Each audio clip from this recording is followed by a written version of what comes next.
묻힌 채로 나는 alone in the dark.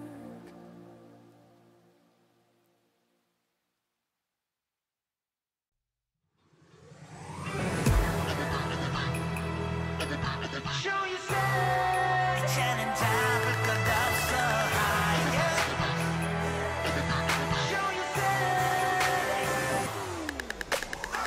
절대로 찾지 못할 나의 parade 신께서 주신다는 나의 선물 How you feel 작게만 보인 세상 그나마 향기로 You can make it better 숨이 막혀버려 네가 가진 매력 와찬년이가 아름다운 lady 너 없이 꽉 막혔던 내 하늘가 너니까 돼 You can make it better 멈춰버린 심장을 또 뛰게 해 Where the party at?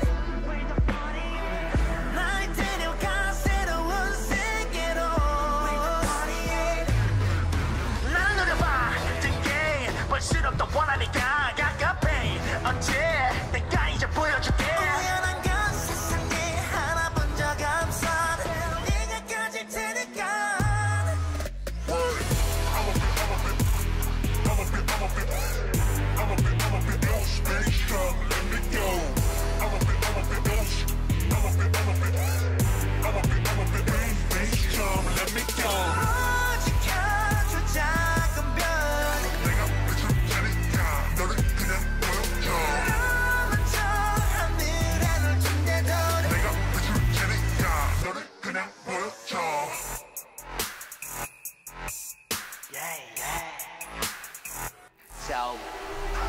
절대로 찾지 못할 나의 parade 신께서 주신다는 나의 선물 How you feel 작게만 보인 세상 그나마 네 향기로 You can make it better 멈춰버린 심장을 또 뛰게 해 Where the party at?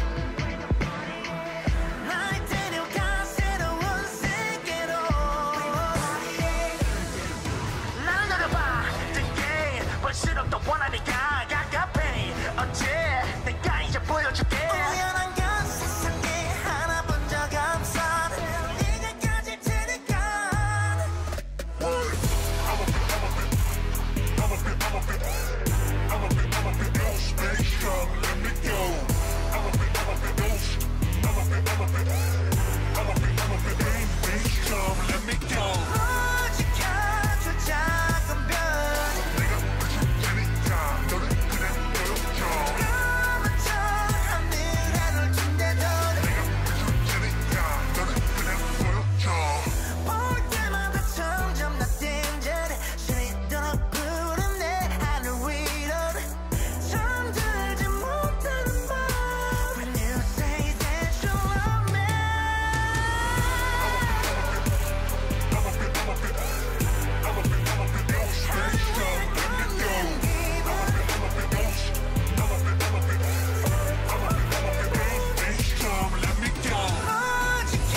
끝까지만 선상에 Mom and bring suit and tie 오른팔에 완장 tie 열리 대신 열리파 지금부터 긴장파 손동이다 왜 손들어라 왜 나쁘구나 밤에 만들어 줄 건데 나는 널 이끄는 왕아니다 나는 나쁜 건 아닙니다 손 대봐 터지 돼 We're yes on the earth day 손 대봐 터지 돼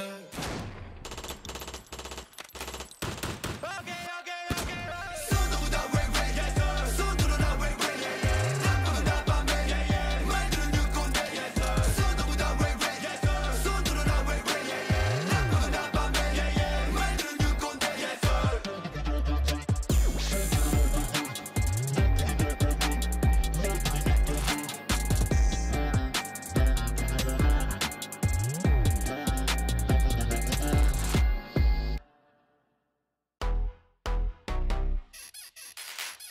오늘 봤어 다 잊어버려 또 오늘 밤에 늦겠어 내려 오늘 밥싹 다 지워버려 나싹 다 지워버려 오늘 밤에 I'm gonna drop it all Say 오늘이 힘들으면 눈을 감고 춤을 춰 뻔뻔하게 즐겨 말을 못해 Just living it up here 나쁜 순간도 잔을 부딪혀 잠깐 숨 좀 돌리고 즐겨 Let's party tonight Every day Every day 날 멈출 수 없었어 Every day It's my day Drop it low Drop it low Every day 울리는 나비고 Every day 모두 함께 미치고 Every day It's my day 나 전부 다 챙겨 Drop it low Drop it low 의사님 어딜 아파 내가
그냥 follow me now 멈추지 말고 놀자 미치자 just follow my lead We going loco 춤출까 볼륨을 높이고 I'll take it to Puerto Rico보다 더 뜨거운 곳으로 하루의 스트레스는 뒤로 하고 내일 걱정은 잠시 접어둬 yeah. Oh baby it don't matter 오늘은 걱정 마 Oh baby 나를 따라 밤새도록 Shake it out 흔들어봐 걱정하지 마 All night Shake it out 흔들어봐 모든 날 따라해 I'm gonna left right 이 리듬을 타고 Shake it up 밤새 즐겨봐 Left right 이 노래를 따라 Baby one more time 밤새 춤춰봐 세상이 널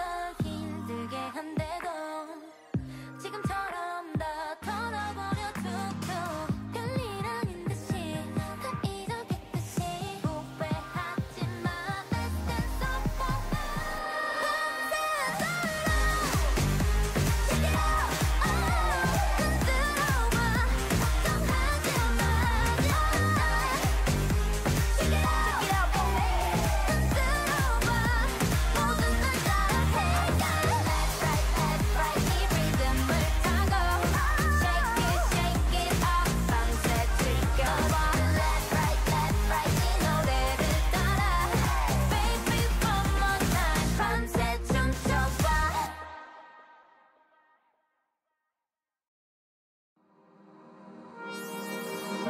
Middle of the night, everything keeps passing by, just passes us by.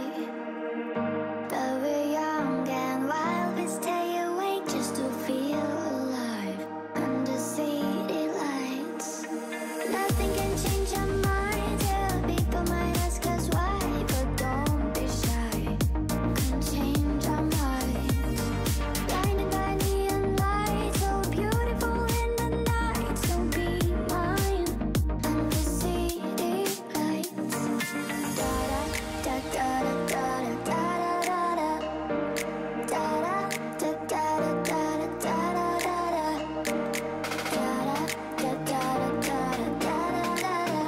so be mine under city lights.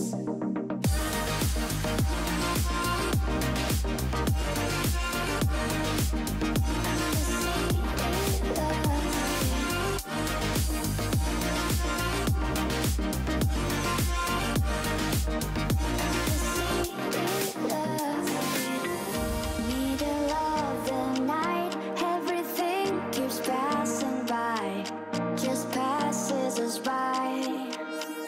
But we're young and wild, we stay awake just to feel alive under city lights. Nothing can change our minds, yeah, people might ask us why, but don't be shy, can change our minds. Blinded by neon lights, so beautiful in the night, so be mine under city lights. Da da da da da da da da da da da da da da da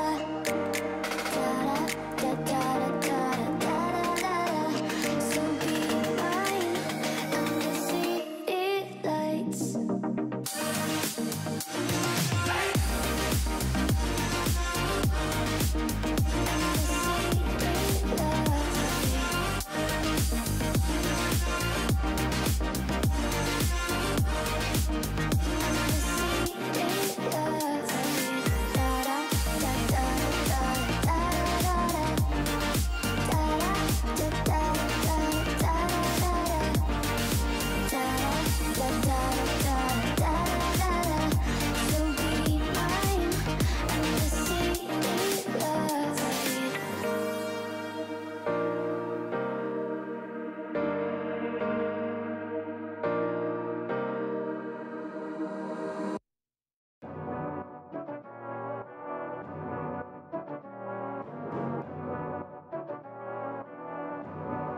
Yeah. 맞춰가기에만 바빠 지루해진 일상들만이 반복 내디뎌도 반복 참지 못해 감정 의미 없이 지나가는 시계추를 감춰 멈춰있었어 꽤나 오랜 시간 나를 바라보는 시선들을 피하기가 너무나 어려워졌어 이젠 그냥 몸을 맡겨 보여줄 테니 기다려 번뜩이는 반전 걱정이 너무나도 지나쳐 나는 필요로 해 유일한 내 삶의 방식 밖에 나가 밤이 때가 올진 아직 모르겠지만 선명한 내 비전 누가 뭐라건 내 앞길을 막지 못해 나를 불사를 갈거로 장애물은 터미널 깨지 않길 바랬던 내 꿈이 이제 눈을 떠야겠어 여전히 난 내 삶들을 뱉어 Go back to the my stage Where just lives in January 걔네들 열정과는 달라 Overbite 묘지 energy Hey stop from my 궁궁이야 흘러대는 나의 심장 막던 끝없이 이어지는 길을 걸어 나의 인생이 my fate 많은 단어들이 나를 짓누르지만 등을 보이지는 않아 내게 보인 믿음과 지켜야만 하는 것들을 알고 있어 난 아픔들로 인해 나는 더욱 단단해져가 넘치는 잔에 꿈 얘기로 하루 꼬박 세웠던 밤의 그 시절에 내가 어쩜 가장 주고 싶었던 모습일까 한입없이 깊이 자리 잡은 미련인가 두려움과 싸워 가진 것 없이 태어나 여기까지 왔고 나는 빈손으로 갈 거야 잃을 것도 없으니 내 목소리는 더 커져 언젠가는 내밀어진 손을 다시 잡아 빛이 없는 방 알 수 없던 아시 앞 내게 문제만을 제기하던 나의 삶 눈에 뜨지 않기만을 바랬었던 지난 날들 그 시절로 나는 절대 돌아가지 않나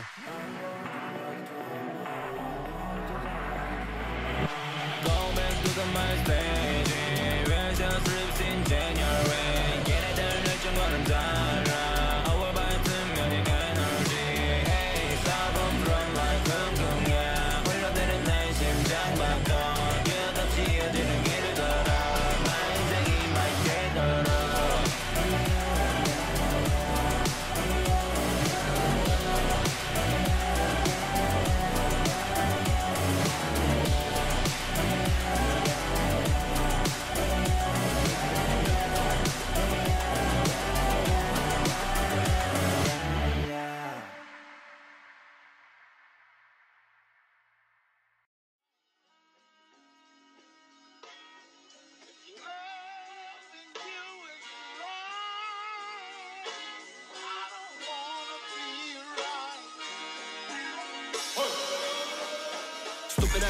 빨빼 감히 누가 눈독 들여 우리 돈 우리 문이 쏘풍 누가 주식까지 bounce back 머리 숙인 후에 누가 move get out the way 다음 생을 노리는 게 감리적인 듯해 견제로선 여길 냅다 씹어먹어 뽀패 내장까지 깔끔하게 마치 순대 씹어 먹어야지 팩맨 작다 몰라 스펙대 올해는 나는 아냐 스루 랩맨 내 말은 또 뒤에 안 들어 맵맨 벌리던 냄새 세스코 불러야겠네 너희 따는 것이 오마시네 나 캣맨 I've been the boss 여긴 없어 네 자리 She make it clap look at me body 내 말이 뚜떠지려도 몰라니 가랑이 겹바닥에 붙어 뜯을 것 저래 사람이 built-in chopper best-selling motherfucker 하고 다리가 나랑 비비려 해 감히 사이코형 죽일까 차라리 오케이 선배가 선방 칠게 우리 CP는 니 비켜 relax 시간라도 바로 가는 여유롭게 What's what?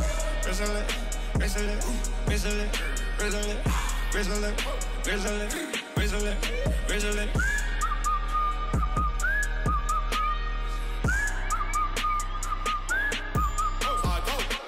Whistle it, whistle it, whistle it, whistle it, whistle it, whistle it, whistle it, yeah.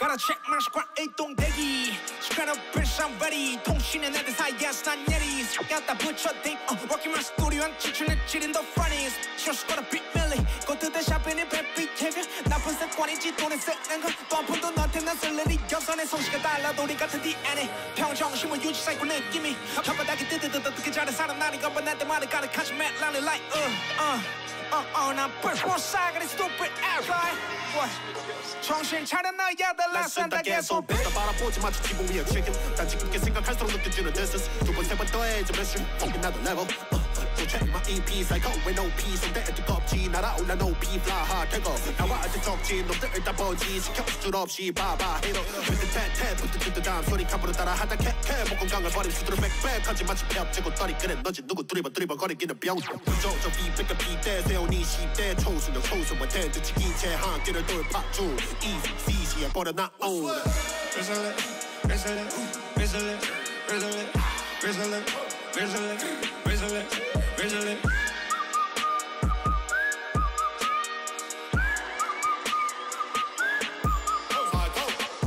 whistling, whistling, whistling, whistling, whistling, whistling, whistling, yeah.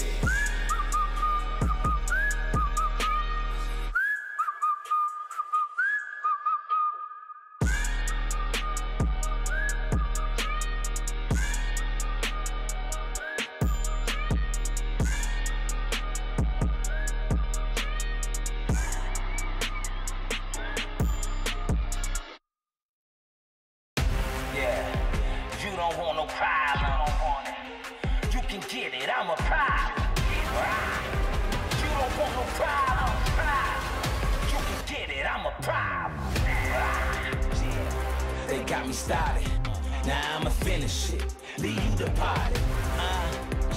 They shouldn't have got me started, now I'ma finish it, I go the hardest.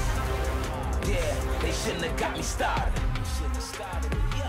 I go the hardest. They got me started, now I'ma finish it, I go the hardest.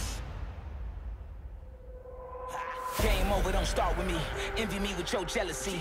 Be me, you will never be. My strategy is a winning streak. Game bread, I'm deep in it. I see the vision and go get it. You want it, I come with it. I'm so relentless. Extreme focus, no limits. Nothing nice, no gimmicks. Don't start nothing, won't be nothing. I'm a sharpshooter, head hunting. Anybody, anywhere, anytime I double dare. In rare form, I came. No pain, no gain, nah. You can't win if you don't sacrifice. Through the blood, sweat, and years, it's a way of life. Yeah, it's the way of life. Above it all, you gotta sacrifice. Yeah, they got me started. Now I'ma finish it, leave you the party. They shouldn't have got me started. Now I'ma finish it, I go the hardest. Yeah, they shouldn't have got me started. I go the hardest.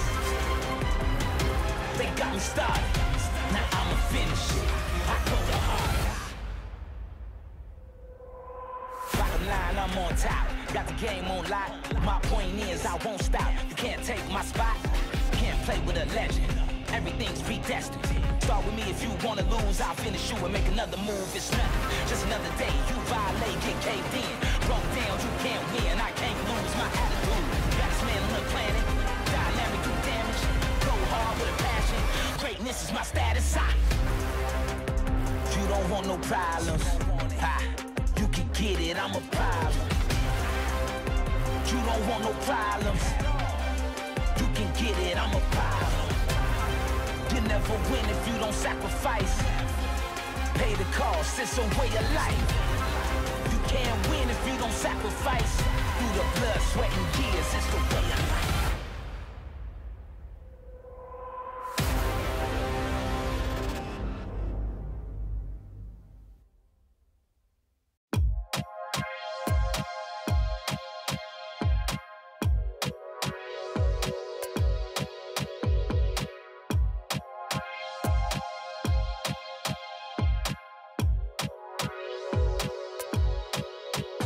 I'm your type. 누르게 되지 like. 다른 애들은 swipe. Double tap this site.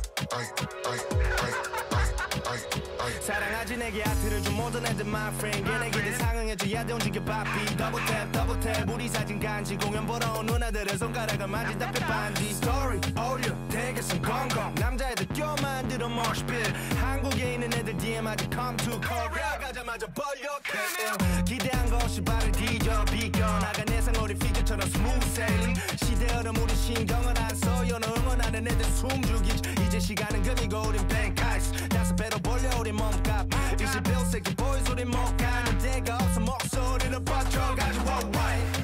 Room is my planet, I can go everywhere. Worldwide. Internet, international to Instagram. Worldwide. Double tap. Worldwide.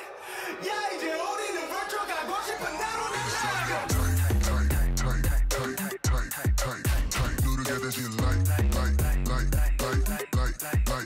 다른 애들은 swipe.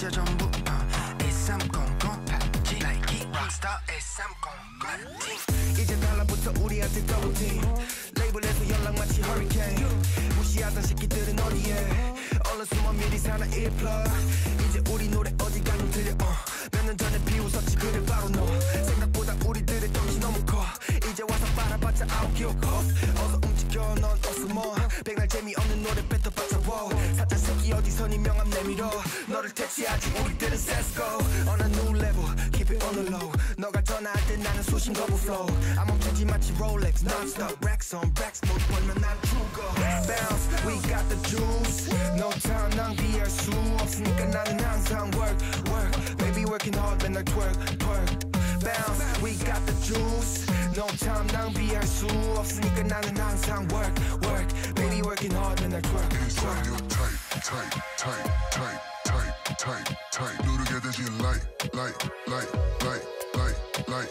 다른 애들은 swipe swipe swipe swipe swipe swipe swipe double tap this site I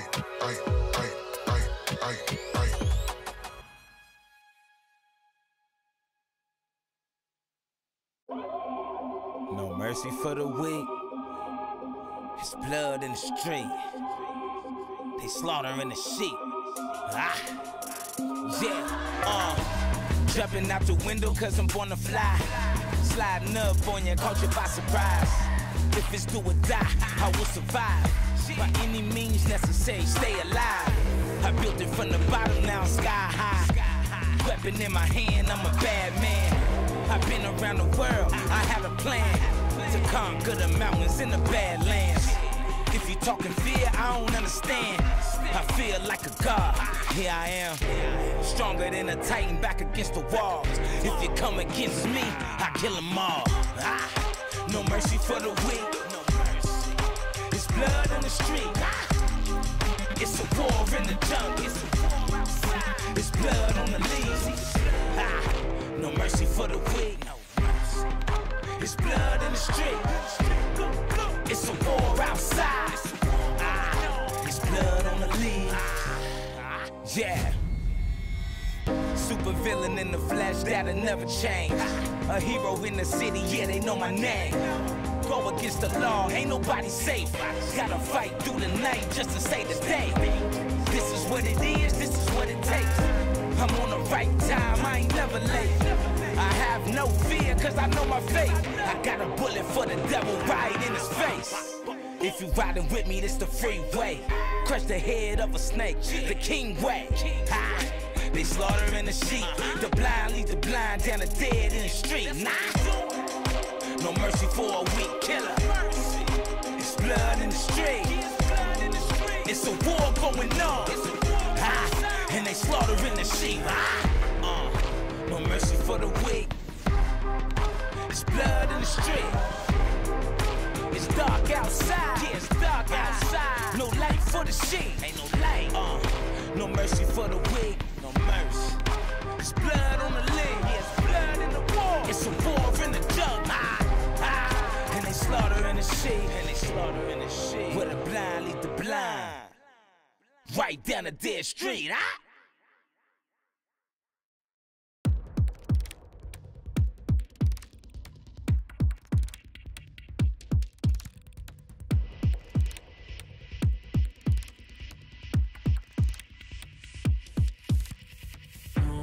Time left to pack it up. On the brink of a brand new age, better buckle up. Hey, oh, let's go, have you had enough? It's coming like the fire and rain. When it's over, they will know my name. I'm alive.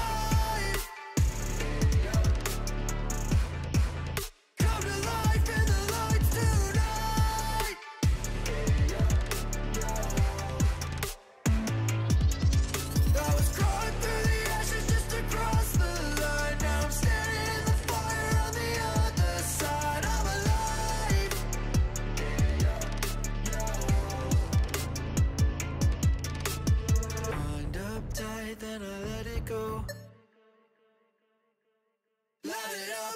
come and get the smoke. It's system overload. Flying way too high like an overdose. Time to lock and load. It's all systems go. Pressure breaking down the dam. It's not the little thing. I'm alive. Come to life in the lights tonight.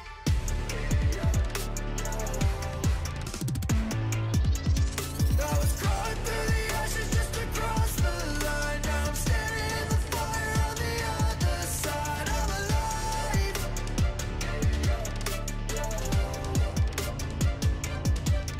I'm alive.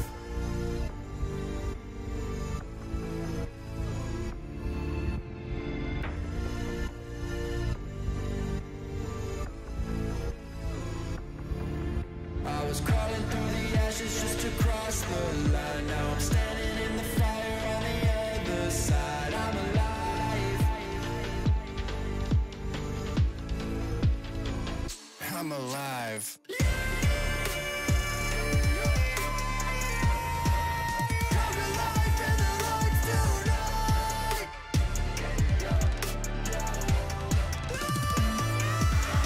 I was crawling through the ashes just to cross the line. Now I'm standing in the fire on the other side. I'm alive.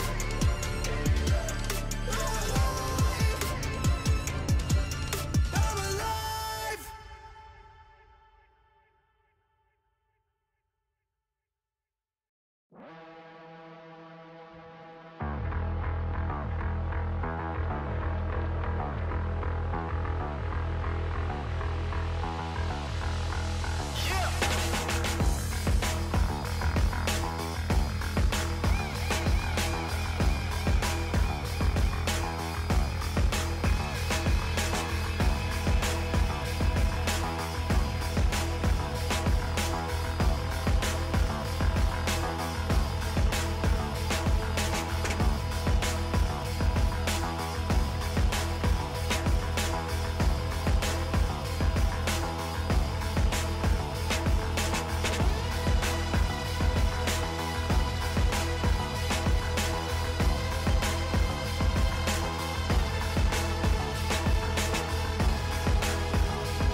Okay. Okay.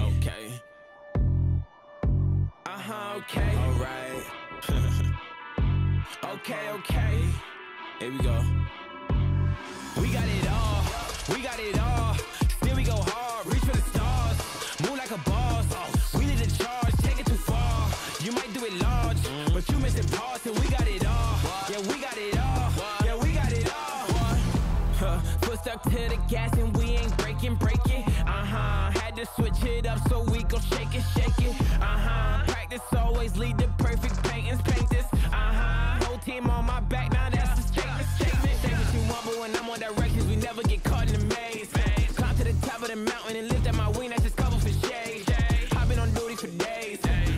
fly through the rain. Success always edge out the pain. You better follow the train.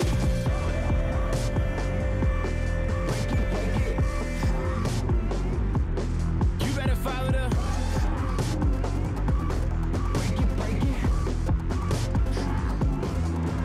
We got it all. We got it all. Still we go hard. Reach for the stars. Move like a boss. We need a charge. Take it too far. You might do it large, but you missing parts, and we got it all. Yeah, we got it all. Yeah, we got it all. Got that ditto, got that ditto, got that too okay. Claim it's love, but I can see what's written on your face. Walking to the stage, I might wear a cape. I'm like here to stay. I'm like here to stay. Muy caliente, like I'm on fire. Don't try to tempt me. Wanna learn the ropes, I can be a sensei. And we all about dollars, we ain't talking sensei. Make sense, eh? Breakneck, eh? Cut checks, eh? They upset, eh? Boys mad. Break it, break it. Break it, break it. Break it, break it. Break it, break it.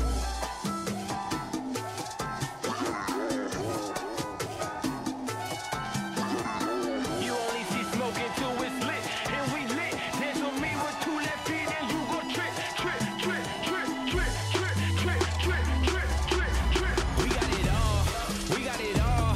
Still we go hard, reach for the stars. Move like a boss. We need a charge, take it too far. You might do it large, but you missing parts, and we got it all. Yeah, we got it all. Yeah, we got it all.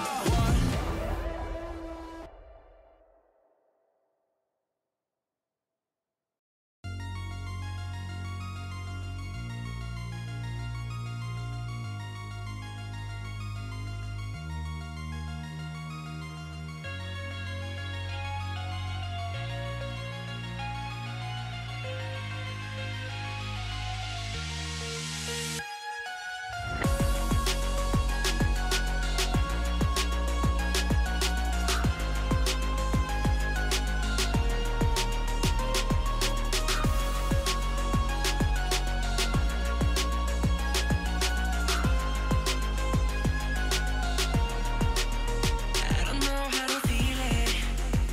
All my senses tired and lost. Never knew it was a habit. All the sins they killing my ghost. Will I ever go find it?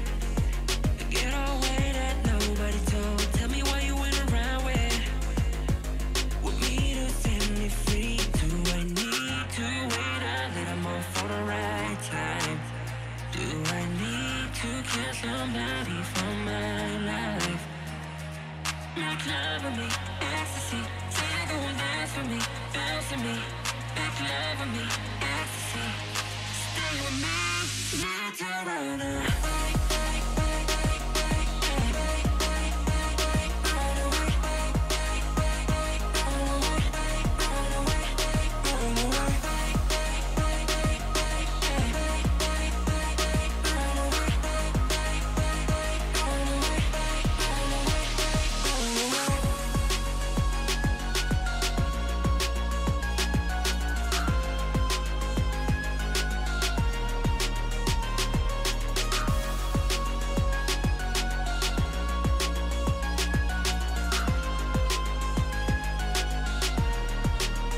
I don't know how to feel it. All my senses tired and lost. Never knew it was a habit. All the sins they're killing my ghost. Will I ever go find it? Get away that nobody told. Tell me why you went around with me to set me free. Do I need to wait a little more for the right time? Do I need to kill somebody for my life? Make love with me, ecstasy. Tango and dance for me, bounce with me. Make love with me, ecstasy. Stay with me, not to run away.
want it, come get some. I will not come out as the victim.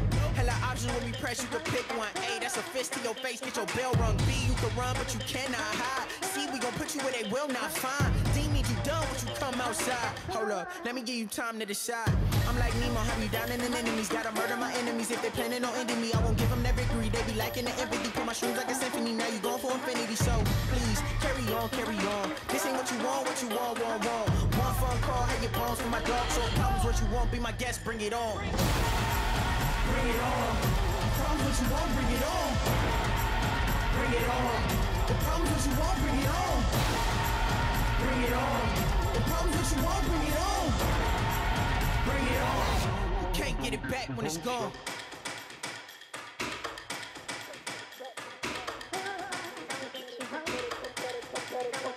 Better come with it, we bring in the drama. We bring the smoke like you up in the sauna. No kuna matata, just stitches and doctors. Sick in the head, I blame that on my father. Just a few dollars will solve all my problems. Making sure you fresh to death in your coffin. Gave you the option, but you kept on talking. 4th of July, had to get this shit popping. I am the target, I will not miss. Sir, straight for the head like some clippers. No target practice, got no time for practice. I'm just like AI off the 6.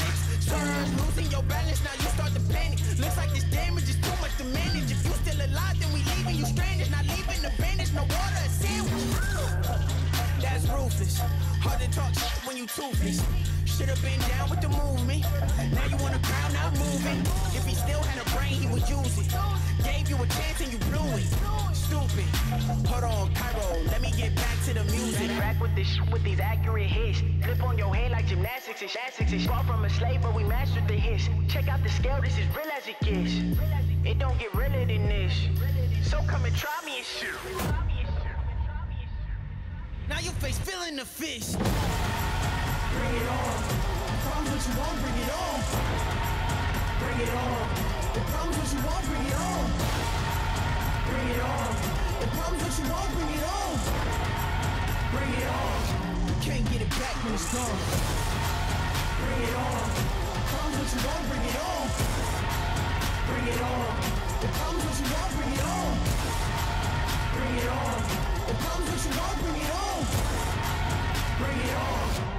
Don't get your hopes up.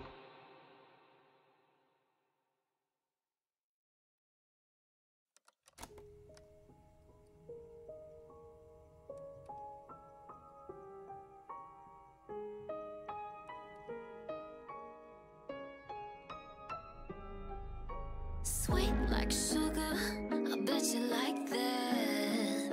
I'ma cut you off. Playtime's over, take a step back. Think you've had enough? If you push me to my limit, there's no telling what I might do. Yeah, you're gonna regret it. Yeah, you don't wanna see my bad side. She don't know how to play nice. You can run, but you can't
Let me get out of here. Sick of dumplings, still on driving, yeah. 너무 쉬어 여기 나가면 모두 갈아 엎어치. 일상 공공망치 draw, looking for nails to disappear. Boys, 우리 목소리 키워줘. Waited long enough, 최근 시간 15년. 빛이 buff, fill the mind with life up the bus. 우리 가족 무관심자들이 이제 모두 세척하던 놈들 이제 거기 스core. 다음에 스케줄 미정은 right. 맑으면 대답도 못해 영어로 완전 카드 걸리면 혼난다 그래 지금 당장이야. We don't play game, we just not a gotcha game. Rivals 그것 논자 here we be the reds, you be wrecked. Quit acting like you came up from the slums. 네 가짜 그 목걸이 looking hella dumb. 1300 수직 상승 모니터에 on your TV 넌 랩 못해 넌 못 비벼 지가 못되는 줄 아나 봐. 집 가서 턱시나 닦아라. 어차피 하지도 못할 거 왜 자꾸 들이대 고천이 버릇. 이 새끼들 여기서 뛰놀다 맴매. 너가 백날 침기 기며 뱉어도 절대로 못되니까 쌩쌩. 어서가 벤치나 대워 넌 우리랑 안 맞아 레벨이여. 경험치 미달의 코디가 필요해 패션이 테러범여. 이제는 이해가 돼 어쩌면 넌 얼른 불러야 돼.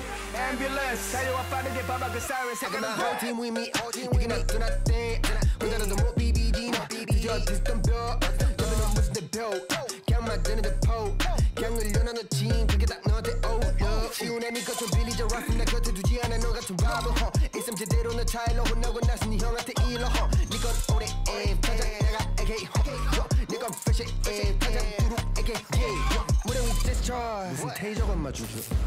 무대 위 매너 그냥 내려가 주실래요? 조금만 기다려 완전히 뒤에서 따라오게 만들어줄게. 씨앗 사랑은 씨앗 원 에이스는 너 사랑해요.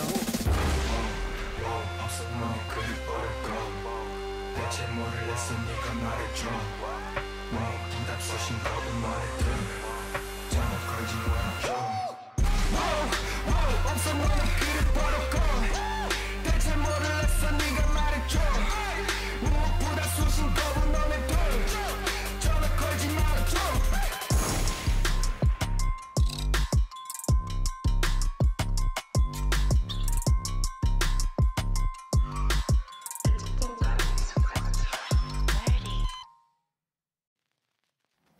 Hey you, how's the world look from way up there? I miss you, but I'm getting scared. 'Cause you used to be glued to me so perfectly, filling all the in-betweens. Now there's nothing there. How am I supposed to be yours when I can't see your face? How am I supposed to not miss you with all of this space? 'Cause you say you need me there someday, but how am I supposed to be close to you now? Worlds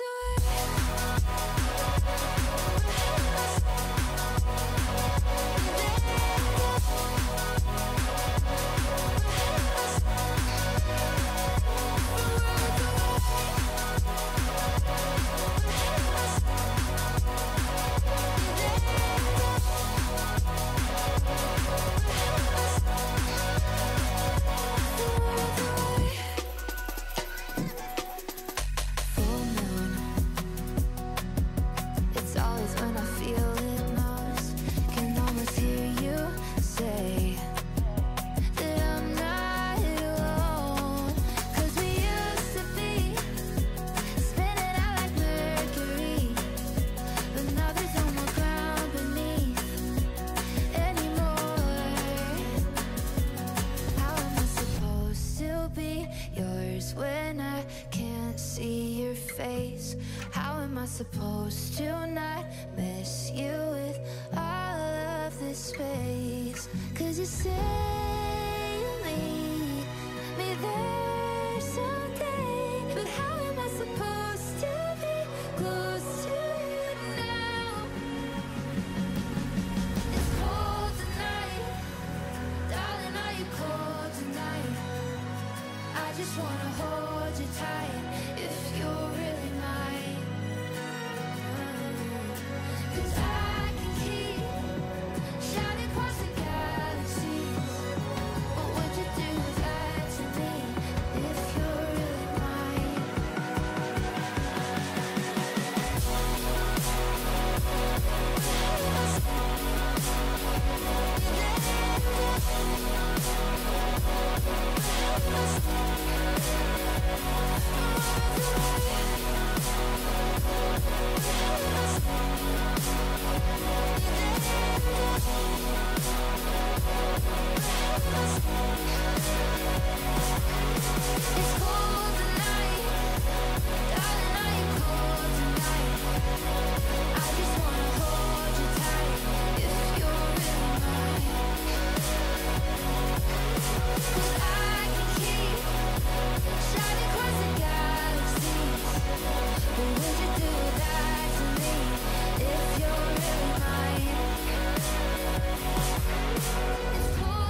wherever I go.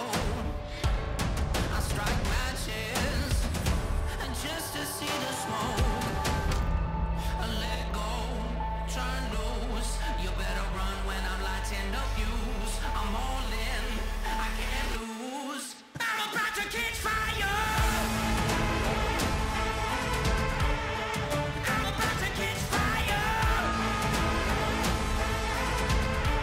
I see the flames getting higher. 'Cause I'm about to catch fire. I'm about to catch fire. It gets hotter, close to the sun. When you're a renegade, on the run. 'Cause there's victory in the palm of my hand, and I'll be the last one to stand in the end. It's getting dark now, so I'm gonna let the spark out. Let go, turn loose. You better run when I'm lighting the fuse. I'm all in, I can't lose. I'm about to catch fire.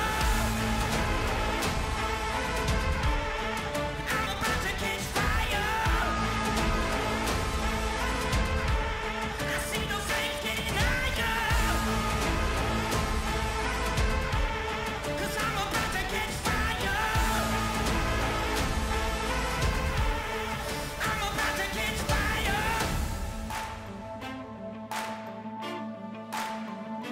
Fire.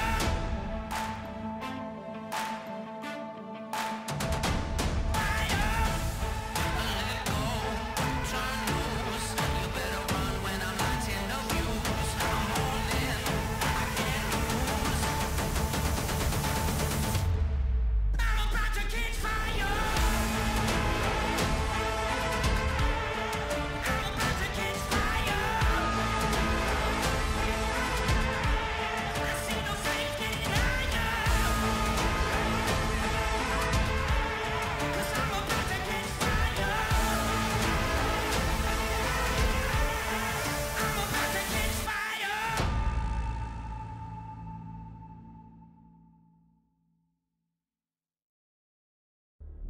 Unstoppable, phenomenal, awakening, the animal, unshakable, optimal, it's happening, can't control, feel it, feel it, feel it, feel it.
Welcome everyone to the World's 2023 quarterfinals for one last time, live from the Sajik Indoor Gymnasium in Busan, South Korea.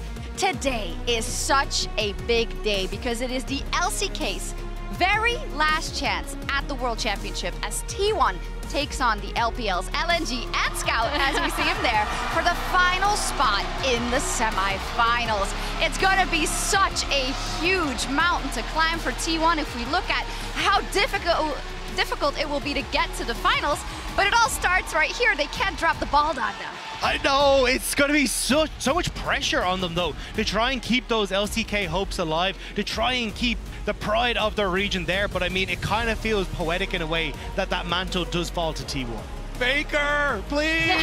You're our only hope! Baker won Kenobi! He's the only thing standing between us and a full LPL semifinals. Crazy. My name is Shox. I'm here at the desk for this day with Emily, with Dagda, and with Kobe. I think depending on where you fall on the spectrum of fandom, right? There's millions of LPL fans who would be very happy with that. But I do agree. We want that big upset story, the one LCK team, hopefully against all of them. It's just too good.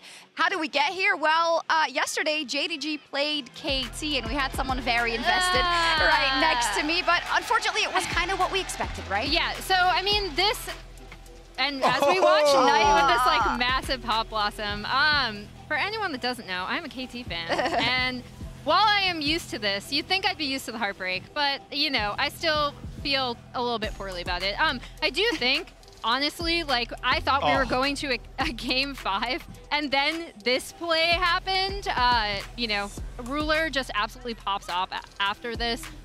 It was really cool to see from JDG. I mean, JDG are such a strong team. I do think they showcased in this matchup why they are considered such massive tournament favorites. I do think, though, that KT did themselves proud. I think they did an incredible job yesterday of, like, in game number 1, having that split push composition, out team fighting JDG with that style as well. And then, as you say, it felt like game 4, we were destined to go to that game 5. KT put up such a massive showing against the tournament favorites. Doesn't make it feel better. My favorite part, too, about the last game is that we do so many segments where we're deep diving. JDG are the masters of team fighting. Look how they peel for their magnificent carries. Everyone's blocking for them, creating space. That last fight was just Ruler and Knight. Yes. There was no peeling. There was nobody creating space for them. Yeah, KT was creating space for them. Yeah, true. The vision control was creating space. And the funniest thing to me, you know, we're always looking at the mechanics and everything, but Knight also, he picked the Dark Star skin for Orianna, which makes it purple, like Syndra, and hiding the Orianna ball, like all these little things to min-max. I love trying to squeeze out those little advantages. Yeah, and JDG were the biggest favorites, and they still are. We saw that other teams, of course, dropped out. We saw the bracket just a second ago. Gen.G didn't make it, but we have JDG remaining. I do want to take a look at a graphic we've shown a couple of times already in terms of the LPL versus the LCK. Historically, why is the LPL so successful this year, we think? I'll go first. So I think I want to go back to something that I was talking about with Clement Chu, who used to be one of the casters on LPL English, but he also did a ton of translations, and I worked with him as a journalist. And I was talking to him in 2019, so the FPX year, about just the mentality of a lot of LPL teams. And I think one thing that I will absolutely credit LPL teams for, especially in their scrim environments, is they are not afraid to make mistakes. Like, there was a point in the LPL where, like, scrims were actually so crazy that there might not have been a lot you could glean from them in terms of improving. And that's changed since then. But I do think that attitude of, like, we are willing to make mistakes and learn from them and not get bogged down by them is really instrumental in a lot of these matches, especially when there is a lot of pressure, because you see an LPL team make a mistake and you'll notice that a lot of these teams, they will not actually get phased by it and they will still try incredibly high risk, high reward plays going forward in that same match. I love this point too, because so long throughout the history of League of Legends, it's been a difficulty for coaches to be able to set up specific things to practice But LPL teams go into scrims to practice a specific piece. They don't tell you about it, and they like hide everything else. I think that's how you get the most out of these scrims and don't give away too much to your opponents. I think as well, it kind of lends itself to the fact that I think LPL teams are more willing to take that risk in a game where they're like, hey, look, we can make this mistake. It's not going to come back to bite us as hard. And you'll see them take the 35-65% play, where it's like, hey, it's kind of catching people off guard. You're not expecting them to be in the positions they are. And we see it a lot with players like Missing yesterday, where he's like sending it. If he gets caught, that could be the entire game over. But he's willing to put himself in that position and take the blame, but to potentially make that game-winning fight as well. Yeah, and I think the other thing that I'll highlight about LPL teams specifically is a lot of times when we look at how they're choosing their fights, we talk about, okay, why are you fighting over nothing? That's not how any of these teams see it. They're always fighting for something. They're fighting for cooldowns. They're fighting around item spikes and that specific stuff. So that's another thing I think I can credit the LPL specifically for and the way they see the game. And I think it's only really we're starting to see that now, because if you look at what's on your screens at the moment, this time last year, it was a very different story. We had one LPL team that was in there, that was JDG, and immediately they got knocked out in semis by T1. I think it's kind of a long, drawn-out combat to get to the position that they're in, where they are learning from their mistakes, where they're taking all the learnings that they had from last year and now implementing them this year. Yeah, LCK was so good. The meta also plays such a big part in it. Last year, you know, the Akali Sylas meta, they had the master of it, and they made it all the way through. And then this year, meta's been pretty stable for JDG, and iron sharpens iron in the LPL. Having JDG, this super team there to actually lead the way has definitely benefited them. And we'll see if it comes to fruition, because there is still one LCK team there we'll start talking about in just a second, but a bit of a lighter tone to kind of set the mood and maybe tell some of the stories of our teams and our players in a different way. We're going to play a game called Blind Pick. It's basically Who Is It, if you've played that before. So I'm going to write something on the whiteboard. Do you want to start, Kobe? Fine, sure. And then you have to guess, and you can only ask, what's this, No 11, 0, and 3. What have you written down? Okay. Huh? You've written out 11, 0, and 3. That's notes for later. Okay. They don't exist anymore, I'm sorry. You're going to have to remember it. Okay. Ooh, okay. So explain what you're doing. You're writing down a player writing down name. a player. You don't know, and you can only ask yes or no questions, and you have to get it. Okay. Yes. Is my player playing today? No. No. Not playing today. Does my player play a carry role? Kind of. He does. Yeah, he does, yeah. Is my player a top laner? No. No. A jungler? Yeah. Yes. Is it a North American player? No. No. Oh, no. Is not playing today. Peanut? No. Come on, think about your question. It's too hard. I give up. Oh my God. The thing is, I would want to use the joke about choking, but you didn't choke this Yeah, time. he just gave up. Okay, give it back. Oh, yes. Here you go. Is this permanent marker? Or? No, we're good. It's board Okay, we're marker, good. yeah. I'm Okay, afraid. Good. Well, we're about to find out either way. Yes. Don't look at that. Yeah. Play monitor. Yeah, I'm gonna put it here, so Oh, you guys that's can see, smart. but I have no idea what's going on. All right. Oh, that is Okay. smart, actually. Okay, is it? Do they play on the top side of the map? Yeah. Yes. Yes. Are they a top laner? Yes. Okay. Just in case, could be jungler still. Are they playing today? No. Okay. Are they from the LPL? No. No. Are they from the West? Yes. Are they from the LEC? No. No. Okay. Come on. It's only people in quarterfinals, so. Yeah. Oh, it's only people in quarterfinals. Yeah. Oh, cool. Is it Dokla? Yes. God, sorry. I was blanking for a second. And God, the also- pressure's on. I know, I start like, sweating. Jesus, I yeah, forgot I we now had understand. I forgot we had a blindfold, but whatever. fine. I'm Whatever. such a bad Yeah, games master. you're running this game. Yes, so Dagda actually got it, so if you get it faster and less questions, you get Oh, our crown. I am running this down. How many questions did he have? 6. Did you keep track? Nailed it. I have a feeling Emily's going to destroy us. All though. right. Emily No, is I'm not. really good at these games. All right. Okay. Okay. Go. Do I play on the bot side of the map? Yes. Am I a support? No. No. Am I playing today? Yes. Yes. Am I Gumayushi? No. No. There's one other now. Am I Gala? Yes. Oh, and that was 5, so you win the game. Oh, yay! You get the crown. Is this going to stay on my head? Who know. It does. Okay. I want it to stay for the entirety of Countdown. Yeah. Amazing. Thank you all for It's probably playing. going to fall off, but we'll see. A well-needed bit of brevity before we get back into the story of the day, and that is mostly about how for T1, the task ahead of them is absolutely monumental. Only LPL team starting with LNG today, and if you get through that, well, then you get to play JDG, so it's just insane, Kobe. Honestly, yeah. But you have to think one step ahead, okay? Okay. Just focus on today. It can be daunting looking at the entirety of the top end of the LPL, but one step at a time. I love the Faker Photoshop It's from great. LS. It's amazing.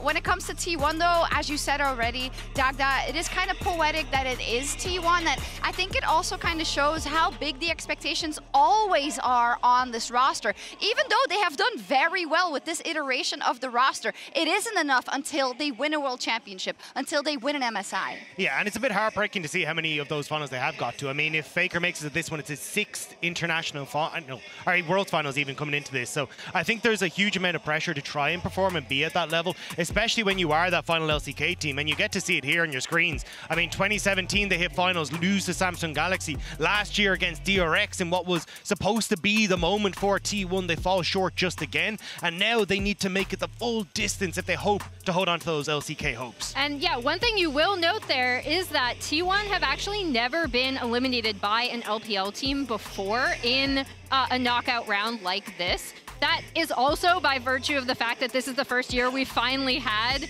none of those team kills lined up in quarterfinals, but I do think that's an interesting statistic to bring in as we look over Faker's extensive World Championship history. I don't remember the year unless I remember the memes like the broccoli or the head roll on stage or whatever. But it is crazy to see, and that Faker is still so much at the center of this lineup. And the key thing about it too, not only has they not been eliminated by an LPL team, Faker has never gone out in quarterfinals. He has always at least got into semifinals. So it would be a huge, huge divergence if they lose here today. It would be. T1 dropped a 2-hour Gumayushi documentary a few days ago that I watched, and they were saying about last year that they didn't really think that this was not their time. They thought this was their time. That he even thought, can it be this easy? And that was a huge comeback down to earth for T1, but maybe a good way not to stay complacent. And I see Faker is trying to get in the zone. He's meditating. He is. It's crazy because if you look at this particular T1 roster and you give them the expectations of any other org or any other players, then they would be like, we're wildly successful. But this team has only won the one trophy that was Spring LCK right when they were put together. They really need that capstone before the team breaks up. That would be so heartbreaking if they don't get one, because they're so good. You set it up there. We have heard from some of the members this might be the very last time that we play together in terms of this roster. Yeah, and the interesting discussion this brings, because of their kind of history of making it to these international finals or making it far at international events and then falling just short, despite the fact that this team, if you look at the breadth of their performances domestically and internationally over that same time span with this core of the roster kind of coming together in 2021 with Kana still in the top lane and then Zeus being added in 2022, you could make a case that this is the most, like, the best team over that time frame. And then the thing that sticks is, you know, sticking the landing. Yeah, exactly. We have a heartbreak timeline. We did that yesterday also already. It was a tier list then, but for T1 specifically as well, it just shows how hard it is to kind of finish the job, even if you got there against all odds, because we have to remind ourselves that often in these cases where they made the runs to finals, we didn't really consider them a favorite either, right, coming out of the region, or the favorite, I should say. Yeah, and I think that's why it's kind of heartbreaking to see how often it has come back to being T1 and how they just haven't quite been able to get it across the finish line. I think they've been world class for so long, and every time we seem to get them, I mean, you can look at the screen, how many of those games are going the full distance to those 5 games, and it's just at that last little hurdle that they end up falling. And I think that's where, for so many fans, it's, as Kobe was saying, to put the capstone on this organization and on this team to be able to find that success would be a wonderful thing to find here at Worlds. Yeah, and because of the organization's history, this is a team that once you join it, there's a monumental amount of pressure regardless of what you've accomplished, right? Like, this is South Korea's team. This is by far and away the most popular team. We've been going to a coffee place near the pop-up store in the mall, and it's always jam-packed. Like, today there was a line winding all the way up the stairs. So, I mean, I cannot understate just how massively popular this team is, and also how already, even if we don't include everything we just talked about, how much pressure is involved with playing for T1. Definitely so. So many rather storylines going into today, not in the least in the mid lane, because today the GOAT and his former student are finally meeting in a Worlds knockout stage as Faker and Scout are facing off in our featured matchup presented by Mercedes-Benz.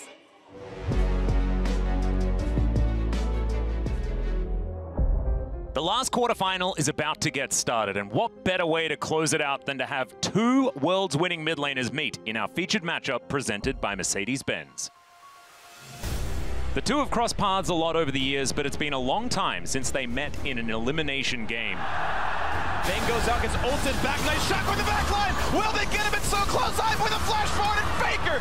SK Telecom taking down EDG's hopes. Initially, the student Scout joined T1 as a substitute in 2015 under Faker's wing. SKT will be your first ever two-time world champions!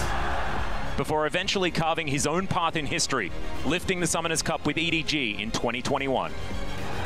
Aiming, trying to put the damage down as Scout is going to join the fray. From the side, it's a 5-man! But one trophy isn't enough to overtake Faker's legacy. And Scout can prove here and now that the student has taken another step to becoming the master, sending his former teammate home.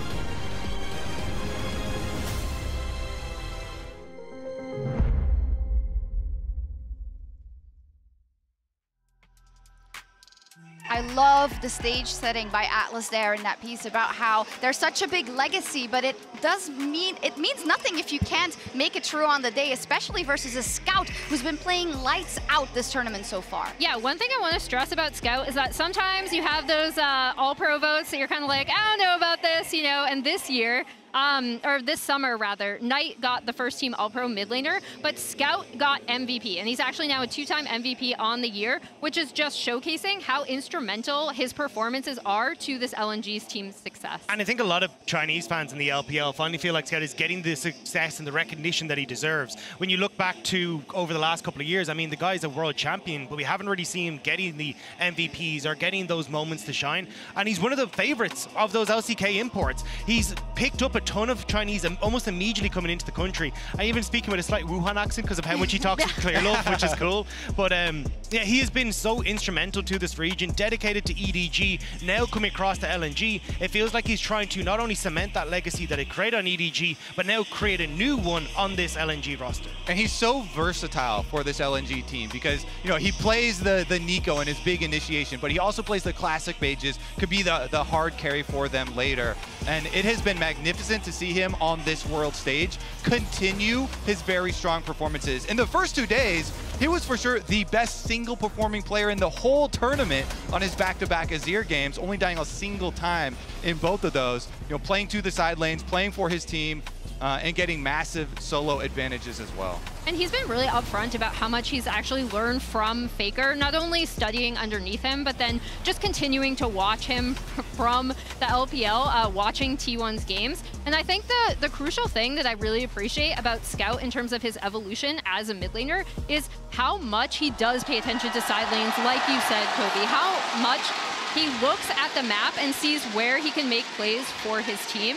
And that is why he's just such a huge piece of LNG winning games. The mid lane has been very important, as it always is, specifically when you get into those late game team fights and what you want to achieve within the game. So I wanted to look at the champion pools of both these mid laners coming into this game. And as we see it there, the only champions Faker has played are the ones that are also shared with Scout, where we see a bit more versatility on the other side. And I think a lot of that to do with Scout Scout is because he was going up against JDG. Even if you look domestically and also at Worlds, when they're playing against JDG, they want to try and take more of these early fights, look for the early skirmishes, and that's where we got to see things like the Silas, the Ari, the Nikos coming to the forefront in that mid lane so they can play for those early aggressive picks. And I think we'll probably see that here again against T1 because they're so strong in those early stages. And sometimes those types of graphics can be misleading. This is Faker. He has been playing League of Legends forever. He has played so many champions in the mid lane. And even though, you know, Nico, that was up there under Scout, was a huge part of him getting T1 here. Faker utilizing that and the Azir mainly. Absolutely. I guess the added context here of when, you know, Faker, of course, wasn't there for a part of the regular season. And when he just came back, it did seem that it was only on those few champions that he felt the most comfortable, right? But now we are so much more further on in time and generally at the World Championship. But it is important to discuss how important he just is to this lineup. And you might say in today's head-to-head matchup, he might not be stronger than Scout, but his importance to T1 is so huge. Yeah, he's such a huge voice for this team. Here we see their game record this past summer, I think, tells the most striking thing, as well as that major lead and major deficit numbers. Like, this team looked really, really lost without his guidance. And obviously, these players have talked about how they felt the pressure kind of mounting on them and stuff like that while Faker was injured. But again, he is T1. Honestly, to me, he truly is. He is T1. It came at a pretty good time because people had started to question, does Faker still have it, you know? And then this summer was such good evidence that he brings even more than his on-stage performance to these teams that he's on. And I think that's the showcase of some of the top mid laners we have in the world, right? It's not only the case that you can do incredibly well mechanically or in these team fights, it's being able to almost like puppet master the map, being able to be in control of these side lanes, realizing what you need to do. And I think that just showcases a kind of an omnipresence that Faker has that is just absolutely incredible to witness when you see him on the rift. Yes, but all 5 players have to perform if you want to win a match here at Worlds. And we talked to Gumayushi after they locked their spot in the knockout stage about their confidence moving forward.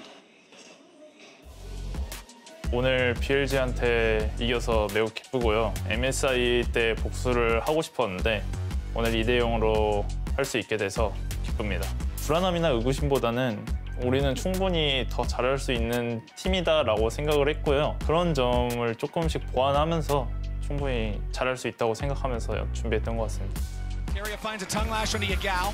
No more follow-up here just yet. Nice root coming out from Gumayushi. Now they're going to go in. There's the wombo combo. T1 ain't going to kill anybody just yet. Yagao barely gets away. Owner's ready to swoop in for the Cataclysm. And on gets turned off. Gumayushi flips the switch. And now Shun tries to fire back. Massive double kill over the top.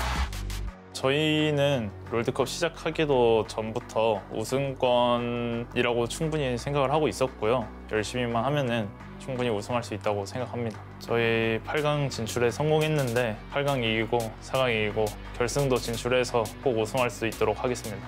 화이팅!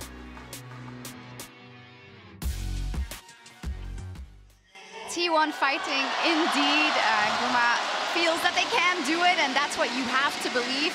And we've talked a lot about T1 because of being in Busan, because of being in South Korea, and because of the job they have at hand. But LNG are now no slouches. They are a very, very impressive team, and they were a bit underrated when you look at the latter season, I think, in the LPL, but they shut up a lot of people. I think that kind of is the story of LNG as a whole, though. Even when you look back at this time last year, they finished in 7th and ran almost the entire way through that lower bracket, nearly making it to Worlds, finishing 3rd in the regional qualifiers. And now we get to see a very similar story where a lot of people are looking at the likes of EDG coming in to be that team that went to Worlds. And then it was only after we got to see them pop off in playoffs, push JDG every single time these two teams have faced off, that people started to say LNG is actually the 2nd seed from the LPL. And across the board, this roster is looking to nearly create a new legacy away from what has been their traditional homes. We already talked about Scout, Gala with RNG, but also on that top side for Zika. Zika is an incredible top laner that's been added. His rookie year was last year, but he's actually become known as the bidding king over in the LPL because he had the highest transfer fees of any player in the LPL this year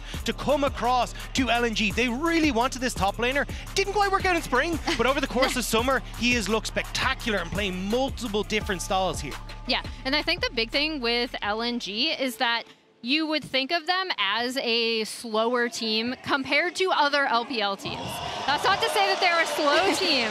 The LPL is a very fast-paced region, and as we look at how they perform like versus other, in comparison to the averages from other LPL teams, I think the big thing for me is that first blood time. They're a lot less bloody early, in my opinion, but I do think what was instrumental in them going up against JDG and actually pushing them to those 5 games was not only like massive performances from individuals, but also the fact that they did try to scrap with them a lot earlier than what you would expect from what you saw from LNG in other series. And I think it's the 8-minute timer that's the big one. I mean, 8:40 on the first blood. It's that Rift Out for me is always the standout. That seems to be where they want to go for these fights and find those first bloods. And I actually dug a little bit deeper into the average game times to separate the stats between wins and losses to see where that feeling is coming from people, because the average game time actually isn't, you know, bad for LNG. But if you compare it to T1, T1 actually had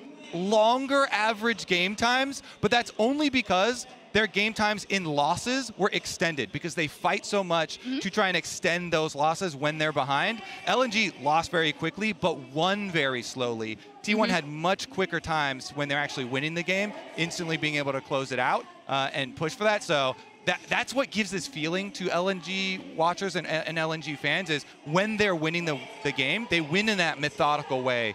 You know, pushing for those objectives, and it's not as explosive, it's not as shiny, but they get the job done. They get the job done, and when it comes to the team fights, they will be on point as well. And I believe you wanted to take a look at a T1 team fight, Kobe.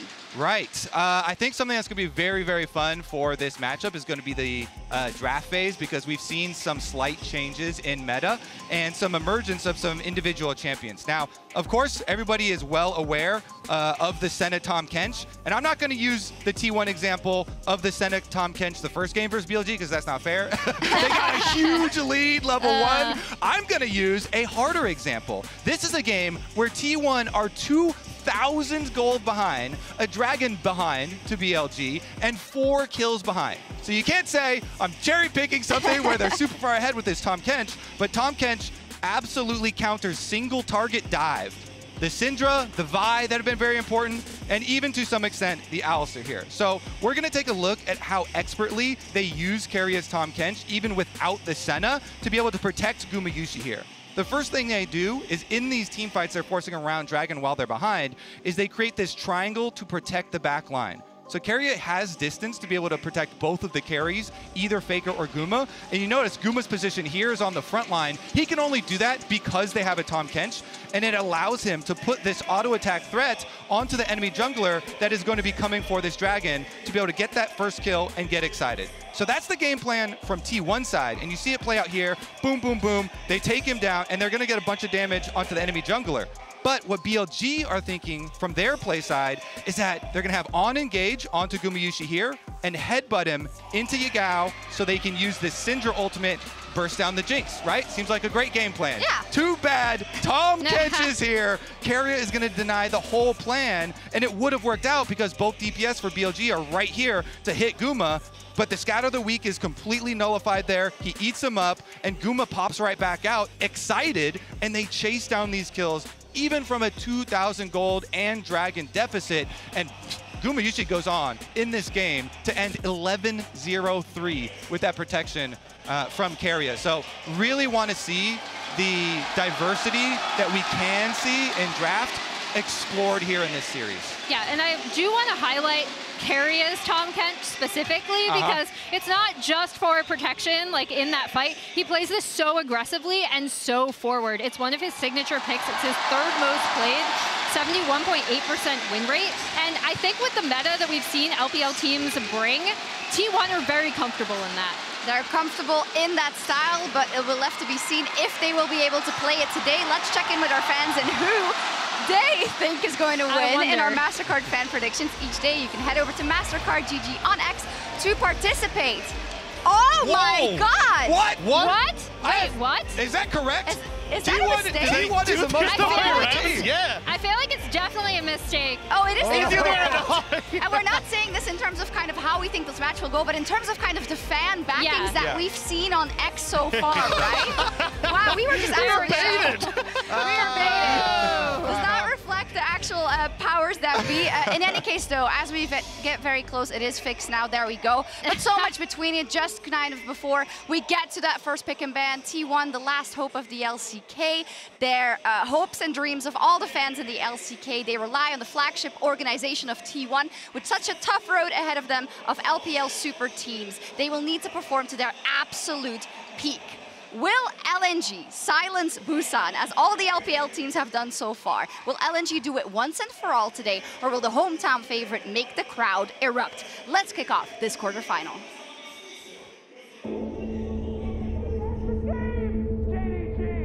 We'll be heading to the semifinals, and KT Rolster will have to start again next year.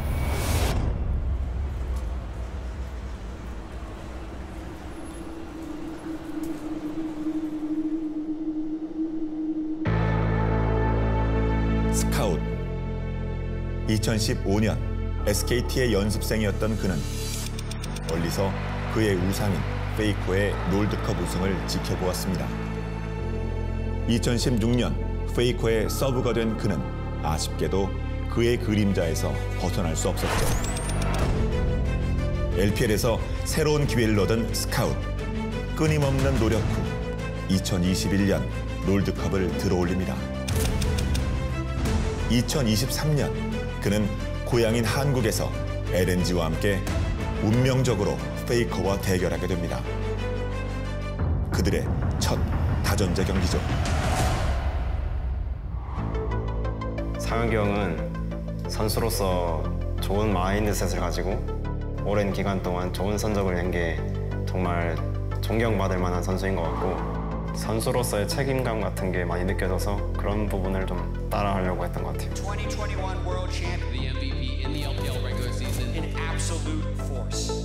스카웃 선수는 예전부터 게임에만 집중하고 굉장히 조용한 선수였는데 그 덕분에 지금은 최고의 선수가 되었고 다시 맞붙게 되었습니다. 스카웃 선수랑 굉장히 오랜만에 다시 만나게 됐는데 얼마나 성장했을지 기대가 되고 빨리 맞붙고 싶습니다. 这也是我因为我之前的成绩都是8强嘛，所以在8强的时候再度击败去年击败我的战队，我觉得这个对我来说非常有意义。你们22年釜山的噩梦将在这里重现。我们会让这里再度鸦雀无声。 서로의 이기고 지고 하는 과정에서 Faker did get injured. They are on a 4-loss streak. 서로의 속마음을 털어놓는 시간들도 있었고 100%의 T1도 보실 수 있을 거라고 생각합니다.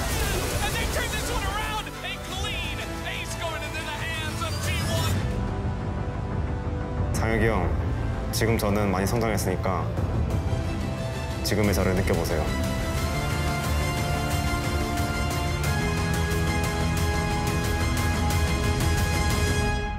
예찬아, 다시 만나서 반갑다. 최고가 되려면 저를 넘어서야 할 겁니다. It's all up to Team 1.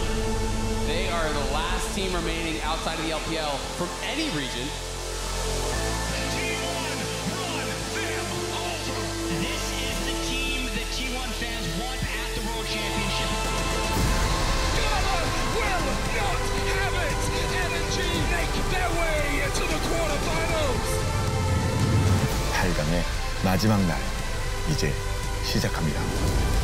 상혁이 형, 미안하지만 제가 올라가겠습니다. 예찬아, 행운을 빈다. 멋지게 싸우자.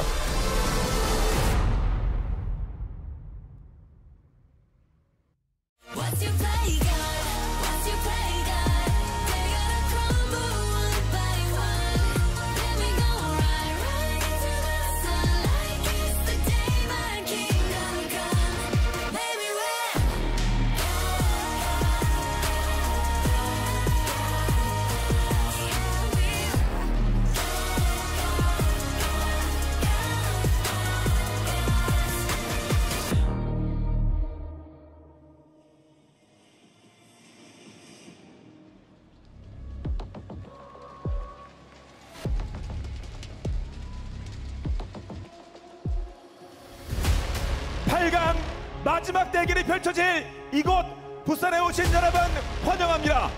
오늘 경기에 나설 두 팀을 맞이할 시간입니다. 먼저 여러분이 너무나도 잘 알고 있는 미드 정글 듀오의 위력, 그리고 오늘도 갈라쇼는 계속된다. LNG!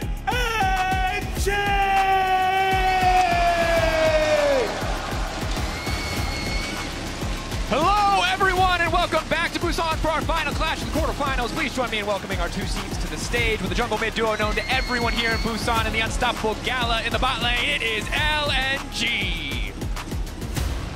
이어서 챔피언이라는 타이틀이 너무나도 잘 어울리는 팀이죠.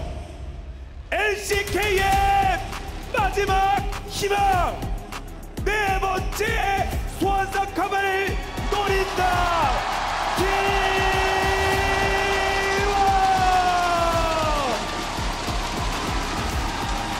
A team synonymous with championships, looking to raise the Summoners Cup for the fourth time, none other than T1. 남은 자리는 단 하나뿐. 마지막으로 4강에 오를 팀은 어디가 될지, LNG와 T1의 대결 지금부터 시작하겠습니다. Just one spot in the semifinals remains. Caster Jun said it best. Let the battle begin.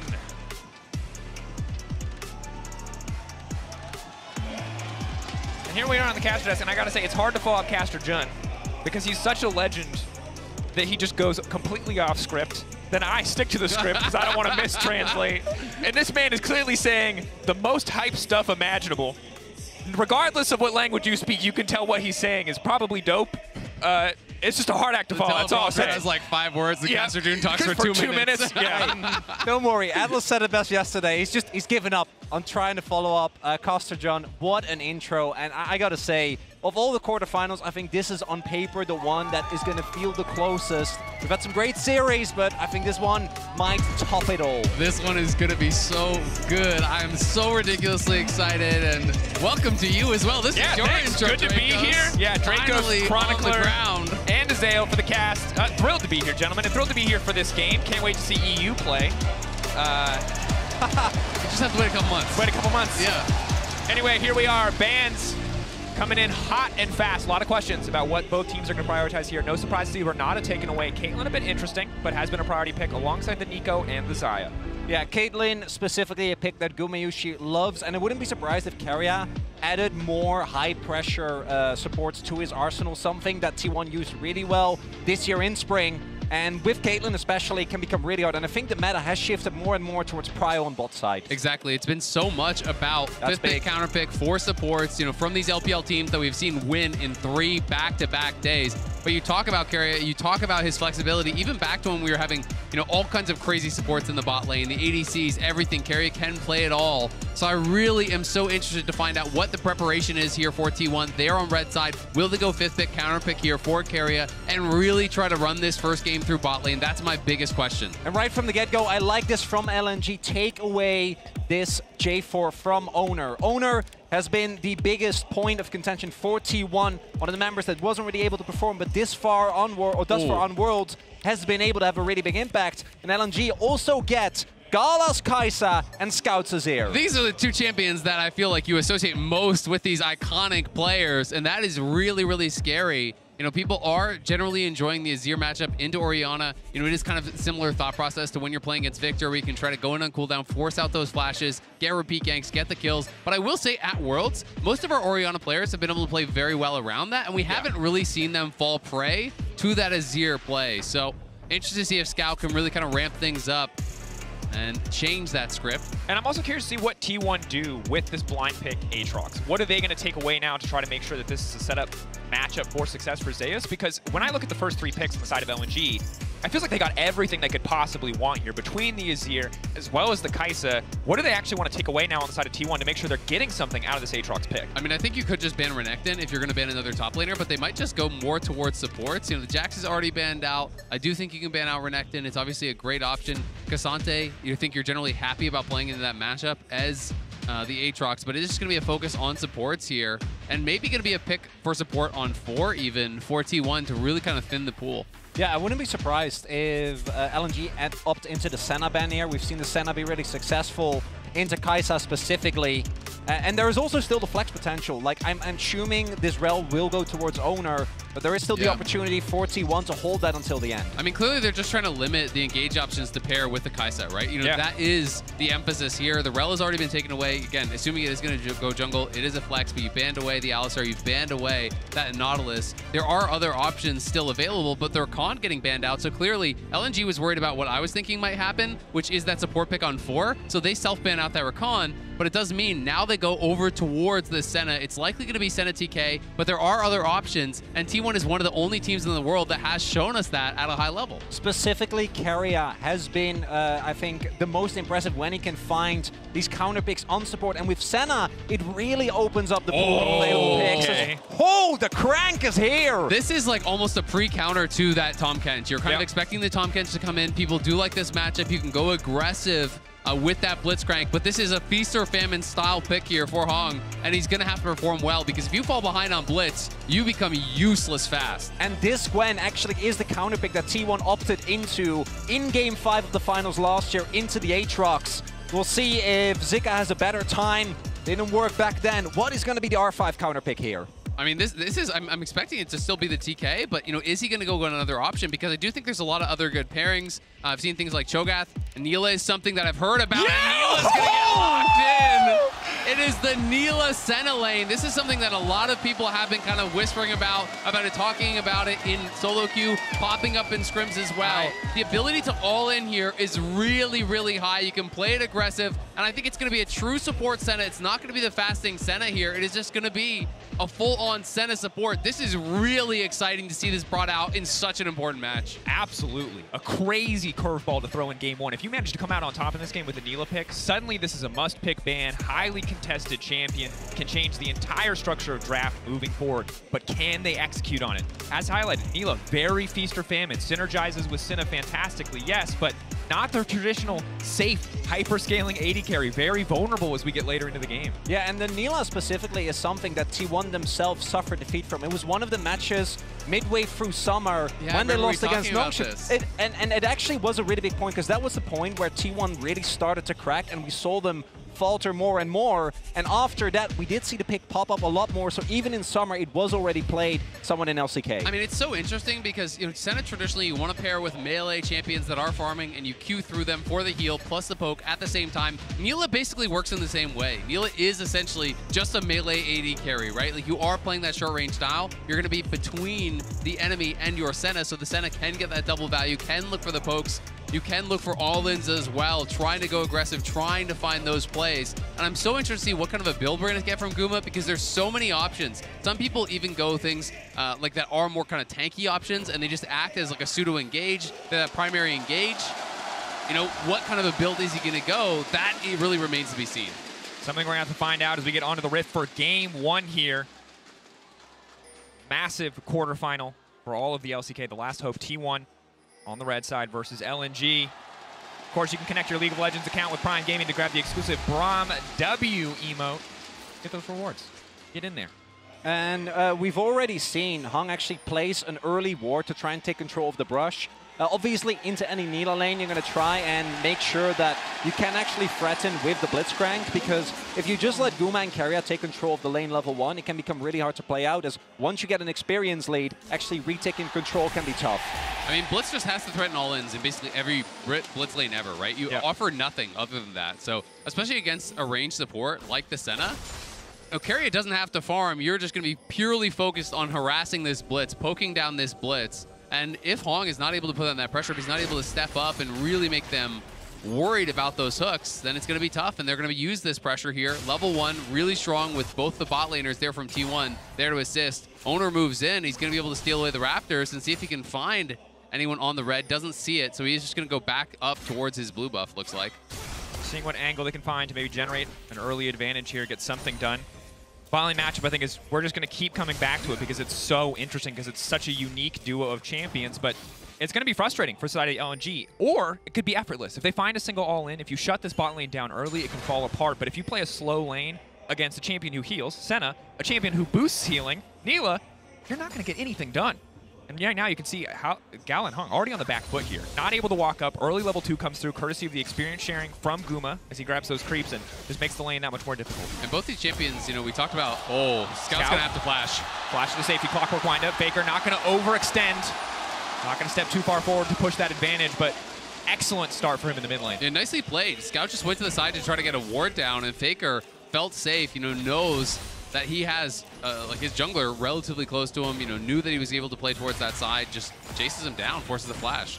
At the same time, T1 are aware that Tarzan is somewhere on the top half of the map, right? They have the ward on the red, know that it hasn't been taken, so I think Faker not moving too far forward there and committing his flash, definitely something that is more risk-averse and ends up working out well, although we are seeing Tarzan take that Raptor camp, maybe might be looking for a gank afterwards. Faker is pretty far up. Well, and look where Faker is positioning, though. You can see him playing towards the bottom side of this lane. He's going to play towards the side that his jungler is. You know, he's always going to be hugging more towards that side. He has the ward up on top side right there at the top of your screen, so he's going to be able to have time to react if this does come. You can see the wave was bounced, and it's pushing slowly towards him. So Faker will take the base. He'll just TP back in.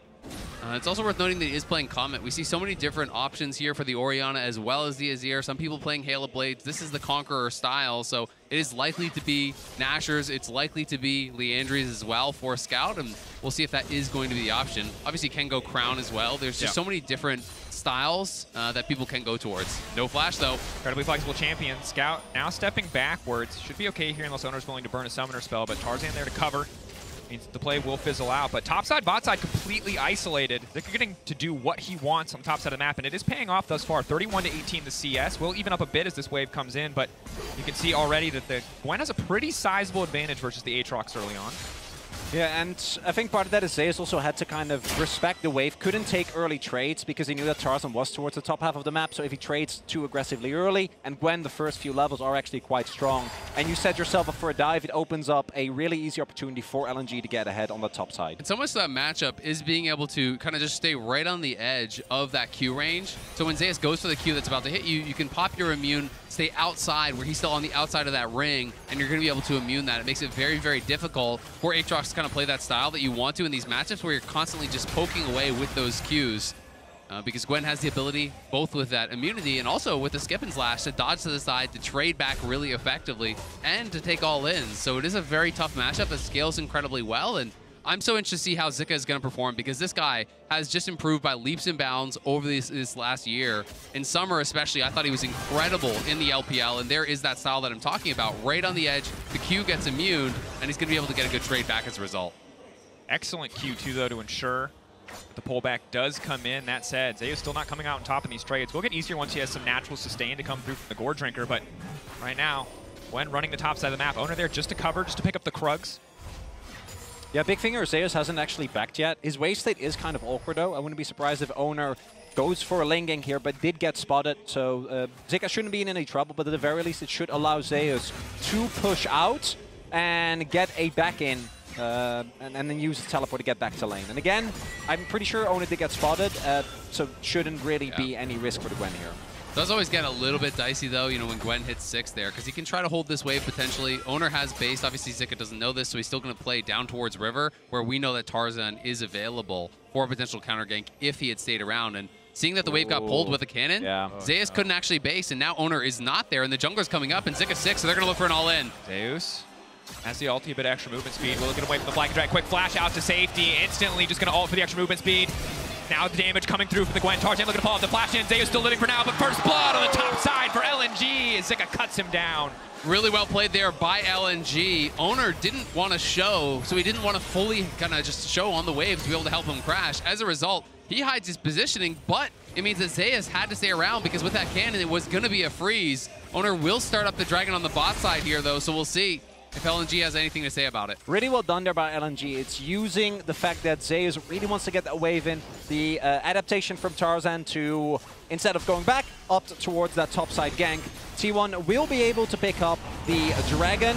And I do think that the fact that Zeus still had his teleport available means that at least right now he will be able to pick up most of the CS and the wave. But it does mean Zika already has about like, 40% of a level up and has a kill plus a 20 CS lead. So this Gwen is going to be really tough to deal with as we get into the mid to late stages of the game. I mean, it's first blood as well, so it's nearly an 800 gold lead up there in the top lane, which is going to be really, really rough. But Zeus trading well there.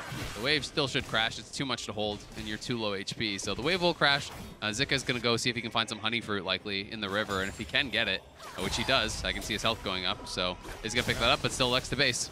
And the investment top side just certainly paying off thus far for LNG and their counter pick with the Gwen. The bottom side, however, Guma doing pretty well to at least have a small lead over Gao. The biggest difference you're going to notice is experience, again, because of the champions selected. Might free up Keria to lay down a little bit more global pressure with the ultimate. Something we're going to have to see if T1 are able to use. And it's a good bit of push here for Keria and Guma. And I want to see, if T1 are going to be opting into, that soul optimization, trying to follow around your jungler, trying to pick up all these additional souls, because really kind of ramping that up is such a big deal, especially if you are playing purely support Senna. Where you're not going to be farming, you're not going to be kind of getting that additional gold through that mid game, because you do have a true AD carry. It's not like you're paired with Tom Kench where you can start picking up more and more of that farm. So I want to see how he optimizes. He's at 27 souls already, but that is going to be a huge portion of your damage in this kind of a game. Certainly is. Every 20 souls, 15 AD, 20 range, 10% crit chance. So it's going to feel good every time you hit one of those breakpoints as Keria. T1, 3 members in the area, ready to set up. Scout on the flank, however, going to look for the shove. Is going to manage to catch only Zeus in the meantime. Baker still standing strong. Shockwave getting good damage down. T1 quick to force the fight. Zika not powerful enough to force that one through. T1 taking one and might just turn right back to the Herald. And T1 there, a lot of confidence. Crucially there, I think they're relying on the ultimate from Keria. In these early skirmishes, the heal as well as the fact that you can take, or rather focus on a target with all the CC that is available for T1 with Shockwave, the entirety of Rel's kit and Aatrox, and LNG going a little bit too ham on the early skirmish. Yeah, I mean, absolutely. Just look at the itemization for Scout right now. Like, he's got a crystal, he's got some mana and a dagger. That's it, right? Like, he doesn't really have much power behind this, so he does find a decent ultimate, but the follow-up's not going to be there. Tarzan not really able to get much damage done. Zika, I think, was just on tabbies at the time of that fight, so definitely not in a great position to force it, and they do get punished pretty heavily here. Big here as well is that Zeus has a Hex Drinker, so that actually is really good in this early 3v3. Can tank a lot of damage. You see as well, Tarzan just gets 100 to 0 between the CC from Owner as well as Faker Shockwave, and then you're already a member down. This Aatrox is ready to go after you, and I think LNG should be happy that they're able to get the rest of the people out. Yeah, I mean, the Sentinel helps, sure, but it's not like they were even close to killing anybody. I think that was an ill-advised fight for LNG to take. And honestly, I'm a little bit surprised because they are one of those teams that, to me, is extremely measured. They're usually really good at evaluating how strong they are in a game. And if they don't feel that they're in a perfect position, you often just see them play side lanes, they trade for plates, they trade for jungle camps, they trade for objectives. And they're one of those LPL teams that is least likely to fight you if they don't feel that they're in an advantageous position. So it is a little bit surprising to see them opting into it, and T1 does punish. And you can see as a result, the gold lead opening up. Faker up over 20 CS, gets a kill there, and has taken 2 plates. So the Orianna is more than 1,000 gold ahead, and the Herald's now going to get dropped. Yeah, Herald's going to come crashing down here, only going to further extend Faker's lead. As you can see on the bottom of your screen there, Scout doing what he can to just push everything back, but now they might just go in for the counter punch. Scout pulled away, forced to flash out to safety. The Herald still connects. Now Faker going to be in trouble, but again, there's no follow-up damage here. Orianna just sitting pretty. Thank you very much, Tarzan. That was terrible. And now what the hell? T1!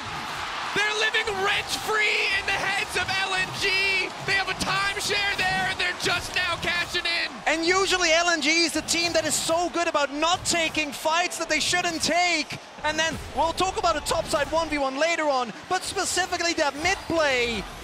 Why did Tarzan go in? Well, why did Scout go in? Why did either of them go in? Scout goes in, ults him away, then has to flash out. There's no damage left. Then afterwards, Tarzan goes in.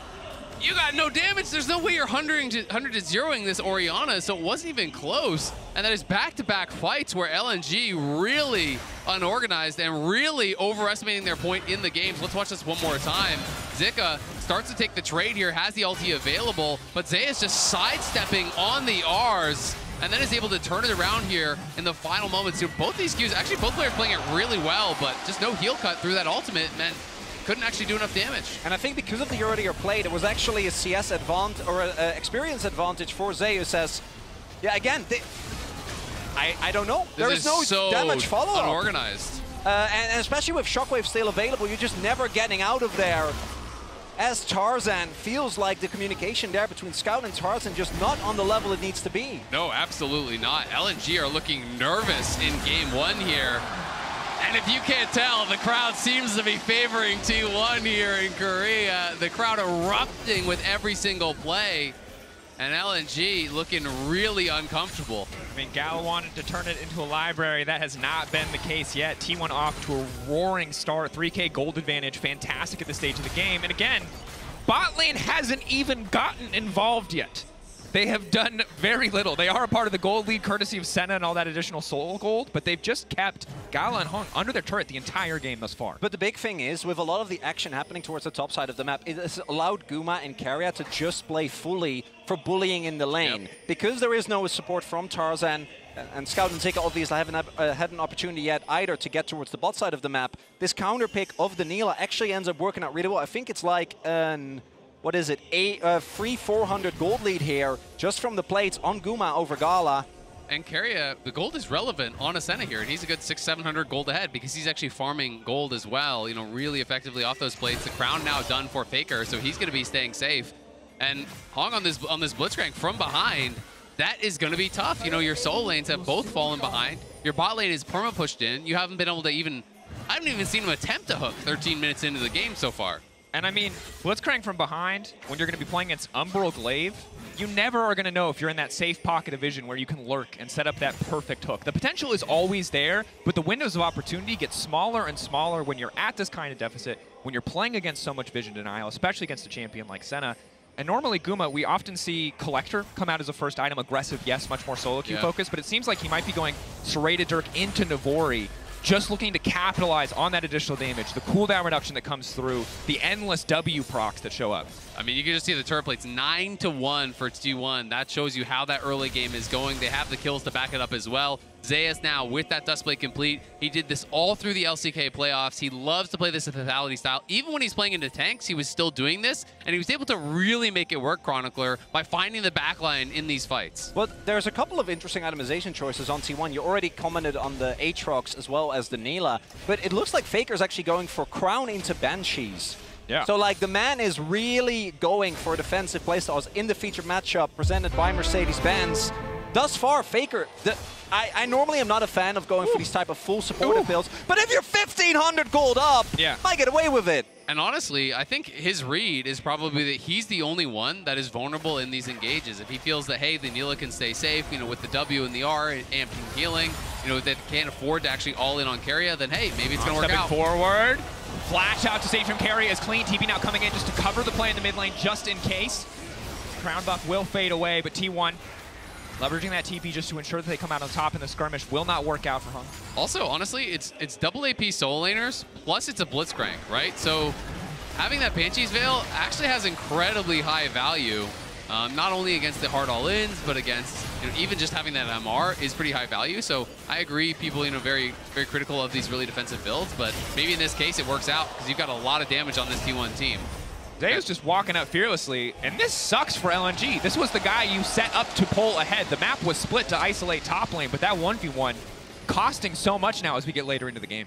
And Zeus, you know, for all his struggles that he has found in finals, and specifically against Doran, was, I think, the member that even during the tough times for T1 this summer, looked the most composed. Yeah. It's really easy to forget that this is a player that has only been the starter for 2 years, right? Like, he's obviously been a mainstay for T1, but hasn't been around for that long.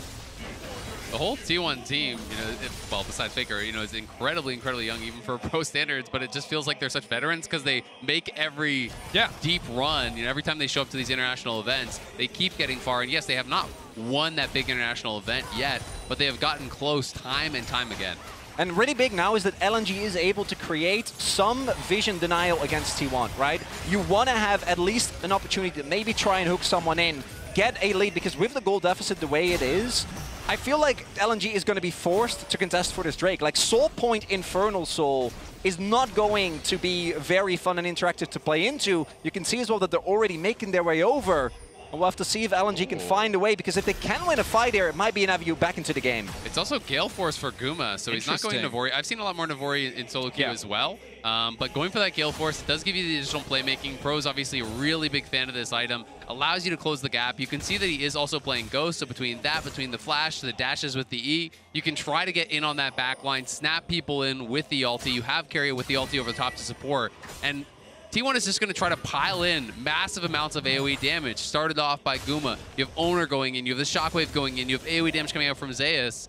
And if they can pull off that engage, it's going to be incredibly difficult for LNG, I think, to turn it around. And I think one thing that LNG needs to consider is we see this all in on the top side. Zeus getting the Q3 in, but not quite as much as initially expected. Hex Drinker pocked. Won't result in much more. Both sides simply backing away. A trade of ultimates. But you can see here, a lot of T1's composition leveraging the power of healing. Might need to see some reduction from the side of LNG, but TP coming top side. They're all coming. There's 4 top right now. Full focus on getting this objective bounty. Zeus, flag and drag. We'll just get the flash in the end. Tower picked up on the bottom side as well. That's going to be double objective bounty in about 30 seconds there for LNG. They got the tier 1 bot. They're taking the tier 1 top. Yes, they're going to be losing that dragon, but they've made the call here. And this is more the LNG that I know that is not going to fight these fights where they think they're disadvantaged, right? And that's why it was so surprising to see them take some earlier on.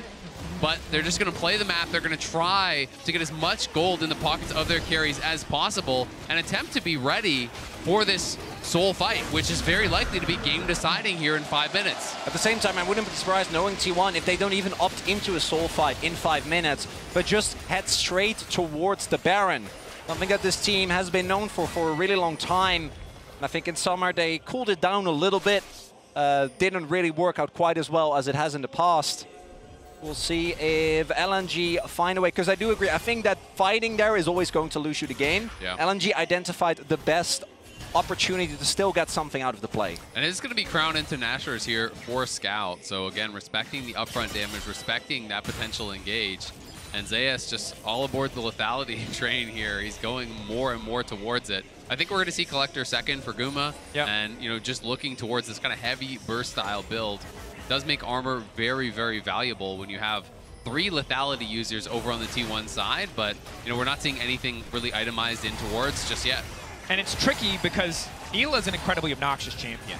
Every bit of crit she buys gives her percentage armor pen as well as healing when she does damage to champions. So oftentimes you'll wonder, why is Neela hitting so hard? It's because to make a melee carry work, they had to give her ridiculous frickin' scaling. And you will feel it at 2 items, most certainly. You will feel it even more at 3 items. If this champion is not blown up in a fight, she will take over in extended engages. There is also the fact that we've seen the most, I think one of the most successful combos in this tournament has been Rakan, Aurel combined with Jarvan, right? Like that combo, Aurel and Rakan together.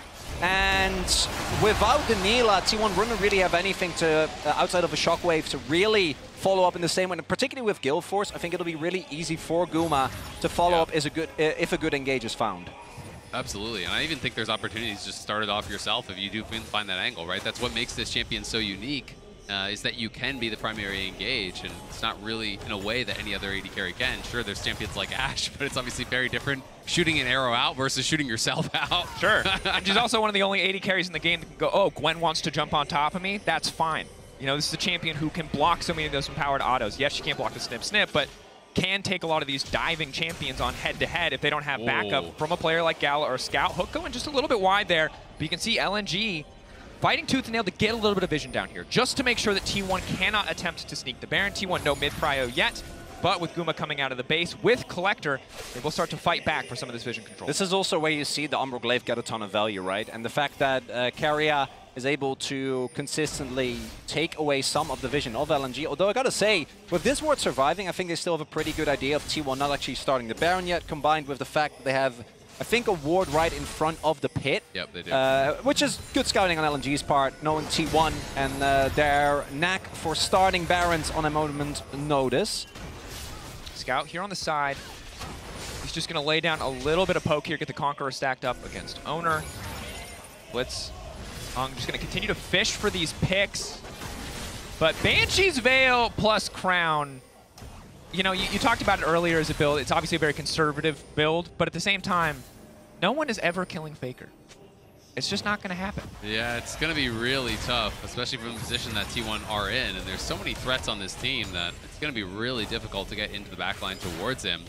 But at the same time, you know, you have to respect the fact that Scout is on his ultimate comfort pick. Gala on an ultimate comfort pick is on 2 items. Scout likely to have his Nashers done relatively soon. And LNG, I think, are going to hope to get their 2 items done before this next Dragon, and I think that is where they're going to try to just draw the line in the sand and try to turn this game around. If you can win a big fight there, if you can take that Dragon away from T1, maybe knock some of these towers off the map, all of a sudden, the game becomes within reach. And do note as well, talking about 2-item power spikes, Zay is actually finishing the Edge of Night, another Blitzcrank counter item, right? Making it hard for him to get hooked in. Owner with the Knight's Vow, which I think he put on Guma just now. Yeah, there's really not good poke either on LNG's side to actually knock off Banshees or Edge of Night. Not a lot of ways. And in about 30 seconds, this is going to be a must-win fight for LNG. Infernal's also going to take away a lot of the potential problems with lethality. Because if you add all the extra damage on top of that, it's not going to be nearly as much of a problem. Or T1 might pivot towards the Nash. We'll see what T1 want to do, but this is an opportunity. 2 items across the board, just about for the side of LNG. Maybe a chance to fight their way back into this game. Some unforced errors earlier on, costing them dearly as we've gone later into this game. But they can reset the script right here if they can find the right angle on this fight. You can see both teams trying to fight for this mid lane wave, but all the vision for T1 is focused towards that Baron side, and T1 do have mid prio. The Dragon spawning just now, so will LNG just try to rush it? And the answer is going to be yes. Zika's already on it, and T1 are coming, so the fight is going to be on. Have to be careful about locking themselves in the pit. Keep your eyes on Guma if he gets to the back line. Owner now stepping forward. Dragon Soul stolen, and now it's Guma Yushi looking to tear through the entire team. Goes golden right to the back line. Zeus continuing to step up, but Zeka needs to be the difference maker. Zeka needs to hold on, but there are too many members free firing into the Gwen. Zeus stands strong on the backside of the fight, taking down so many members on the side of LNG. And Zeka tries heroically, but it's not enough. The steal comes through. T1 have the gold lead, and they're able to take a commanding lead. Only Carrier ends up going down. Busan erupts as T1 claim the soul, claim the ace, and claim the Baron, and you have to think they've claimed game 1 as well. An incredible start to the series from T1, showing us something new here on the world stage with the Neela, but you can see the start of this fight, everything they could want, and it only gets better from the moment that Infernal was stolen. Yeah, they're just not able to really do anything with this Blitzcrank. I mean, I'm not able to find an angle to engage. LNG is so focused on trying to actually knock down this Dragon that Zika's not in a good position as the fight starts, and then Gala just gets tipped there, and as Hong hooks him, he hooks Zeus in. Thanks for the alley-oop. He slams it down on Gala.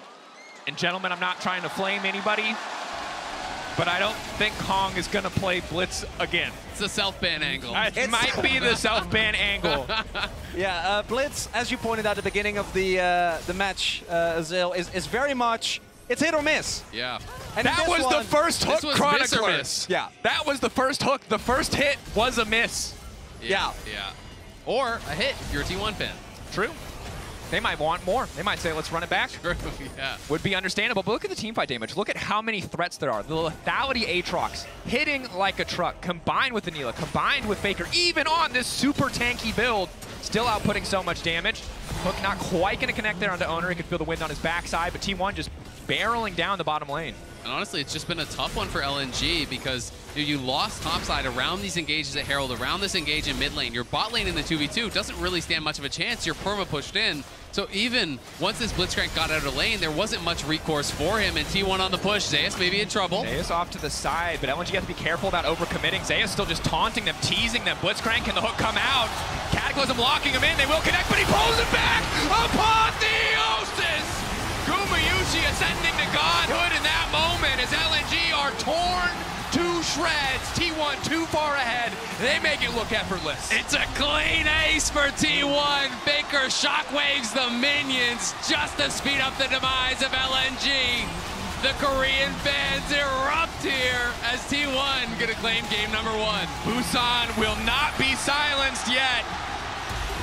Incredible start for T1. LNG kicking themselves after that early game, and to be honest, it was a mess there as we got later and later into the game. Going to have to go back to the drawing board as we get ready for game 2. And coming into this game, for me, as I mentioned at the beginning, the most important player on the T1 side was Owner. How was he going to be able to play? And I think it was him and Faker, the combination of the Rel plus the Orianna that ended up being really big. And then also on the flip side, Tarzan in particular, having a really rough game on the Jarvan. Like, they picked that away, which I think was the right call. But after a game like that, I don't know if you can do that a second time. I mean, I think he had a bad game, but I also have to criticize Scout. I'm a massive Scout fan, but I don't think he was on point with his engages either. You know, the engage that he went in for over by the Herald fight did not work out. The one around mid lane did not work out either. And LNG have got to calm down, go back to the drawing board, because they just got absolutely rinsed by T1. And it's super concerning when you look at the elation of those first 3 picks, how solid that looked for LNG, turning it into that performance that just did not match that initial assessment. Let's send things over to the analyst desk to talk a little bit more about that game 1. Thank you so much, Dracos. Korea has put all their faith in Faker and T1, and they have delivered in game 1 at the very least. They have given everyone hope, I think, because what a shellacking they gave to LNG. That was a beatdown, Shox. Whoa. That was actually amazing. And it started in the draft. It was from draft all the way through the game. So well played by them. Massive, massive props here to T1 when all of the pressure is on. The entire country is looking intently at you, and T1 answered. It does feel a little bit like a Scout after all this time, though, because that is probably some of the worst League of Legends I've seen that man play in a long, long time. It felt like one of those movies where the student finally comes up to the master and they're like, all right, I'm ready to take down the master now. Let's go, let's go. And then they make mistakes. Yeah, it was crazy. I mean, it started in the mistakes. laning phase, right? Exactly. Is that jitters? What is that? It did look like it. I mean, so many of Scout's movements and his engages were really kind of off here. They even had the one where he goes in and then Tarzan goes in by himself and feeds another one over. It was kind of crazy how Faker remained calm the whole time. If you remember back to that Rift Herald fight they're talking about, Faker just walks away from Scout's engage, and then Tarzan as well. And Scout goes in and he whiffs. And Scout fumbling that caused so many issues. Like, even in the get-go, that level 1, well, we had them where they had that split map. They were trying to play around Tarzan, who was maybe setting up a dive top, had found an advantage by clearing out What is that? And then whatever the hell happened after this, as you can see, just leads to this. I mean, it's a shellacking by T1, but I don't know what the thought process is there. Yeah, and there's no, like, this is so against what we're used to seeing from LNG domestically, right? Like, these are, like, obviously, T1, they came out, this is a statement victory for them, but there are also some highly questionable plays coming out of LNG that they did not have to make. And usually when they get set behind by other teams in the LPL, they play so controlled around, like, turtling for mid to late, and then they try to win in mid to late game team fights when they are on better item breakpoints or when they think they can set up. And the only kind of hint of that you saw was that kind of like tier 1 bot, tier 1 top trade when they gave up third Drake.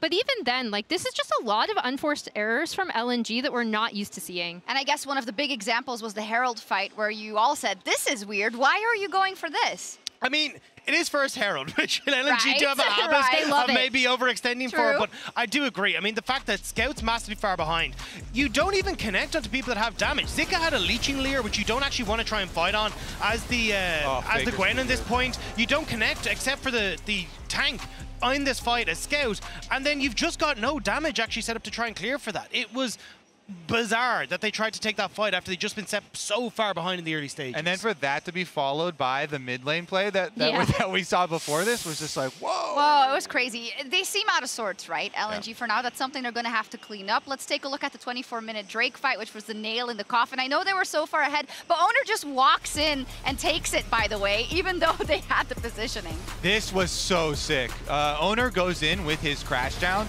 Look at the rest of T1 on the follow-up engage, though, as well. They immediately take it, and Guma has bought a stopwatch for this. Goes in on the Neela. shockwaves them himself. It does feel like, though, when you get to this point in the game as T1, you're actually just untouchable. You have the Senna there for the healing, you've got the shield coming through, you got an Aatrox who's healing for days. Yeah. I mean, and even a Radiant Virtue was on the rail. Like, no one's going to die on this squad when they're that far ahead at this stage, so they're happy to just walk in and take it. Yeah, and this is where I actually would like to credit T1's red side draft. We've actually seen a lot of really interesting red side drafts coming out after blue side was so heavily favored earlier on in this tournament. And I love the Senna-Neela rotation. Like, we were kind of sitting here calling for it. We're like, Neela, come on, Guma. Like, you got to do it. And it was a really good place for it. And it also showcases something that we brought up initially, which is that in this kind of meta that a lot of the other LPL teams have brought to the table with some of these bot lanes, T1 are perfectly capable of playing in it. And you even saw LNG recognize that with the Caitlyn and Renata bans coming out on blue. It was so smart because it was set up by yesterday. T1, or not yesterday, but when their last games, when they played BLG, they had 2 Tahm Kench games. So you think, all right, we're going to counter this Tahm Kench before they even pick it. Blitzcrank, so we could kill his shield and we could pull him in and get 2 for 1, and then they hit you with the Neela. Not every team can do this. Neela is a very rare champion, but I remember right when the champ came out, Guma was one of the pro players that spammed her in solo queue when very few other players were putting the time, the work, the effort into it. Guma usually put in that work on this champ to be able to have it so ready for this moment. I actually thought it would be a pick that we saw more often, to be honest. Senna Neela has been really, really strong. We saw it a lot of the Mia Masters. We saw that coming out there. Yeah, we know that some of the LEC teams Masters to World Quarterfinals. But no, seriously, it's like something that the teams have been practicing, and I thought we'd see it a lot more sooner. But I think, as you say, it's a great response to a lot of what we're seeing in the meta at the moment, being able to confuse, draw that opportunity to bring out something that's a bit new to the stage, and they performed fantastically on it. Like, they were destroying the bot lane. They're up like 10 to 12 CS at this stage. They did. It was phenomenal from T1 in this first game, but it is a best of 5, so we have to temper just a little bit. We're going to take a quick break and see if LNG can gear up for game 2.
Bringing in a new roommate to save money, is that the plan? Say hi to Glenn from work. Yeah, I think I have a much better plan. We switched to my plan from Verizon. That is a good plan. Glenn. Get my plan starting at just $25 when you bring your own phones. Plus, save when you add perks like the Disney Bundle. It's your Verizon.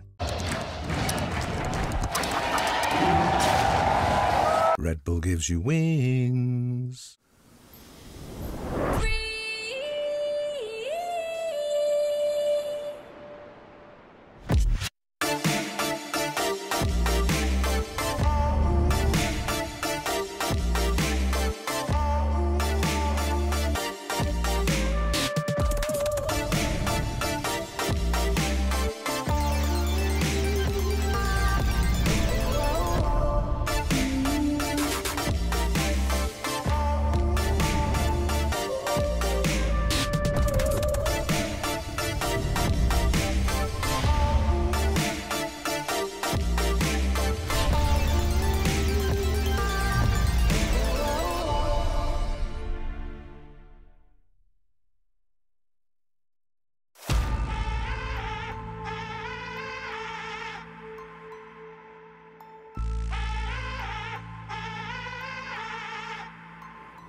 I'm leaving ashes wherever I go.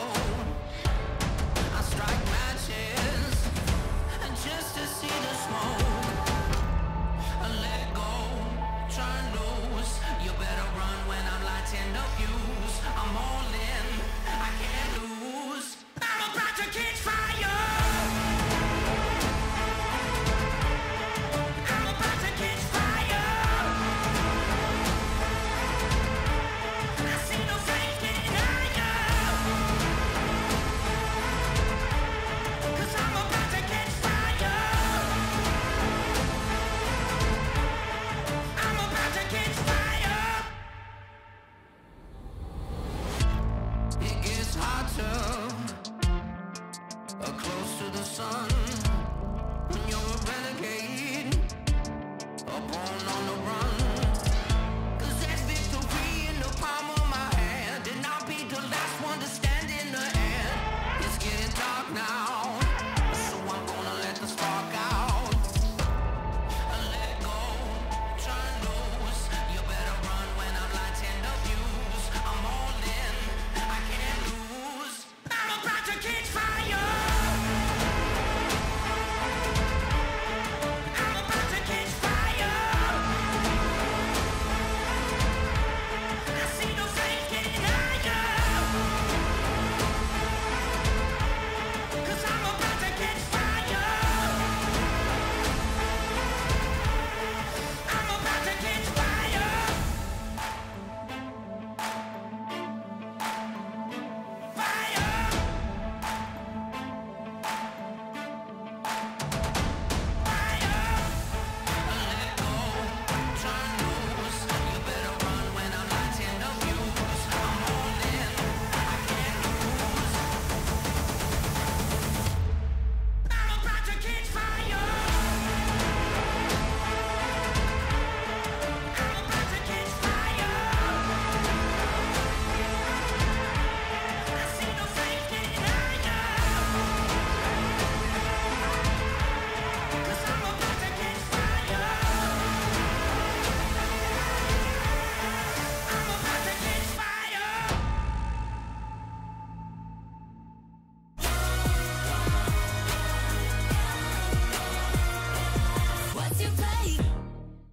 Scout on the flank, however, going to look for the shove. He's going to manage to catch only Zeus in the meantime. Baker still standing strong. Shockwave getting good damage down. T1 quick to force the fight. The Herald still connects. Now Baker going to be in trouble, but again, there's no follow-up damage here. Orianna just sitting pretty. Thank you very much, Tarzan. That was terrible. And now what the hell? T1, they're living rent-free in the heads of LNG. Stepping forward, Dragon Soul stolen, and now it's Gumayushi looking to tear through the entire team. Zeus stands strong on the backside of the fight, taking down so many members on the side of LNG. Welcome back to Worlds 2023, where we are heading into Game 2 between LNG and T1. And as you just saw, literally 5 seconds ago, that game was not close. Hey, it's interesting, because that's about the same game time as it was as well. Which for Chronicler feels good. He's trying to contain himself. He doesn't want to get excited as an LCK representative, and I understand why. And I think for LNG and LNG fans, kind of just praying for a reset. Just start over. That one didn't count.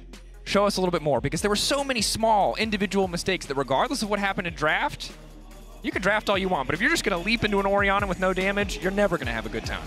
Yeah, there are a couple of questions that I have going in. I think the Senna, at least in second rotation, should get taken away. I think T1 are very happy to use the flexibility that it provides, as we do actually see a really big pivot here. This is looking to me like a B1 Orianna angle. Jarvan and Azir both taken away right from the get-go. And LNG are on blue side, so it's obviously going to be a bit of a different game with that change-up. They are able to select that. So Orianna getting a banned out. Now the question is, where do you go from here with that Orianna ban? Maokai would make some sense, but you obviously, if you are playing on blue side, can't go for the Maokai Jace, which is kind of that priority pairing. Yep. So now I'm kind of interested if T1 would be concerned about it enough to try to take that Jace away, because that is one of those really top-level pairings that people hate to give. Would also be a flex pick for T1. Zeus has actually still plays it top, even though it isn't that popular anymore. Definitely one of his comfort champions, and Yeah, the Kai'Sa for me is the other big one, because I think that Gala, individually on the Kai'Sa, looked great. I don't think he was the problem in that game. No. I think it was more so the fact he was playing into a lane that relied on Hung hitting blitzcrank hooks, but didn't happen. And then come mid-game, like, what was he going to do with his team already being so far behind? I think you're completely correct there. I think we didn't really get to see most of their composition work at all because they fell so far behind in the early to mid-game that even if Kai'Sa had been able to do something, it just wouldn't have been impactful with the gold and level discrepancy we saw. That said, Aatrox again locked in, confident to double down on the blind pick, and no reason you shouldn't be. Zeus was behind, put behind in the individual matchup, and still came out on top in the 1v1s. And I think so much of that really came down to this fight around Herald that went so bad. You know, Zika was ahead prior to that. They had the gank, he got the first blood, he had a massive CS advantage, about 20 CS, I believe it was at that time. But that fight goes so bad, it really brought Zeus back in it. And then, of course, Zeus got the solo kill from there, really took over. It is going to be the Jace, as expected, should be going towards Scout. And now we have to find out where they want to go from here. Do you pick a top laner now? Are you willing to go back towards that Gwen? Are you scared off of it after that first game? Renekton, definitely a stable pick, but it is going to be Gwen again. And I think it makes sense, right? Like, I don't think you can just completely doubt yourself or your picks after that first game, because it was so much down to execution and there was so many errors. You know, you talked about the small errors, but there was also massive ones as well. Oh, as it is the Silas locked in. We've seen this picked a ton into the Maokai specifically. We'll be able to get an insane amount of counter value there. Also has been very high on the ban list against a lot of other LCK teams that have already highly prioritized the champion. My main issue with the Gwen, and I don't think this is player dependent, is that it does feel like a lot of the game deciding fights in the current meta happen before Gwen truly is like the 1v9 machine that we know she can be. I feel like her free item breakpoint is absolutely nuts. But a lot of games are decided before that, and I think that's where the Renekton, to me, even though it does make you very heavy on the AD, could have maybe provided more of a counterweight in mid-game. Might have been able to. I think my attention is naturally drawn to the mid lane now because we've gotten so used to Orianna kind of Azir matchups, whereas instead now we have this Jace Sylas, a much more explosive, potentially much more volatile mid lane matchup. Scout said in his interview with Lore back in Swiss, like, hey, I don't feel like mid lane has a lot of agency right now to carry the game. Very different story in this kind of matchup. I agree, and I think Faker, most people would not have expecting him to get the better of Scout in the 1v1. And in the first game, Faker absolutely did. This time, Scout is going to have the agency in the early levels on the Jace to try to push in, to try to punish this Sylas. And it is going to be the Varus, which I always think, you know, is nice in some of these early situations because it is really flexible. You can go AP, you can go on hit, you can go lethality. There's lots of different angles here. I do think they need some consistent DPS, so I am expecting it to be either AP or just purely on hit. But knowing Guma, would you say it's more likely to be AP? I think, given how a lot of the LCK teams have been using it, it's probably lethality, especially with the amount of setup that's already available. And I think that also playing into LNG, there is a lot of threats there where you don't really get to be close up and actually deal damage. I think if it's like an Ornn or a more of a frontline pick in the top side, maybe, but would expect this to be the lethality specifically. There is also still the flex potential again here with the Rel. Varus Rel, very strong bot side with a ton of power. And there is the opportunity for Owner to go to swords, something like his lead. This is R5 counter pick opportunity though, and is it gonna be the double marksman? This is so funny because I was talking about that in Pick and Ban game number 1, how Carry was so flexible during this meta where he was one of those guys that you really could count on in this double marksman meta. We have not been seeing it in a long time. Do you think it's going to be the support Ashe or the support Varus? Because both of those were somewhat valid at the time. I mean, we'll see where they want to go. Again, they have till 20 seconds to decide what lane or who wants to pick what champion, but I feel like LNG have just been consistently on the back foot. Again, the second game they had the loss, they opted for blue side. T1, again, using this support counter pick to such great effectiveness, at least in terms of throwing off LNG plans. That said, still have to execute in game. It's going to be so interesting because, you know, when we saw these kind of lanes back in the day, it was a lot of double Halo blades, you know, all about the early levels, all about the aggression, really utilizing that power to try to harass someone like the Rakan down before they can even look for those engages, before they can call their jungler down. Because if you can keep them chipped out, if you can keep them pushed in, then it's very easy to track the jungler. And Tarzan's job also becomes a lot more difficult against the hawk shot that Keria is going to have. So it's not just going to be the wards he has to circumvent. He has to worry about these hawk shots and getting tracked from that, worry about potential invades coming in from Owner on the Rel as well. So I do think there's going to be a lot of pressure already here on how Gala and Hong are going to be able to actually work this. And this was specifically the type of pairings where T1 looked monstrously far ahead of everyone else during the spring meta, right? When it was all about, and we saw like Caitlyn support, the Varus, the Ashe, right? We basically saw everything. Yeah, the worst time to play bot lane in the history of bot lane. Not fun. Or the best, depending on if you enjoyed those supports. Yeah, it was. Or if your name was Keria. Yeah.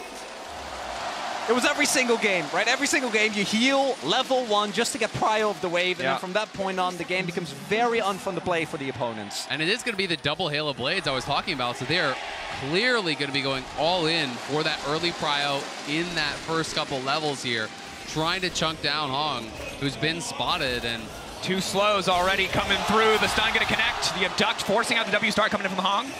Now walking away. That's the heal you mentioned at level 1. A little sooner than we expected, Chronicler, but just trying to zone the Rakan away. Yeah, I think they thought they might be able to actually get all the way in to force out a summoner. Unfortunately, the heal does get kind of wasted there, so I think that removes a lot of the advantage they had from that initial attack. You can also see Gala, knowing how hard this lane is going to be, he's on Boots 4-pot. So this is about as defensive as a start as you can get, trying to have the sustain to survive and trying to have the ability to sidestep and avoid a lot of this damage. The damage is still done, though, because Hong had to start with his W level 1, right? Like one of the big advantages that I think Rakan has gotten, and why his laning phase that used to be one of his weak points has gotten way stronger than it used to be, is because if you hit your Gleaming Quail, you can tank so much of the damage, but now you're basically not going to be able to contest this early game at all. And Keria and Guma, that's right where they want to be. So frustrating to play against this volley. Halo Blades now proc, Hong just to back away. Eating 2 of those autos, nice bit of gold over to the side of Keria. And remember that you can earn exclusive Worlds 2023 drops, linking your Riot account on lolesports.com.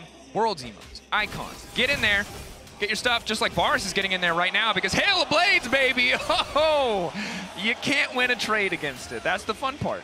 Big here as well is that T1 did place the ward down on Raptor, so they know that Tarzan is towards the top side of the map. So there's 2 options. Either T1 need to get the wave in before there is an opportunity to gank, set up some Triburst Vision, or have Owner path towards the bot side. It looks like that's not going to be the case, though. They made the read, and Owner now can invade towards top side or look for a gank on Scout. Well, they saw that he had no blue buff, so Owner's just going to invade on the blue because that ward over by Raptors saw him. They know that he didn't go up towards that blue, so it's going to be the blue taken away, and Owner could potentially even get the Gromp as well and really get far ahead.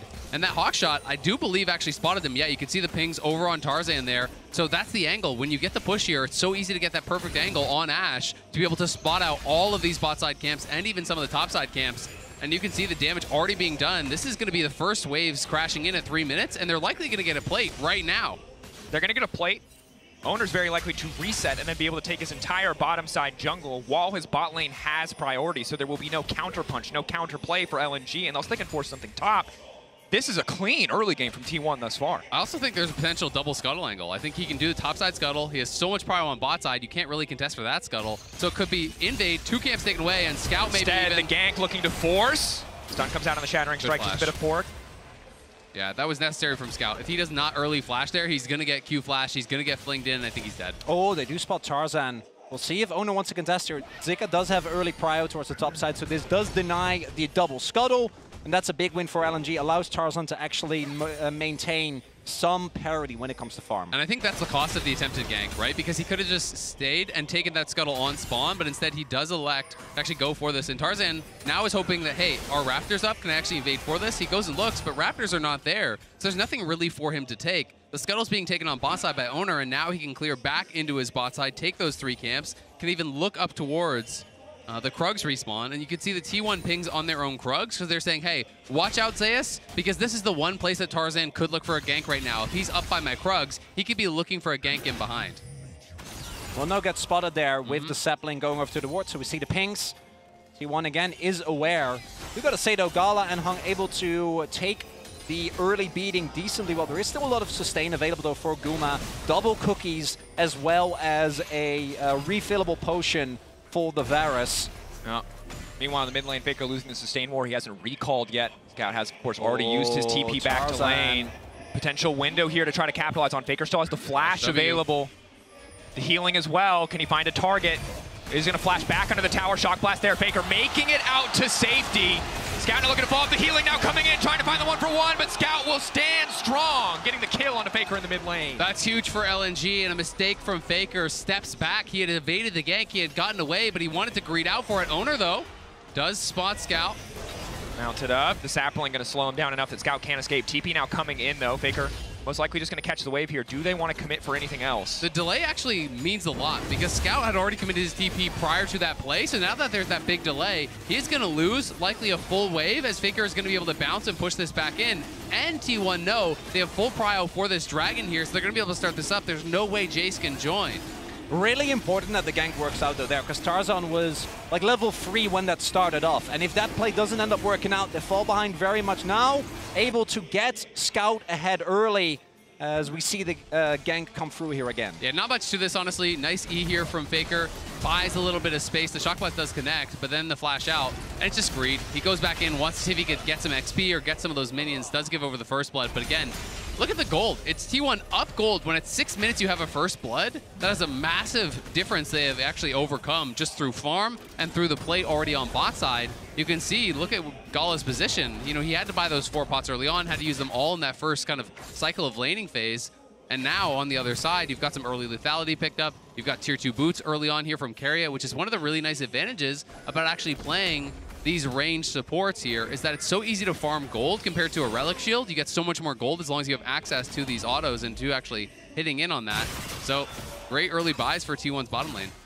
Certainly, and I think it's frustrating too because the gold lead is actually bigger than implied because you've already spent 200 gold on pots in the case of Gala. You've already lost so much gold just going for consumables. Guma has the refillable, not losing nearly as much, and this is going to be frustrating as they go further into the lane. Boots 2 going to make it safer, but meanwhile in the mid lane, Tarzan in the area, but again, the hawk shots coming through.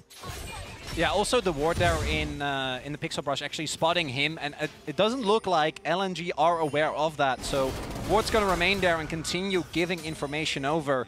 I do think that T1 specifically have already been on good track with this, but especially with these double AD carry comps, which if you haven't watched in Spring, used to be all the rage, it's really important you start stacking the dragons early. I do think it's a type of comp where once you lose control, you're in trouble, but if you don't... massive damage! The escape barely coming through there. That was really close, and yeah, I agree. You have to really stay ahead because as much as you can kind of really deal a lot of punishment to these bottom lanes, all of a sudden Rakan hits 6 and the jungler shows up and you get flashed on and you're both dead. Well, there goes your lead, right? So you do have to pay respect to that, but look at Keria. He was wrapping around, wanted to zone Gala off, so it's going to be at least one more plate going T1's way. It's going to be not only pushing Hong back and almost killing him, it's now a nearly 20 CS lead because of the CS being denied from Gala.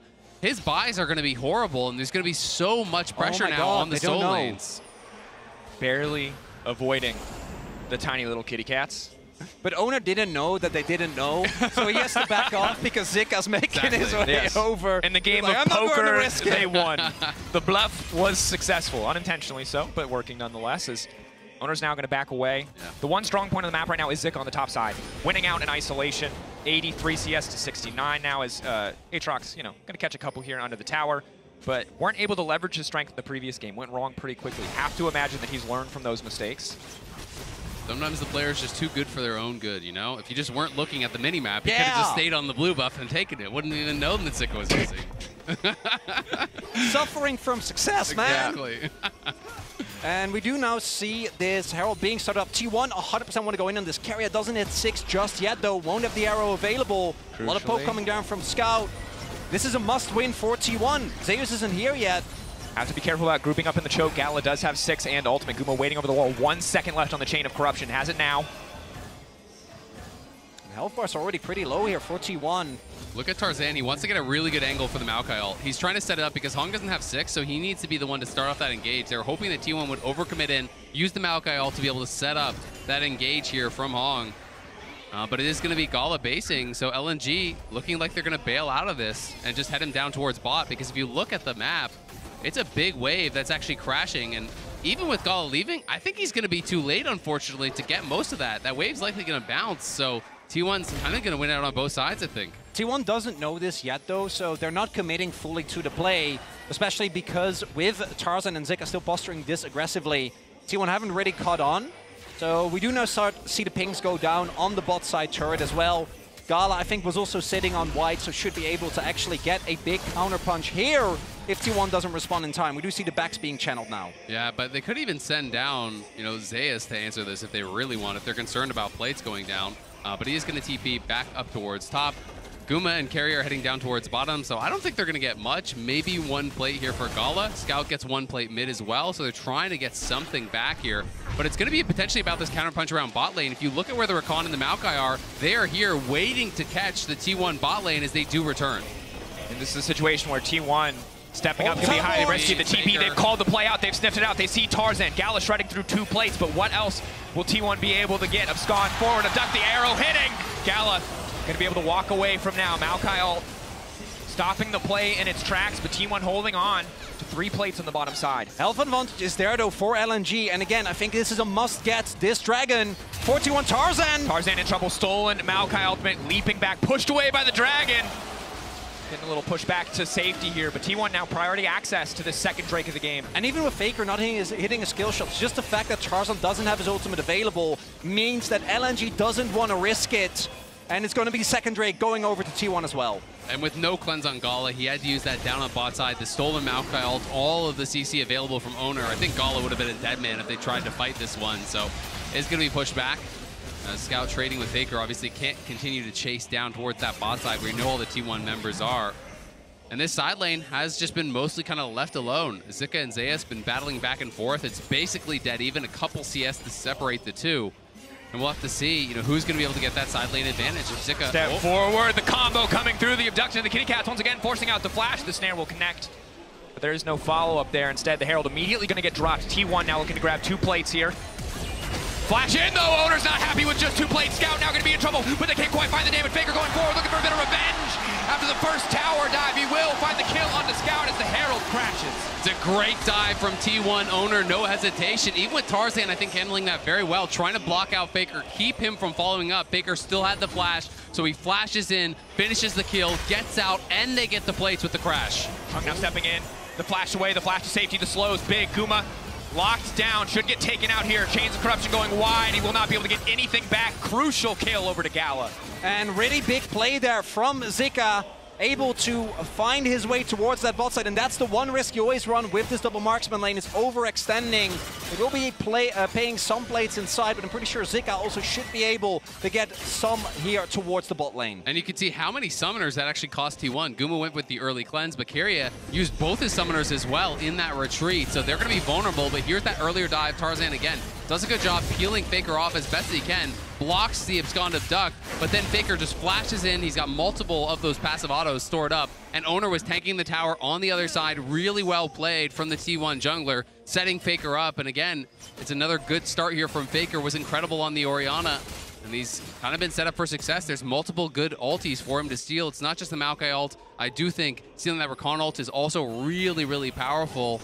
So he could have another good one here. What I do think is important, though, is that when you look at the 5v5 LNG, they are somewhat behind. It's about 500-600 gold. But Cloud Drake isn't the type of Drake where I think if this was an Infernal like last game, you'd be looking at it very differently. But T1 does need to maintain control of this map, because once you lose it and you start to actually front to back against Aphelios, Maokai, Gwen, and Rakan, you're going to be in deep trouble. Well, and so much of it is going to be about the early poke. How much poke can Guma get down? Gala is really behind the curve, so if he's actually getting poked down, getting chipped out, it's going to be difficult for him because he's so far away from being able to get towards something like a BT to be able to answer this. Your economy has been pushed way back. Of course, that kill he gets on the bot side does help him, but it'll be really heavily down to execution. And T1 have great engage as well. Not only with the stolen ults from Faker, but the carrier ultimates. Ash Arrow narrowly dodged away from there. Calm, cool, collected wrong. I'm going to clear out this wave, and I think it's an excellent call out that this is such a tricky position for LNG to find themselves in. Need to hold on to some semblance of control in this game. Good news is, after that game 1, much more controlled game 2, at least trading a little bit, trading blow for blow, matching in some circumstances, while T1 still grabbing more plates, still holding on to a gold lead. LNG at least not making the same mechanical missteps that they did in game 1. What is really important, though, is for LNG to try and hold on to these turrets. As long as that outer ring of turrets remains standing, T1 can't really fully take control, especially once Keria finishes his Umbral. If you start dropping turrets, and I think the second Herald actually going to be pretty hotly contested for this reason, it becomes a lot harder to actually keep control. And I do think the single target lockdown on T1 can be really tough to deal with. Take a look at the match card, lane economy snapshot. It's all over the place. But at least there's no one with a crazy massive gold lead like there was in the previous game. This is a very, very even game number 2. It's going to be such an exciting one. A lot of pressure, I feel like, on LNG. You know, after that first game, if you drop the second one in a close one, it becomes incredibly difficult because then you're faced with match point from T1. And T1 wanting to execute, wanting to be able to keep the pressure on, going with such different bot lane strategies. We've seen it move more heavily towards these enchanter lanes, but Keria back-to-back games playing double marksman bot lane down here, and thus far looking incredibly good. T1 leveraging their priority into the mid lane, the control that someone like a Lethality Varus is going to give you by just piercing, arrowing every wave that comes forward to break mid-tier 1 tower. And I gotta say, I agree. It feels like T1 have identified Gala as a big threat, have drafted in a way that stops him from being relevant for so much of the early game, allowing a lot of their other players to really shine. It's also something that we've seen in the tournament meta, right? And it's been one of the big reasons why we saw BLG, for example, be really successful, why Weibo was able to get such big leads consistently. It's this bot side counter picks as Zeus goes in on Tarzan. Tarzan comes through with the twisted advance. Zeus getting lower and lower. We're going to try to burn through Hextrigger. Is it going to be enough? Flash out to safety. On the backside, Guma managing to land the ultimate. A little bit of follow-up damage. Zeus coming back in for the extra healing. Double TP now going in. Faker is there. Lockdown coming in. Zeus is going to try to find one. Faker is towing away the ultimate. That's the needlework coming out. LNG being pushed back by the side of T1. Faker's stolen Maokai ultimate will connect, but no further fight breaks out. But look at the health. Tarzan is incredibly low. Keria stepping a little bit too far here, but still has the flash. Holds on to it, won't even use it. Gonna be the heal invested instead. T1 still gonna start this up. Zeus does have TP available. It looks like Soul Point, 17, not even 70 minutes in, is gonna go to T1. Yeah, the initial play looked like it was going LNG's way, but with the first TP coming through, Tarzan had to retreat. They couldn't chase in and try to finish off Zeus. And it did mean that despite the trades back and forth of these summoner spells, of these cooldowns, it was Tarzan incredibly low with no flash. You can't walk in as 20% HP Maokai and try to contest this dragon. So T1, as you say, on Soul Point, and maybe it's not the exact one that they do want, but still, a soul is a soul, and flat move speed is always valuable. And a downtown arrow might be enough to get Faker in here. Scout zooming out to safety just in time. Not quite enough duration on that one. Thank you, Merc Treads. Honestly, a crucial purchase against a team with this much upfront CC, with this much engaged potential. Hung not quite going to connect onto Faker there. Second Herald stolen away. Chronicle, you talked about how important that one could be. T1 were able to break Tier 1 mid without its health, but maybe LNG can use it to fire back. It's a really good counterpunch from LNG because it means that you can probably hold on to both of your outer turrets for a lot longer. And T1 also possibly could have leveraged the pressure that the Herald provides into then an advantage in the eventual soul fight in about 4 minutes' time. And we do see T1 continuously looking aggressive, but right now there's no real objective on the map, right? So they can either try and go and play aggressively towards these sides, send multiple people there and look for a dive opportunity, or try and find individual picks and set up for the dragon when it does come up. And I mean, you could see how much of an emphasis there was towards the dragon. You know, just look towards the bot side, all of vision there. Now they're getting vision in around that top side as well. Is T1 constantly pushing forward, utilizing Hawkshot, utilizing volley to check brushes, moving around with Owner, establishing forward vision control here to try to kind of move up that line and even open up opportunities like this where Faker's pushing in top, Owner and Keria are going to cover him, and it's likely going to be a Tier 1 tower unless LNG are really willing to fight for it. For LNG though, I do think looking at the gold and the item breakpoints that have been hit, they can also just decide to give up control of the area for now. As long as you don't give over the dragon, I do think that you're going to reach the 2 item breakpoints. We're seeing that Gala's getting close, same for Zika. And from that point on, one fight can be enough, and I do still think that that is where LNG, if they can actually get that front to back, could look for a turnaround. I think they can, but I'm really concerned for their ability to. If T1 is first one to that objective, I think we're going to see T1 committing cooldowns really aggressively just to get chunks down on LNG. We're going to see stolen Maokai ultimate come out right away. We're going to see the ultimates coming out from Keria and Guma. Everyone just committing these resources early in a fight to try to chunk LNG down to a point where they can't get that 100-0 fight, because that is what they're looking for. They're looking for that fight to start, and they just overwhelm their opponents with the engage. But if T1 has you down to half health, to 30% health before it even starts, you can't really engage, you can't look for it. And T1 with Lethality Varus are just always going to have mid-prio first. It's so hard to get your vision down. You will always be responding to the pressure that T1 puts on the map. It's a difficult situation, and I feel, especially for LNG support, Hung, this guy has to be the big playmaker. The Rakan is the one piece of reliable, proactive engage your team has, and the tool that you can use to shatter kind of the glass cannon that T1 are bringing to the table. But this is a guy who struggled last game on Blitzcrank. This is a lot to ask from a player when you're already at a single game deficit, and he had such a rough game 1. It's also the reason why the Silas was actually getting banned a lot. We saw BLG do it very consistently. Because I do think that Maokai loses so much of his power when the opponent can just answer, right? I think Maokai Ultimate is one... It literally is. But not only is it a better version of your ult, it also takes away so much of what I think makes the champion so oppressive, allows you to set up shop, and your opponents, particularly with champions like the Jays, try to walk up, they just get blown up before they can even get to the objective. I like the timing of this attempt here from Keria. So he shoots out the ultimate, and it's at a time where if you force the cleanse will not be back for this dragon fight. But maybe going to commit to this. I don't think so. So they do get that flash, but you know, your ultimate will be back up as Keria. And unfortunately for him now, he's going to be missing those summoners. So he's going to be very vulnerable to Hong in this next fight. But of course, the primary target is going to be Guma. They really have to get towards him and try to take him out. You can see second items coming through for a lot of people. Scout almost has that tier fully stacked up. Zika's done his second item. It's been a very slow-paced game in the second game. What we are seeing here, though, is that LNG, again, identified that T1 doesn't need to go for this dragon. This is just an individual Drake for them. Obviously, if they get it, they get Soul, but LNG try to set up as much vision as they can to sniff out a Baron in case T1 do not opt into a contest at all. And particularly with the vision that they've been able to set up, if you take a look, one ward on the top half of the map, and then these wards here, they should have a pretty good idea of where T1 is going to go, as it is about 20 seconds until that possible Soul spawns. Umbroglaive spotting adds a bit of vision, but they'll still get the information that they need. His second Herald is utilized mid lane. It should get the charge. Is it gonna get the charge? Not quite. The Matador in the eyes of the bull. On that one, Faker off to the side, Hung now caught out. Arrow is going to connect, but not onto a priority target. LNG, will they look for the re-engage? No, just opting to back out. Know that this is not their window to fight. But again, this is what I expected from T1. Push in, utilize those ultimates early, try to use that to take positioning, to try to get those chunks. LNG, though, have a pretty good position here themselves with Zika on the side. Tarzan will try to retake some of this vision. And LNG are going to try to get the Scuttle and see if they can find the better angle for the engage. Scuttle down. Gala, great guns for a fight. In terms of sustained DPS, he absolutely outclasses Guma.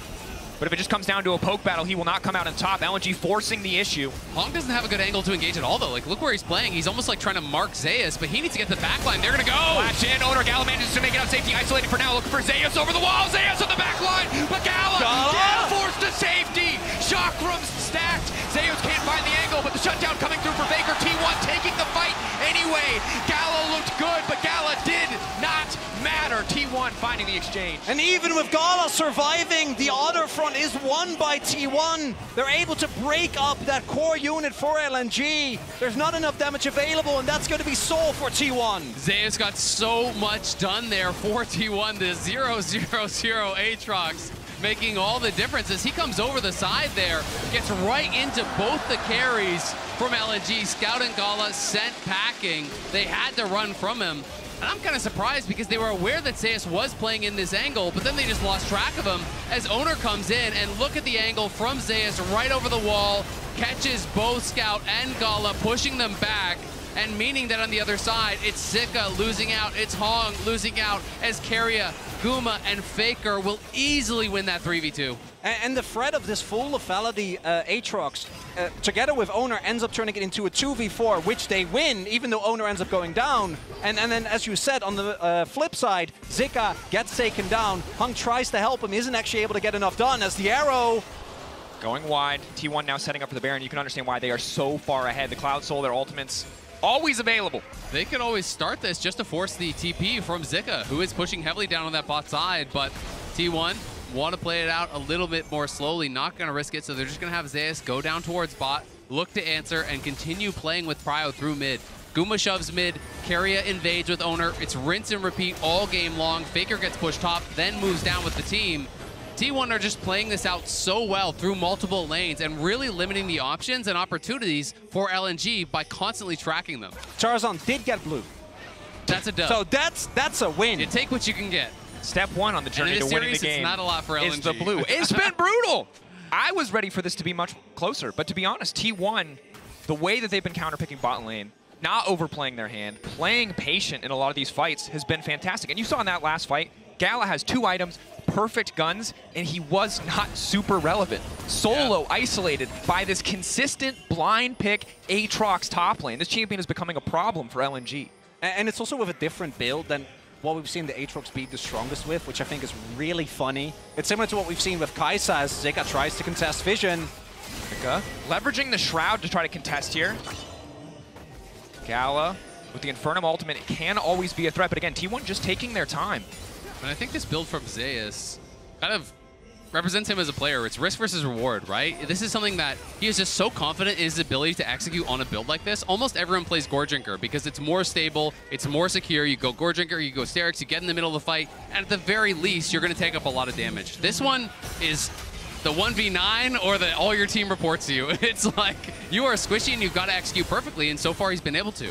And it's T1 that has control of the river, and that allows Zeus to just continuously push, because LNG can't actually threaten the Baron here, so they can't really force out a response from the Aatrox there, and now T1 might start it up themselves.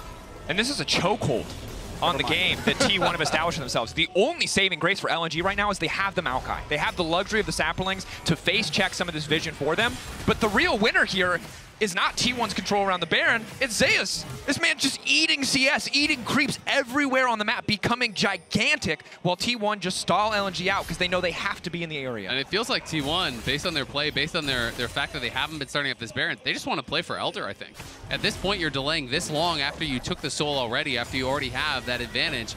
They just want to play around that lower damage objective that's not going to be as risky to start up. The Baron obviously has a lot of inherent risk against a team like this that has that hard engage. So they want to continue controlling vision, limiting the options, and taking only the fights when it really does favor them.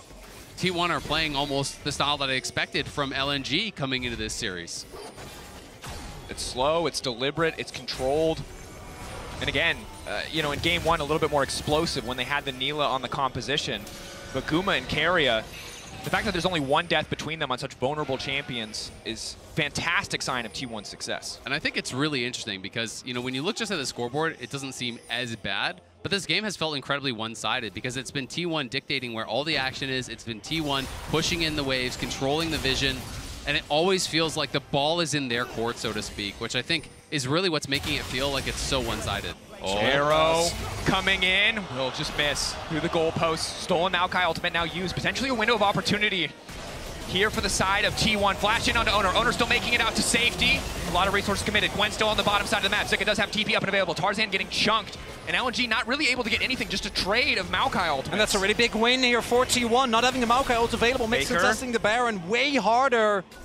And Tarzan committed his flash. You can smell the desperation a little bit there. It was a great buffer from Owner. As soon as that flash came in, he's mashing W, gets that dismount to create some extra space so no one can follow up there from Tarzan. And now if it does come down to an objective flip, Tarzan not only doesn't have the ulti, but he's chunked and he has no flash. So there's almost no way for him to approach and try to steal. Saving grace here is that they do have the scuttle, so T1 can't start up the Baron without knowledge of LNG. Do know the Faker is about to hit his death gap, is about 500 gold away, and that is going to be such an immense power spike, which I don't think they'll be able to get it before the Elder.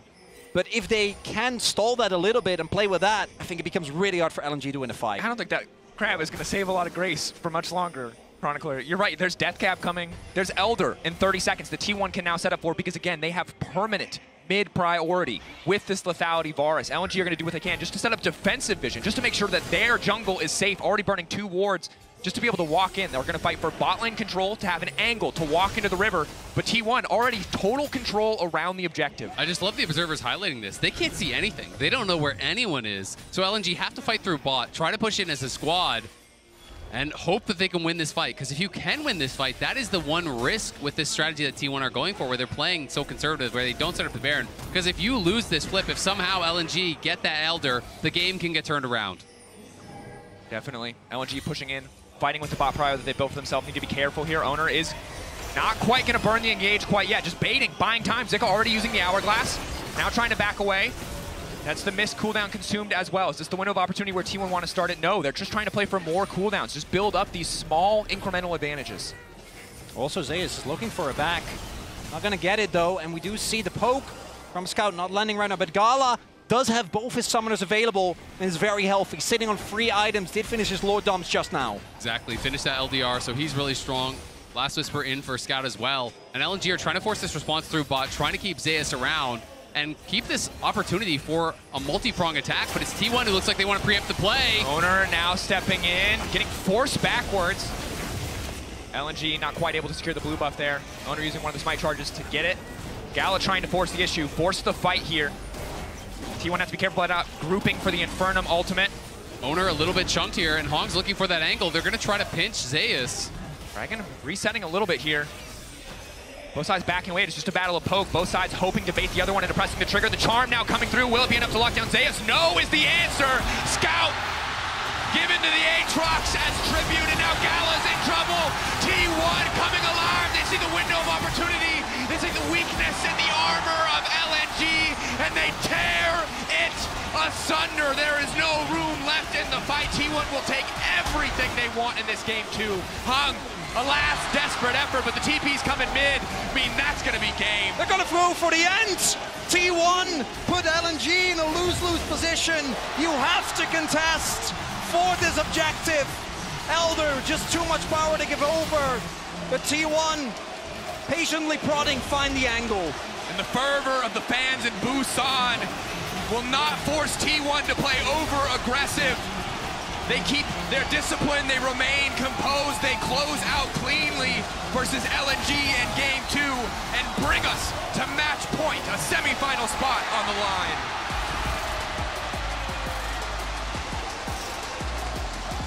What a performance from T1 thus far. Dominance in game 1. And for game 2, the word that comes to mind is control. Absolute control, start to finish. It never seemed like LNG were the ones driving this game. T1 looking so prepared, so practiced coming into this series, and really blowing my expectations out of the water. I thought it was going to be much closer than it has looked thus far, but LNG especially have had no answers for the T1 bot lane. What's remarkable is that T1 is playing the controlled style that LNG had so much success with, but due to these bot lane counter picks, LNG doesn't get to play the game. T1 consistently coming out ahead, and as a result, they're moving on to match point after the break. But before we go, let's check out behind-the-scenes footage of our amazing daily teases through the eyes of the Oppo Cam.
A team against a king.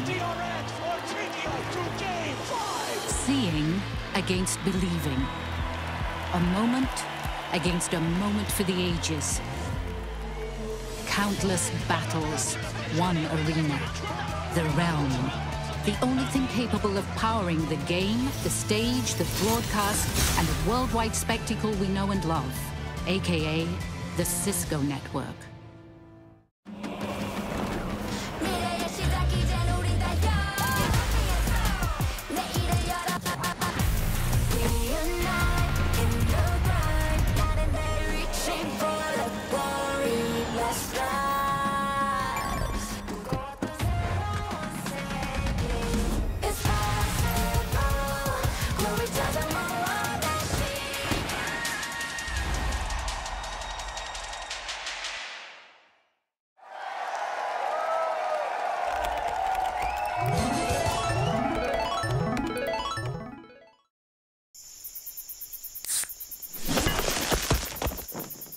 Red Bull gives you wings. Bringing in a new roommate to save money, is that the plan? Say hi to Glenn from work. Yeah, I think I have a much better plan. We switched to my plan from Verizon. That is a good plan. Glenn. Get my plan starting at just $25 when you bring your own phones. Plus, save when you add perks like the Disney Bundle. It's your Verizon. How do we keep holding on? Lights flicker from afar. I'd rather stay in the dark if I'm with you. I don't need the world. Keep me close, safe and sound. More than two is a crowd when I'm with you. Time is passing, knows no manners. I'm finding comfort and hope.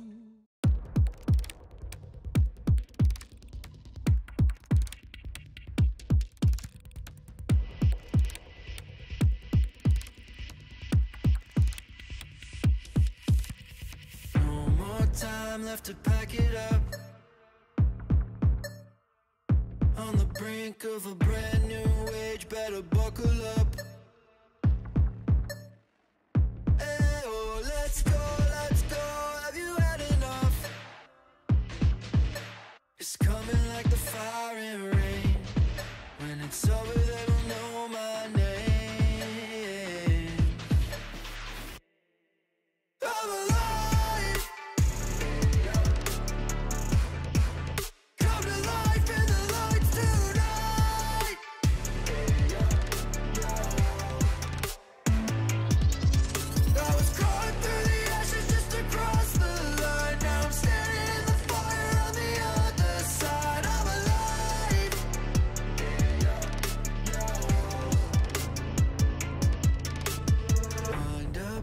Then I let it go.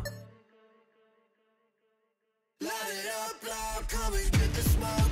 It's system overload, flying way too high like an overdose. Time to lock and load, it's all systems go. Pressure breaking down the dam, it's not the little thing. I'm alive. Come to life in the lights tonight.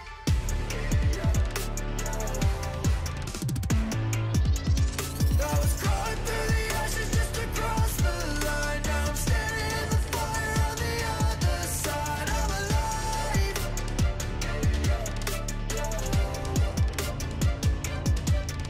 I'm alive.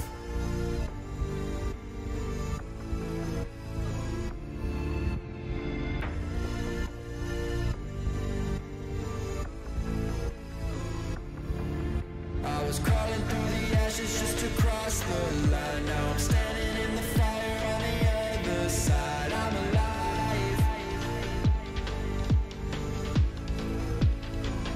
I'm alive.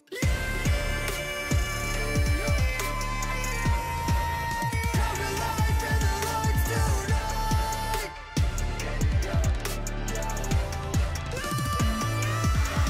I was crawling through the ashes just to cross the line. Now I'm standing in the fire on the other side. I'm alive.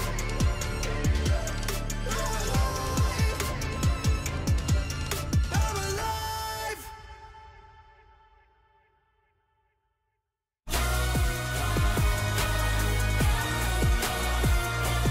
What's your play? The healing as well. Can he find a target? He's going to flash back under the tower. Shock blast there. Baker making it out to safety. Scout looking to follow up the healing now, coming in, trying to find the 1-for-1, but Scout will stand strong. But Gala forced to safety. Shock rooms stacked. Zeus can't find the angle, but the shutdown coming through for Faker. T1 taking the fight anyway. Scout given to the Aatrox as tribute, and now Gala's in trouble. T1 coming alive. They see the window of opportunity. They see the weakness in the armor of LNG, and they tear it asunder. The fans are going crazy already, and T1 stepped into the Sajic Indoor Gymnasium in Busan today with a mission and to keep up the honor for the LCK, and they are on match point already. It went so fast, and to be honest, that game 2 went so fast. It started from the first plays.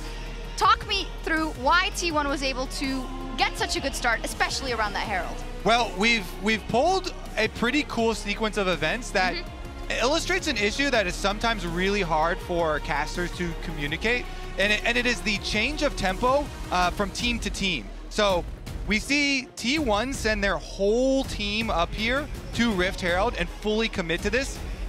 But we know that T1 have this in mind, where they've invested a lot in bottom lane power with 2 Hail of Blades AD carries, 2 Lethality AD carries, and so they want to stack Dragons. So they know that by giving up this Herald, they are then going to give up the priority and the tempo for LNG to be able to push out mid lane and then rotate from mid lane down to bottom lane to get these turret plates onto Gala.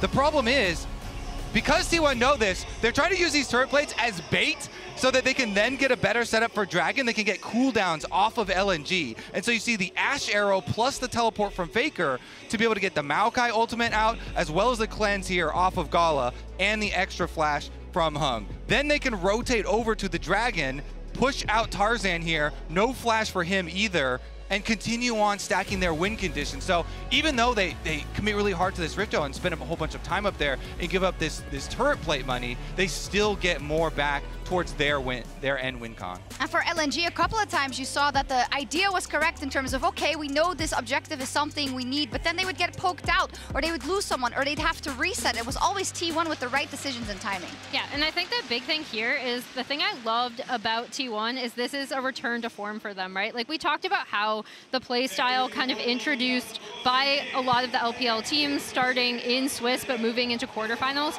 was this more bot prio. Well, guess what? T1 loves this. This is Keria, I now believe, is 7-1 on this Ashe pick. They love this early bot lane dominance, going for these pushes. This was such a reminiscent of their spring performances when they were setting the world's meta, not just the LCK meta, but dictating what the world was playing. So this is such a comfort zone for T1, and it's great to see them show up and not only kind of evolve that meta further, but also a return to comfort for them. And I think a huge portion of having that opportunity to play around that bot side so well is because Owner is having a phenomenal series. This guy has consistently got these wards in the early stages and has pathed it so perfectly around what Tarzan is trying to do. Game 1, he got on red buff and was able to then realize there was a split map happening. In this game then, he was able to turn it over with the ward on towards Raptors, where he was then transitioning then to go, okay, I can actually start to protect my bot side. I can start to get these massive leads. I can steal away the blue buff that Maokai never took. He has been so good at reading what Tarzan is doing and punishing LNG every step of the way. 0-1-20. What a team player. Not bad. I think I have to stress how out of sorts he looked in summer, especially when Faker wasn't there. He was kind of the lightning rod for criticism on this T1 team when they were struggling. So to see him come to this world stage and have such a great performance has been awesome. Faker looks in the zone, and just as a reminder, T1 at Worlds has never been eliminated earlier than the semifinals in all of their 7 appearances, and you can see it right now in the quarterfinals. Kobe, they are on a different level. They have such clear focus. I mean, it is twofold. I feel like there has been such heavy priority on these support counter picks and on the jungle diff. Tarzan is not playing very well here on stage, so LNG really need several individual members to step up, as well as try and come up with something to deal with this onslaught of bottom lane priority that T1 have been able to put together using Keria's flexibility. Yeah, and I think the other thing is their game planning around these drafts. Like, so not only are their drafts good, but their level 1s have been great. They understand exactly what they need to do. Start the early dragon stacking around bot prio. This is how they love to play as a team. It fits perfectly. And I think this is why I want to see the Ziggs. Gala's been an incredible Ziggs. You get the push and bot. You can get control for Dragon and Rift Shroud. That's what I want to see from this team. They're going to have to do something if they're going home. Let's see what happens in Game 3. Dracos, do you think T1 take it? At this point, I am inclined to think yes, Shocks, based on the fact that they have shown two completely different drafts. They're once again on the red side, but the ultimate question is, can they continue to find these super advantageous bot lanes? Well, I think the ball is absolutely in LNG's court because T1 are just going to do the same thing if you let them, right? Like, clearly, they're going to play towards bot winning 2v2. They're going to keep blinding the Aatrox. They're going to keep doing all these things that have been working so well for them. And LNG have got to adjust, have got to show us that they have a different style that they can bring out. Whether it is going to be playing for a bot 2v2 that's winning, they're going to ban out the Rel, so that is one change, or whether they're just going to be bringing Tarzan more heavily down towards the bot lane to try to disrupt that 2v2. I feel like, yes, there have been errors and issues in all lanes, but T1 is controlling through 2v2, and it's been all about bot mostly to me. This Maoka ban from T1 is really interesting because I feel like the Sidus pick worked really well, and yeah, you're 100% walking into the Ori here. We'll see if T1 wants to go with what a lot of LCK teams have been trying to do, which is the Akali counter pick. The alternative, obviously, is the Azir, even though I feel like over the course of the tournament, it hasn't actually been that successful as a counter pick. Exactly. Yeah, we just haven't seen people be able to effectively like get up on the Orianna and actually sweep him back in, which is pretty much the entire idea behind it. But T1 could go towards Akali. We'll see. It is a safe pick, most certainly. T1 have the luxury of being up 2 games, so can experiment a bit here. And I will say, when we were watching a lot of the LCK playoffs the other Chronicler, it did feel like this was one of Faker's picks where he just looked so much better on. Because in the LCK, there was so much jungle attention thrown towards Faker against T1 from all kinds of different teams. And this is one of those picks where he could not only perform in the team fights, but he's able to stay safe in lane, get push. So it is absolutely a comfort pick for Faker. I don't think it's as iconically his pick as it is Scout's, but this is absolutely comfort for Faker.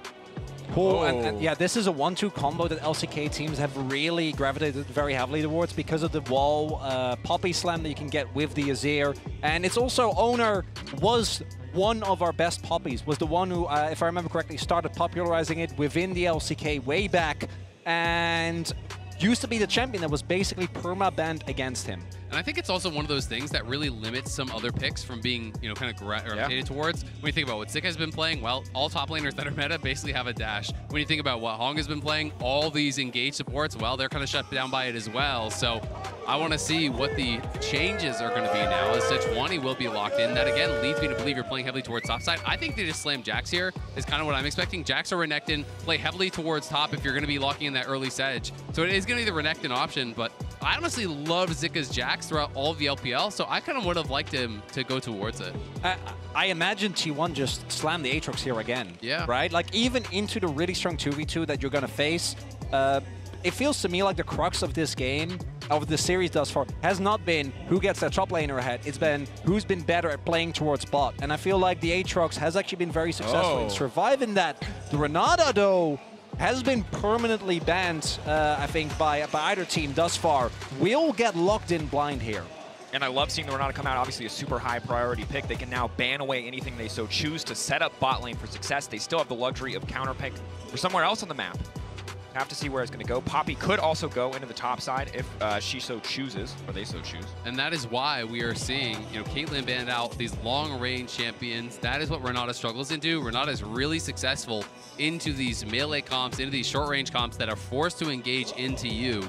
You can answer this pick with long-range, with poke, but Long has not been playing that style. And when you look over at the engage available, and you see an Orianna, you kind of know that they want some sort of pairing with that Orianna that is going to be the hard engage. So I feel like this is very much a read on the first 3 picks by Carrier, who's saying they have to find some sort of hard engage pairing that is going to really make this comp bad to play into the Renata. And I'm wondering if it's going to be the Aatrox ban here, or if they're happy with the power of their 2v2 to let Zeus play it anyway. I also really like the Kai'Sa ban there. I think that the biggest power or really the biggest weakness of Kai'Sa has been specifically when the Senna is available with Renata already locked in. Can't really go for any of that, so denying Gala, one of his best champions, definitely a good call. I love the Gnar ban though. Zeus is the best Gnar in the LCK bar none, and T1 have like an incredible amount of experience playing around it. And it's a really good negation pick. It's one of those picks that can stay safe, that doesn't necessarily require you to play towards it as heavily. So I do think that makes sense. It is going to be the Varus once again, though. With the sheer amount of tanky players on the opposite side, I wonder if we do see a transition to the on-hit Varus. It is an option. With Bailout especially. With Bailout especially, and this is a super oppressive bot lane 2v2. LNG, yeah, can build for the competition, but hung outside of Engage Sports, this is going to be a tough task. Milio is fantastic, can outclass the Renata, but this is going to be a tricky one to navigate. I just don't really love their draft that much, I'm going to be honest. I do feel like LNG have kind of painted themselves into a corner a little bit.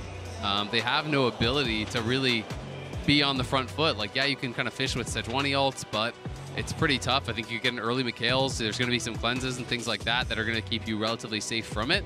The engage options are really, really poor, I do think, for LNG. For LNG, I think the early game is going to become so incredibly important. They're going to have to be able to kind of absorb these engages, utilize the Breath of Life here with Milio to try to cleanse out, AoE cleanse out the CC that's going to be coming with the hostile takeover. That's kind of going to be the job here of Hong, and they're going to have to hope that this keep Scala safe, keep Scout safe, and creates that space for them to take over a 5v5, but I feel like T1, especially with this Jace coming through, can play through sides, can be able to answer, can be able to poke, and I feel like they have got a lot more tools in their kit. Yeah, because LNG outside of the Orianna is playing, and even that isn't going to be that good if you don't have control of the area already. A short-range composition into Poppy, Azir, and Renata, right? And I do also think that with the limited engage, the only reliable tool you have is a Sejuani, because the Milio is only going to serve as counter engage. It is going to become so hard to play this game if you lose control early on. And when I look at the level of aggression that I'm expecting to come out from T1 when they have played these Jace, Renata,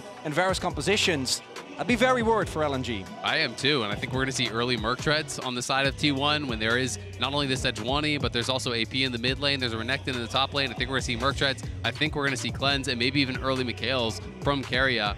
And then the game is going to get ridiculously hard for LNG. So Tarzan, I think he needs to get active early. He needs to get active often. See if he can pair up with Zeka, who is playing press the attack on this Renekton. So it's really all about the early game, it feels like. If they could slam home an advantage up on the top side against Zeus, they can maybe use that to take objectives, and maybe use that to snowball the game. And in the first two games, T1 choked out LNG. Can LNG finally break the mold, break the formula, find their footing in this game 3?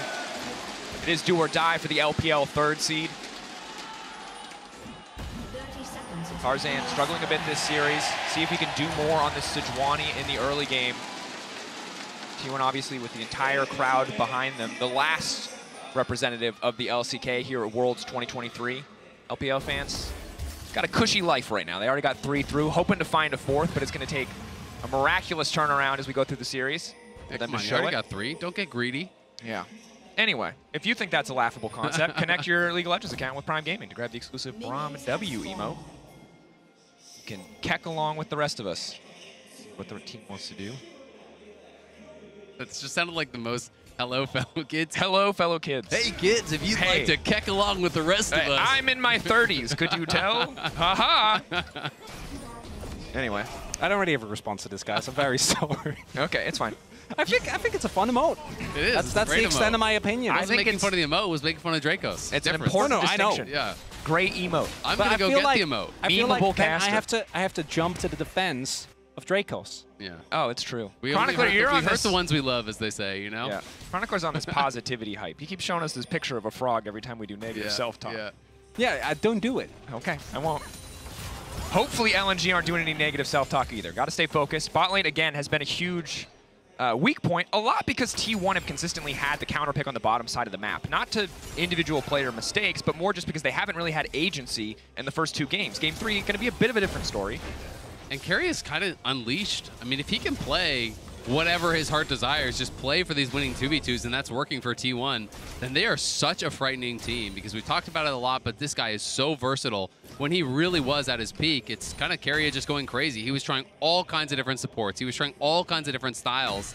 And that is where he is so incredibly hard to beat, because he's so mechanically proficient. He's so flexible as a player, and he really knows how to get the maximum advantage out of these lanes. Yeah, during the AD carry support meta within the LCK, it was just like you were playing down a ban against T1. There was just no option. You had to ban Ashe every single time. As Tarzan and Owner are going to meet, Walking in face to face. Sustained damage. Neither side has that much, but right now a lot of damage coming in for Tarzan. Owner now just going to zoom his way out to safety. That's the phase rush proccing. Buckler coming in. Both sides squaring up with the big old golem here. Flash in, wall bang, first blood! Owner living up to his name! Owner plays it out perfectly, gets the aggro back onto Tarzan. Did he get the blue? And he's gonna get the blue as well. As Tarzan retreats back, he gets too close to the wall. Owner sees the opportunity, and now he's gonna try to cut off Scout here potentially. Scout senses it and does walk the long way. But what a way to assert dominance in a match point game here. Tarzan having a rough series. Owner gets right in his face and leaves no question about who the better jungler is today. And this is coming from the guy that was the big underperformer on this roster. Zeus stepping in, lots of damage, Zika now forced to flash out to safety. Zeus holding on for now. Hex Flash coming in, Poppy gonna try and save the day. Buckler goes in, a little bit of a slow going through. Zeus needs to be careful here, can't walk too far forward, but Owner just continuing to harass. The E flashed away from Owner everywhere he needs to be. And now it's a disaster. The lane is I don't know if Zeus is going to get his back, but the lane is pushing into Zeus. Tarzan doesn't have flash. Will be able to, at the very least, clear his own jungle, but he's going to be substantially behind here right from the get-go. And T1 find yet another early game lead. You used double flash and you didn't even get the Jace's flash. That is, I cannot overstate how bad that is for the Renekton's lane state. You're down 0-2. You just got solo killed in your jungle. Then you both committed flash top to get absolutely nothing into a bad wave state. And now Zeus is going to play crazy aggressive here, knowing he has that flash advantage. Zika is in a world of hurt. Then you look down to bot lane. Surely it's going well there. Well, bad news. You're getting pushed in and you're about to lose a plate here to Keria and Guma, who have been playing incredible all series long. Your only strong point of the map was Scout in the mid lane, but that's going to collapse if both bot and top have priority, giving up so much room for Owner to go wherever he wants to invade the jungle to contest these camps. And the fact that the early game is already falling apart in a match point situation for LNG again, it just feels like we've seen this game before. We know what comes next. And it's going to be up to Scout in this one, I think. Tarzan is going to have to farm his way back in the game, and the initial burst of Sejuani early on with Permafrost and the power over W and Aftershock is insane. But once your cooldowns are used and you don't have that available, and especially if the Poppy can find an angle into the wall, you're not going to be able to withstand the initial burst. Absolutely. And I just think Owner plays it out so incredibly well. Drops the hammer on him. Oh, dang. But damn, that was just so clean. I mean, he gets the aggro on him, uses the buckler. Now they're going to go aggressive bot side. Bottom side, Owner trying to work with a little bit of space. Hung has no mana. Gala finds the initial route. The follow-up, good damage coming through from Gala. Potential, an opportunity to turn, but Owner sticking right on top of him. Phase rush now procced. Owner just going to zoom his little butt out to safety. We'll be fine for now. LNG holding on in the 3v3. Getting pressure here as well. A positive sign for their bot lane, but Owner might look to respond. Oh, no Hex Flash coming through just yet. And Gala and Hung both with flashes available. Not going to run the risk. Faker dodges the shockwave. Scout had 6 advantage, but he immediately is unable to find purchase with it. Well, and Scout knew as soon as Faker dodges that, he has to retreat because Faker was about to hit 6, and if he stays up trading there, he's going to get scooped back, and he's likely going to be dead. So T1 going to use the mid prio, come down towards the Dragon. It's still a big CS advantage for Scout. We haven't really gotten to watch that, but Scout doing a really good job. By far his best performance in the 1v1 throughout this series. And this is the man that was the MVP, right, of Summer, was able to carry this team, I think, when the rest of the players weren't able to keep it together. Scout always is their biggest lead with a just purely gained in the 1v1 advantage. But with the Orianna pick that we've seen, can skill insanely well, but not necessarily have the biggest impact. I think we saw this in the KT series as well. Is that lead going to be enough with how aggressive T1's playing this early game? And especially without a great ball delivery system. There's no easy pairing. He doesn't have the Rakan, he doesn't have the Wukong, he doesn't have that guaranteed go button that is going to place that ball for him in a fight onto the back line, and that's really what you want. You want that Axis onto Guma, onto Faker, and I think that is going to be the difficulty for him in this game. It's again, and I feel like a broken record in a lot of these games, it's a bit about the engages here for LNG. They're going to have to come from multiple angles because they don't have any consistent engage. And it's going to be really tough when you're dependent almost entirely on a Sejuani to start off those fights. At this level, people are so good at dodging out. Yes. It's a little bit more reliable and immediate than the Maokai, perhaps, outside of the Maokai Flash W, so perhaps LNG can get more done with it. But if you feel like a broken record, it's because, again, we've seen similar patterns in all 3 games where ultimately even if individuals are laning well, even if Zika was laning well, it didn't matter. Zaya still found so many advantages in the team fights. Scout, even if he's laning well, if he can't press his advantage, if he can't use his advantage, then it does not matter in the face of T1. The one big difference, though, with this series compared to the previous ones, is that Gala isn't being set behind early. He has actually been able to remain in a good position. The early gank being thwarted by Tarzan showing up when Owner was there as well actually ends up being big, and I think T1 will still be able to stack a lot of the objectives.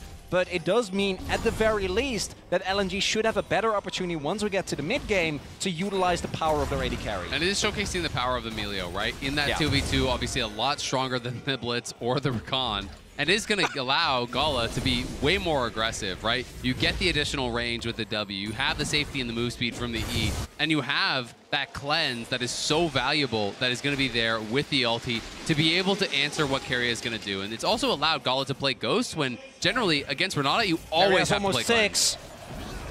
Tarzan looking down here on the bottom side. Good initial damage. Nice pullback on the shockwave. Guma still standing for now. The bailout will buy enough time for them to get one kill back. Tarzan still standing, and that means Guma will fall. LNG find an angle on bottom side, but here comes the hostile takeover.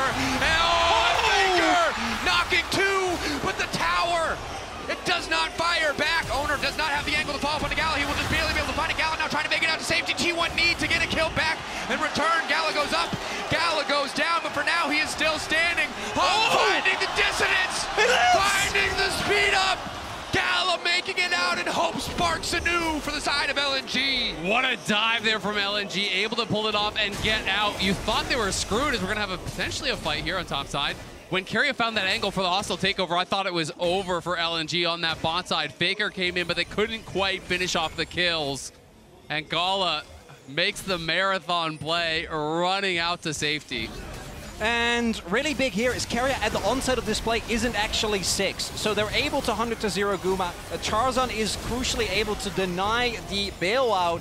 And because Faker, when he goes in for the shuffle, doesn't actually have any backup damage, there isn't enough, right? He doesn't have the items yet, he doesn't have the burst, and with the heal, Hung and Gala are able to path towards the top side and dodge Owner, who, even with the flash, doesn't get the wall knock into Gala. Doesn't get the wall knock, and critically, his Q missed, and that's why he really ran out of damage here. You can see, you know, proccing that little heal on the auto there from Gala gives him the speed up with the fleet footwork, being able to kite it out, and then the dissonance from Scout gives the additional move speed to really be able to get out of there. So frustrating for T1. And it's a very slight lead, but it is that spark of hope, as you said, Drake, goes for LNG for what feels like the first time. Oh, as we might have another return play here from Tarzan! Rinse and repeat, finding the lineup, finding the angle, instant damage coming through Felios. They can get the root as well, if they can find the mark. But nice counter punch coming in from Guma, using the ult to stop the play in its tracks. Gala continuing to step up. Desperate to get a little bit more here, but has to be careful. The mark now coming through. Bar is good damage. Guma wants to finish it, and he gets it!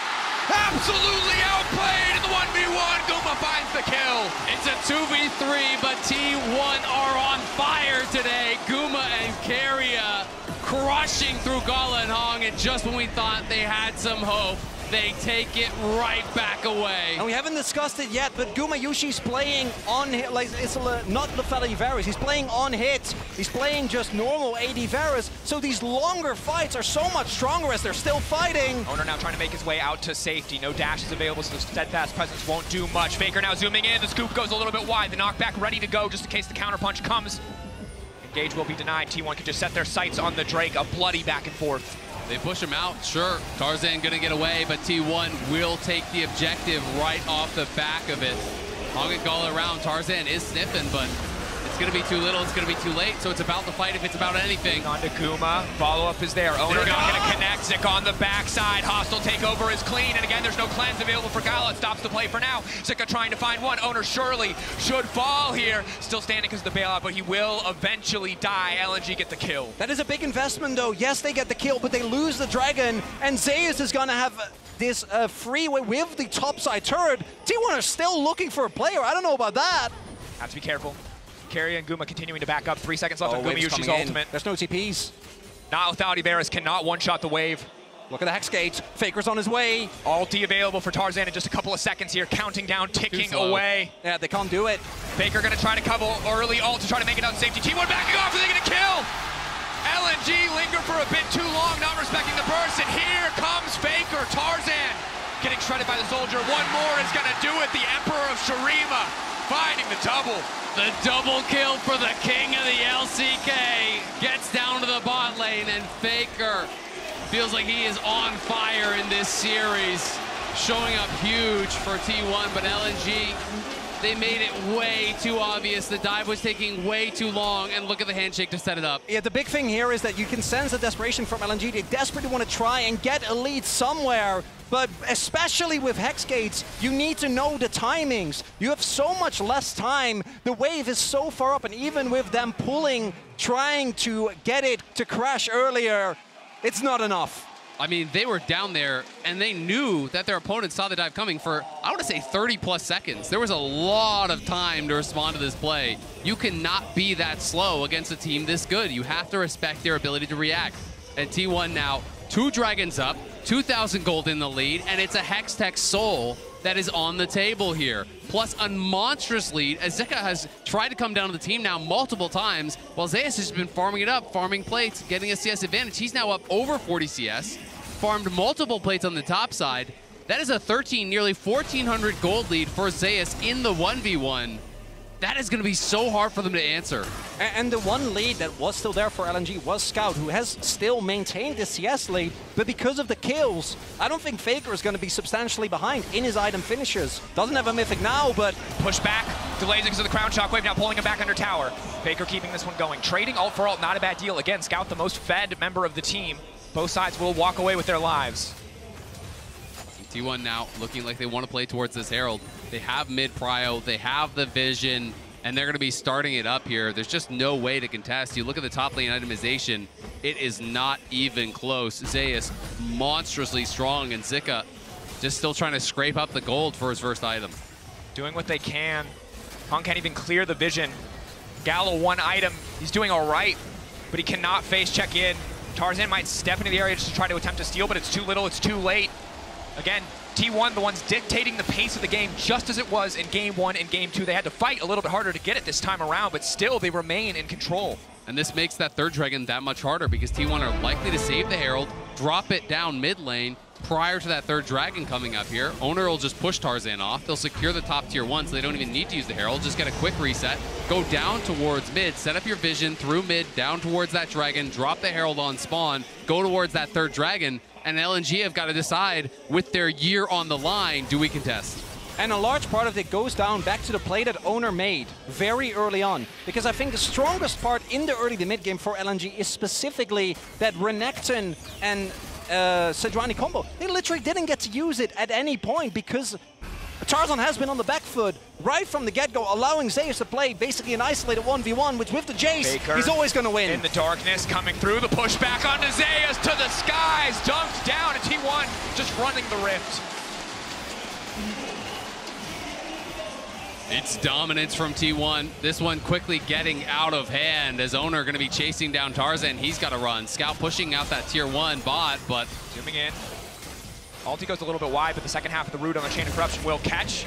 Owner wants to keep this 1v1 going. Scout now retreating. Scout now coming in. Stun goes in. The pullback nice from Scout, buying a bit more time. And now again the follow-up. The steadfast presence. And who is steadfast if not T1 in the face of elimination? 3 back-to-back clean early games as they fight against LNG. And the only saving grace there is Faker ends up going down. Even with the flash mistimed, it will end up giving over a kill to Scout, but T1, they're still going to take that play. And right now, T1, again, the story has been dominance in a way that I just don't think we expected. Even if you favored T1 in the series, I imagine you would think that it was close, but these kind of plays are T1 flexing. And they're really big is the initial damage that Scout's able to absorb with his crown, right?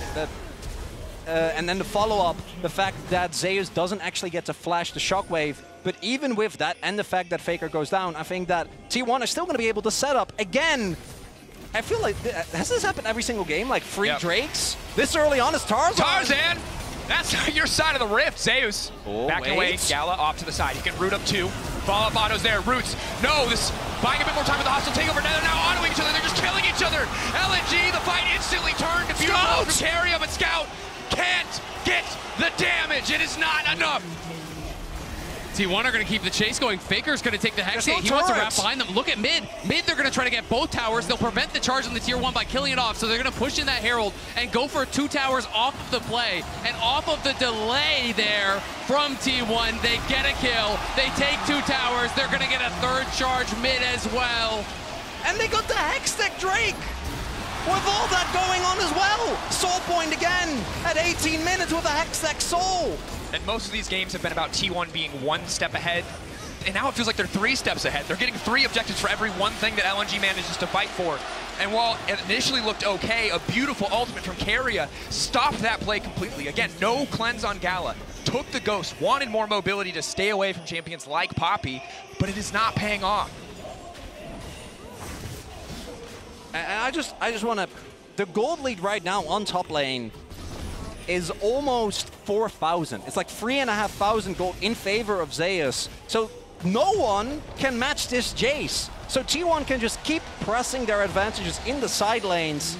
And I think that's also the reason why the topside play doesn't work. T1 are very aware of where everyone of LNG is at the map at any given point. And we have seen these kind of compositions really struggle time and time again. When you don't have a lot of engage options, there's just nothing you can do when you fall behind. And that is the position that LNG are now in. So they're going to have to get creative. They're going to have to find picks. They're going to have to find a miracle. But T1 have been so bulletproof in their advancement of the game. Down Keria overstaying. Will get cut down here. Not quite enough life. You can't even get the face-checking support. It just hurts so much for LNG. Nothing going their way. LNG cannot get lucky, not even once. And again, now desperation strikes in the mid lane, just trying to get something back. That's Gala's Ghost gone. For LNG, every play now, every major move on the map is a gamble because T1 will always take something from you in return. So if you cannot find purchase, if you cannot find an effective fight or an angle to leverage the strength that Scout has, you could very well lose this game. And you can see desperation setting in as they go for wilder and more aggressive plays, as more and more picks slip through their fingers. As Keria walks away with 50 HP on that pick. But this is the problem. Right now as LNG, you have a losing side lane. So what you want to do is try and force an advantageous 4v4. But how are you going to force? Right? You're playing into Poppy, you're playing into Azir. You have no engage. Owner goes in, and he goes right back out. Phase rush Poppy, nigh untouchable. The crown has been popped, and T1 are starting the Baron. LNG, your year is on the line right here, right now. How do they get in? Can they make it work? Tarzan stepping forward, frontlining. The handshake pulls them back. The Baron already gone. There's no fight left. It's still Owner goes in, finds the knockup on 2s. They cut the back line. They're just forced to back away. But again, discipline is the story for T1. They got what they came for, and they walk away. T1 get everything. They get the TP off Zika, they get the Baron, they're pushing down that top lane, and they're going to be able to answer mid. Maybe you lose the tier 1, but look at Keria, he's setting up for Hostile play. takeover, Shockwave there. Hostile takeover, a little bit of damage here. Faker off to the side, Owner backing away. Just the tier 1 and the objective bounty taken. This is a 5 versus 4. Zeus is just pushing in the top side of the map. That's their most fat member. He's not even there. And this is just dominance from T1. It's just continued to be more and more oppressive. They were a bit slow in some of those other games, taking control steady, again, not getting over aggressive, but their lead is nigh insurmountable. They've got 3 Drakes in a minute. They will have Soul, and those LNG can stop them. And it really feels like you poked the giant here. T1 have awakened in the quarterfinals. The last hope of the LCK, and it's looking like a damn good one. This was a team that during summer, and obviously with all the circumstances, was struggling to make plays. But even before that, and this I really want to highlight, even before Faker struggled with his injury, the team was already struggling. You could tell how much difficulty they suffered from the fact that at MSI, they got beaten very one-sidedly by BLG. They were the team that was supposed to get it done after Genji got knocked out. And it really feels like, again, when we get to Worlds, T1 are just not the same team. Yeah, and it's something that Guma talked about in his interviews, you know, that time away, giving him the space to become the player that he wants to be, to become greater, as now Faker breaking in the mid lane. Again, Tarzan can fish for the pick. They might be able to find it here. Can they get Faker down? The pushback is still there. Faker trying to slide, trying to glide out to safety. The root is there. The damage follow-up is not, however. Keria, the flash in, the handshake onto Scout. You will not take his mid laner. Zeus pushing down the bottom side. They can retreat back to a Hextech Soul. No answers remaining for LNG. This feels like checkmate from T1. An incredible series that they have played. LNG have looked helpless to answer any of the plays from T1. And it's Hextech Soul with a unhit Varus, a Zir with Nashers, and a monster fat Jace! And Zeus, full confidence play. There's no reason he needs to do that, but he does it anyway! Zeus puts Zika 6 feet under, and he's looking to seal the deal. Another solo kill for the 5-0-0 Jace. Complete dominance. LNG no longer have the game in their hands. They are praying that T1 slip up, that T1 make a mistake, that T1 are overconfident. Zeus, maybe that was their opportunity on the bottom side, but Zeus makes it work anyway with his massive gold advantage. LNG are praying, but God is on T1, and it's Faker leading the team, showing up in this series huge, outplaying Scout across both game 1 and 2 in that lane, and really showcasing his class. And it has been permanent. This would be the 8th semifinals at Worlds that Faker would advance towards. Never has he been eliminated in the quarterfinals, and he clearly does not want to let that start today. And that prestige and pedigree, when he can show up like this, when he hasn't been the center of the story for T1 for so much of the year, is just a reminder of how world-class this player is. And coming into today, I think there was a very real fear for a lot of fans. This T1 roster has already been under so much pressure. It just comes with playing for T1 as an organization, and particularly given how much they have struggled with consistency internationally when it comes to actually closing the deal. The added pressure of them possibly failing to have an LCK representative would have been the first time ever, right, that we have 4 representatives from the same region. But T1, it doesn't look like the pressure's getting them whatsoever. Feels like a victory march down the mid lane. Inhibitor knocked down. Again, T1 taking their time, don't need to overcommit. They have the waves on their side, they have the soul on their side, the gold lead, every advantage they could want. No reason to risk anything. It is slow, it is steady, it's controlled, it is massive damage. Gala firing back with the Inferno multi just to generate a little bit of space, but Scout getting chunks down. Don't even need a wave, just tearing through the tower as life bars shrink on the side of JDG, or LNG, excuse me. Hope dwindling. JDG on the minds of T1 looking ahead to the semifinals. Zeus just isn't missing. It's ridiculous. It's like 20 shock blasts in a row that this guy has hit. He's monster fed, and he is just having them Handshake downloaded. connected down to the wall. Zeus firing up with so much damage down. Go Zika. The pushback is massive. Gala knocked out, and T1 eyes on the prize. And it's the God of Thunder. He loves his lightning champions, and Jace was always his most iconic. And in this final game, Zeus shows why he still pulls it out. Final push now, LNG, one last desperate hold, but they've got nothing left. And even as every other LCK team falls away, Faker stays standing. T1 stays standing. The last light of the LCK burns bright, and Busan is ahead to the semifinals.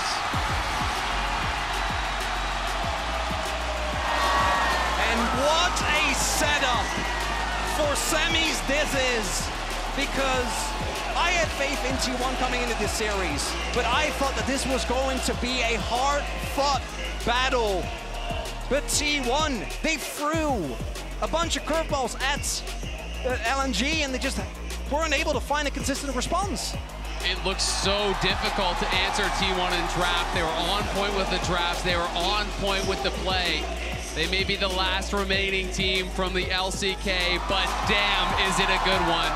This team was on fire, absolutely obliterating LNG. And LNG, may I remind you, that went 13 out of 13 possible games against JDG, that played them closer than anyone in the LPL, that many people, myself included, had ranked as the second best team from the LPL, and T1 made it look easy. T1 did, and every second counts, and thanks to the reliable Cisco network, Faker arriving just in time to prevent the bot lane dive and securing himself a double kill.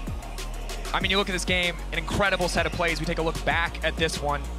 And coming in, right, you know how much it would have meant for Scout if he was able to get the win here. But unfortunately in this one, not going to be the case. Faker with the timing, able to keep his bot lane alive, and I think that this really showcased the desperation of LNG in this series. This is a team that was known for their control, their ability to pick fights, but today we didn't get to see that. And obviously condolences to LNG. Can't be happy with that performance. We're not able to withstand the sheer quantity of bot lane adaptations, the aggressive maneuvers in Game 3 from Owner especially to shut down Tarzan.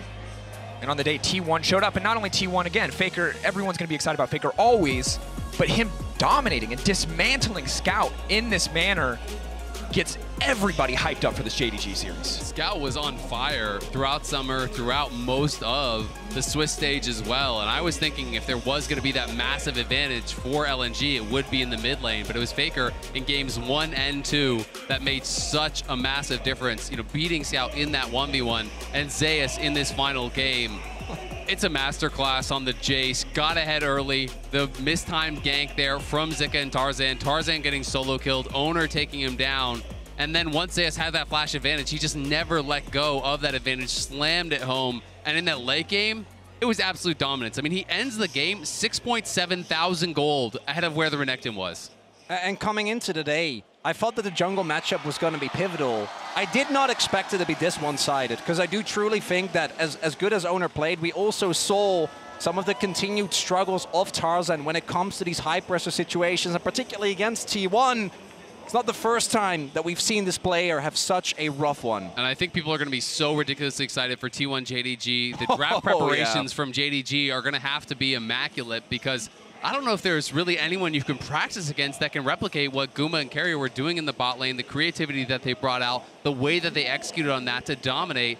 It pushed Hong onto an Enchanter, and that meant they had no engage in that final game. They had no recourse once they fell down, but it felt like they were painted into the corner. Well, and I think overall, ultimately, as Busan goes absolutely nuts, there's just this level of creativity that you hear about in scrims every year at Worlds that never makes it to stage. But T1 are the team that brought it to stage today, that make it look good, and now all your draft planning has to factor in these extra things. Can we ever pick Kai'Sa against a team that is willing to pick Senna, that has shown that they can shut it down? The puzzle, the equation for JDG gets so much more complicated. And to be fair, at MSI, I thought that JDG T1 series was my favorite series of the tournament. Like, the level of play was absolutely ridiculous. I love that we get a rematch. I can't wait to see it, but for now, let's send it down to the stage for an interview with Faker and Gumayusi, with translation provided by Jisung.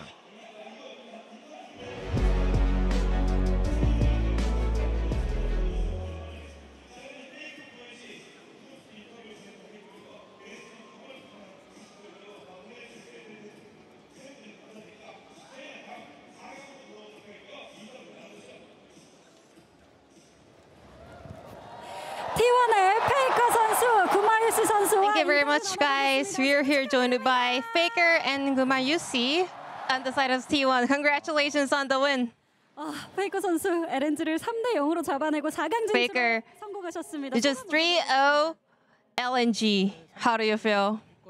조금 어느 정도 생각했었는데 그래도 I had a bit of a feeling that we were going to get 3-0 today, and I think our performance was also on a decent level, so I'm really happy with my team's performance and our team play. What about you, Gumayusi? 저희밖에 안 남았어가지고 We were the only team 생각하고 왔는데 survived from the LCK, so I was like, we have to win this, and then eventually we got a 3-0 win, so it feels amazing.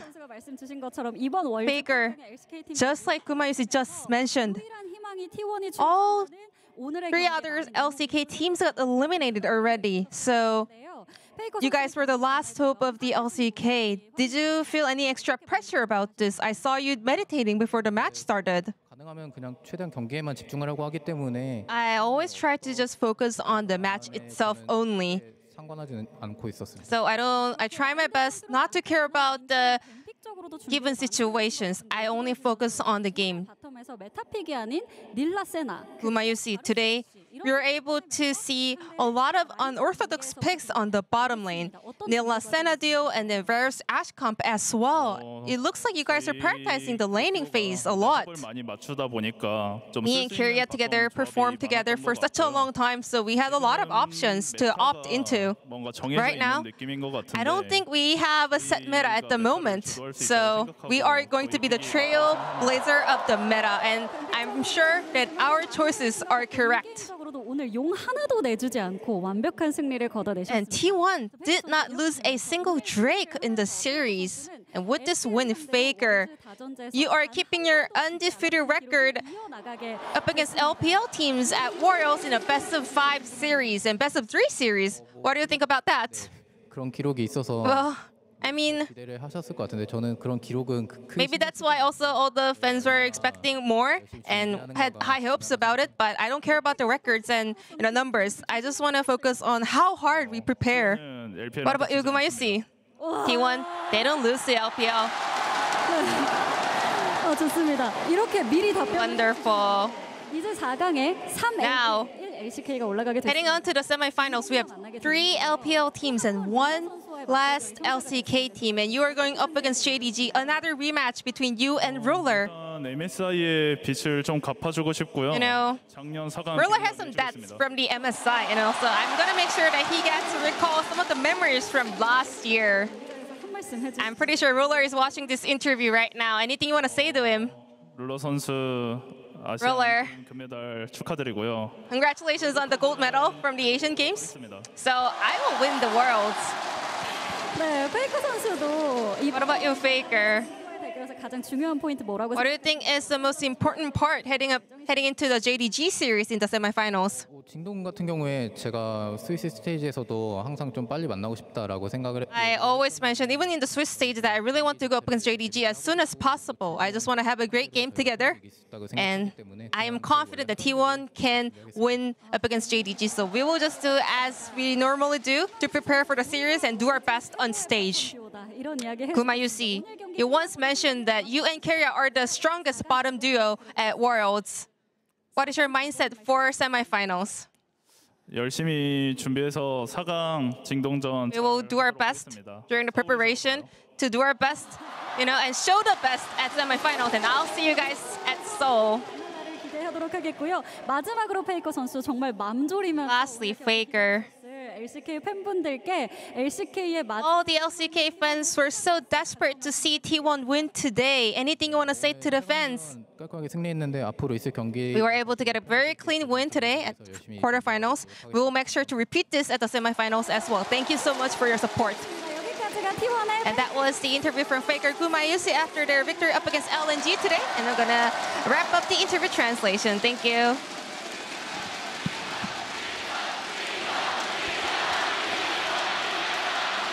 They are very loud. They've been loud all day. I think they've been keeping it in for 3 days. And then today, they just got to scream for not even 3 hours straight because it was faster than that, but absolute domination. Guma a little bit more cheeky than Faker there. Faker there, he took it seriously and all that. And Guma saying, well, we don't lose to the LPL, so. I'm just so glad we got to be here in this audience to experience it, because you could feel it. The whole country is giving all their power to T1, and man, did they slam. It's crazy. Yeah, and I mean, we talked about how instrumental Faker has been to this team and his international performances, never finishing lower than a semifinal. That's some people's career highs, to steal something that my friend just tweeted. Another thing I really liked from that interview, though, is Faker touching upon how he was like, we are going to dictate the pace of the meta from now on, right? We believed in our picks, we think they're really good, and we are going to dictate this pace. And I feel like we saw that through all of their games, especially their Aphelios answers, because there were so many ranged answers for what Aphelios wants to do. It not only did LNG play poorly, but I thought T1 drafted super well on red side all 3 times, and then additionally had incredible early game plans for their drafts. And I think it's the coolest thing, the fact that we got to see the Nila Senna come out when you think, oh, okay, we're going for the Tam Kench. The Renata was still able to come out, and even though we got the answer of the Melio, it didn't matter in the long run. I think T1 have a really, really good grasp of this. And when we started off, the top of the day, we're like, why does the LPL look so good? We're like, well, these teams seem to have a better grasp of what's coming into the meta, but instead, it's actually T1 that are catching LNG off guard. It is so satisfying to see teams change up the meta. You know, when people get bored of the same stuff getting picked over and over and over, and everyone's going, blue side so OP, blue side 80+% win rate, and T1 slam it, and they use counter pick so effectively. And Guma said it best on stage when he's talking about me and Keria have been together for so long. We have so many options. I'm very excited to see what they're going to do for the rest of this tournament. Yeah, someone who played extremely well as well was played phenomenally was Owner. He's our Oppo player of the series, and especially in terms of the story that we touched on earlier, Emily, in terms of the fact that he's not been having the best year, and you saw that he was the one who suffered the most when Faker wasn't there to have such a statement series today. Yeah, I mean, I think the big thing with Owner is when I talk about the early game plans they had around these drafts, Owner is at the forefront of that. Like these level ones they had, the invade that I'm sure we're gonna see upcoming with the Poppy onto Tarzan. Like he completely kept Tarzan out of these games right here. This was so smart from him after Tarzan blows everything. Going back in, sorry, I'm losing my voice. It's all right. To kill him. And then it can't be understated how like poor he looked throughout a lot of summer. Like he really, really looked lost. So to see him come and make such a statement performance today is so good for T1 going forward. I think that's actually probably the biggest part because it was hard to choose today. Zayu slammed, Faker slammed, Guma and Keria both slammed, but the lowest expectations were on Owner because he has been so unreliable for this team. And he showed up and he also slammed. So he did. He gets extra credit. Very nice to know, indeed. Also that flash, when Keria flashed, I think it was like at the end of the game because Faker was about to die, and it was all working out, everything. We'll see if it keeps going. Let's take a look at the bracket because T1 is still in a difficult position. They only have LPL teams left in the bracket, and they have the most formidable one of all in JDG next up. I know, but the thing was, LNG took JDG the distance every single time they faced up. Now, I think this was a disappointing performance from LNG, but if you're T1, you're going to be riding off the back of this going, we're going to take on the world, and if I'm JDG, I'm going to be worried about that. They're taking on the world. They're just taking on the LPL. The world is the LPL at this point, and T1 are going to go through all the top teams if they want to win. If they want to win, we're standing by for an interview with Keria in just a little bit. And a lot of people tweeted a lot of this, but Jat in particular had a great tweet where he said, 8 Worlds for Faker, 8 semifinals, never lost a best of 5 to the LPL at Worlds, in 8 World Championships, and all the teams left are LPL teams. I mean, you gotta dream. You gotta dare to dream when it comes to it. And you can see that it all comes down to the performance of the day, you know?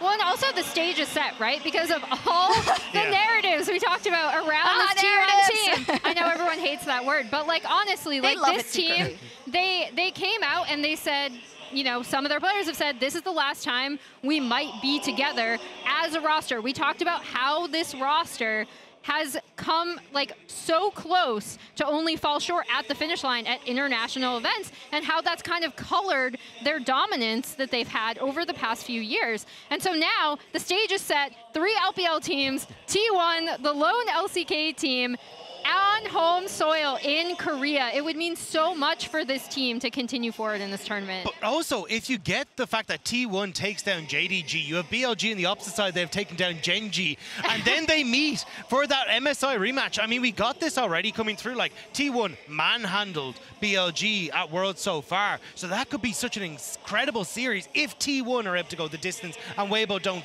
fall to BLG. Yeah, it should be kind of the key. Have you improved enough specifically over the LPL since MSI to, I mean, the stage is set perfectly if you believe that you have done that. I was amiss. It wasn't Keria, it's Gumiyushi that is setting up with Jisun and with Lore in just a little bit, and we can talk about that.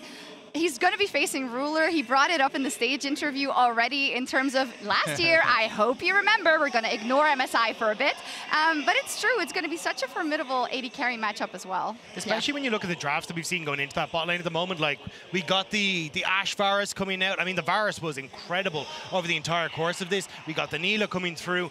It even feels like they've got more in the tank, which I'm excited to try and find. It feels like the T1 bot lane are kind of putting a stake as the best bot lane in the tournament right now. especially after a performance like that. And when you're going up against Ruler and missing, that's really going to decide if they're able to take that mantle for this tournament. Personally, my favorite tournaments are always the ones where you do have those secret picks held till deep in the tournament. You know, everybody remembers SKT and Rox Tigers and the evolution of the support counter picks and the Zyra support coming out and then the Misfortune counter pick coming to it. Those types of things, the creative way that they can get an advantage towards the very end of a tournament and kind of hold it close that deep into a tournament is what is so exciting. And that's what this T1 team is doing. They're so flexible. They have so many options. Yeah.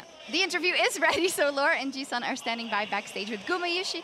It's not ready yet. That's the second time I've been hoodwinked. All right, well, I have something to say on Kobe's point, so it's fine. Oh, it is ready. Are you trolling me, production, or is it ready? Are they standing by in the post-game interview? Yeah.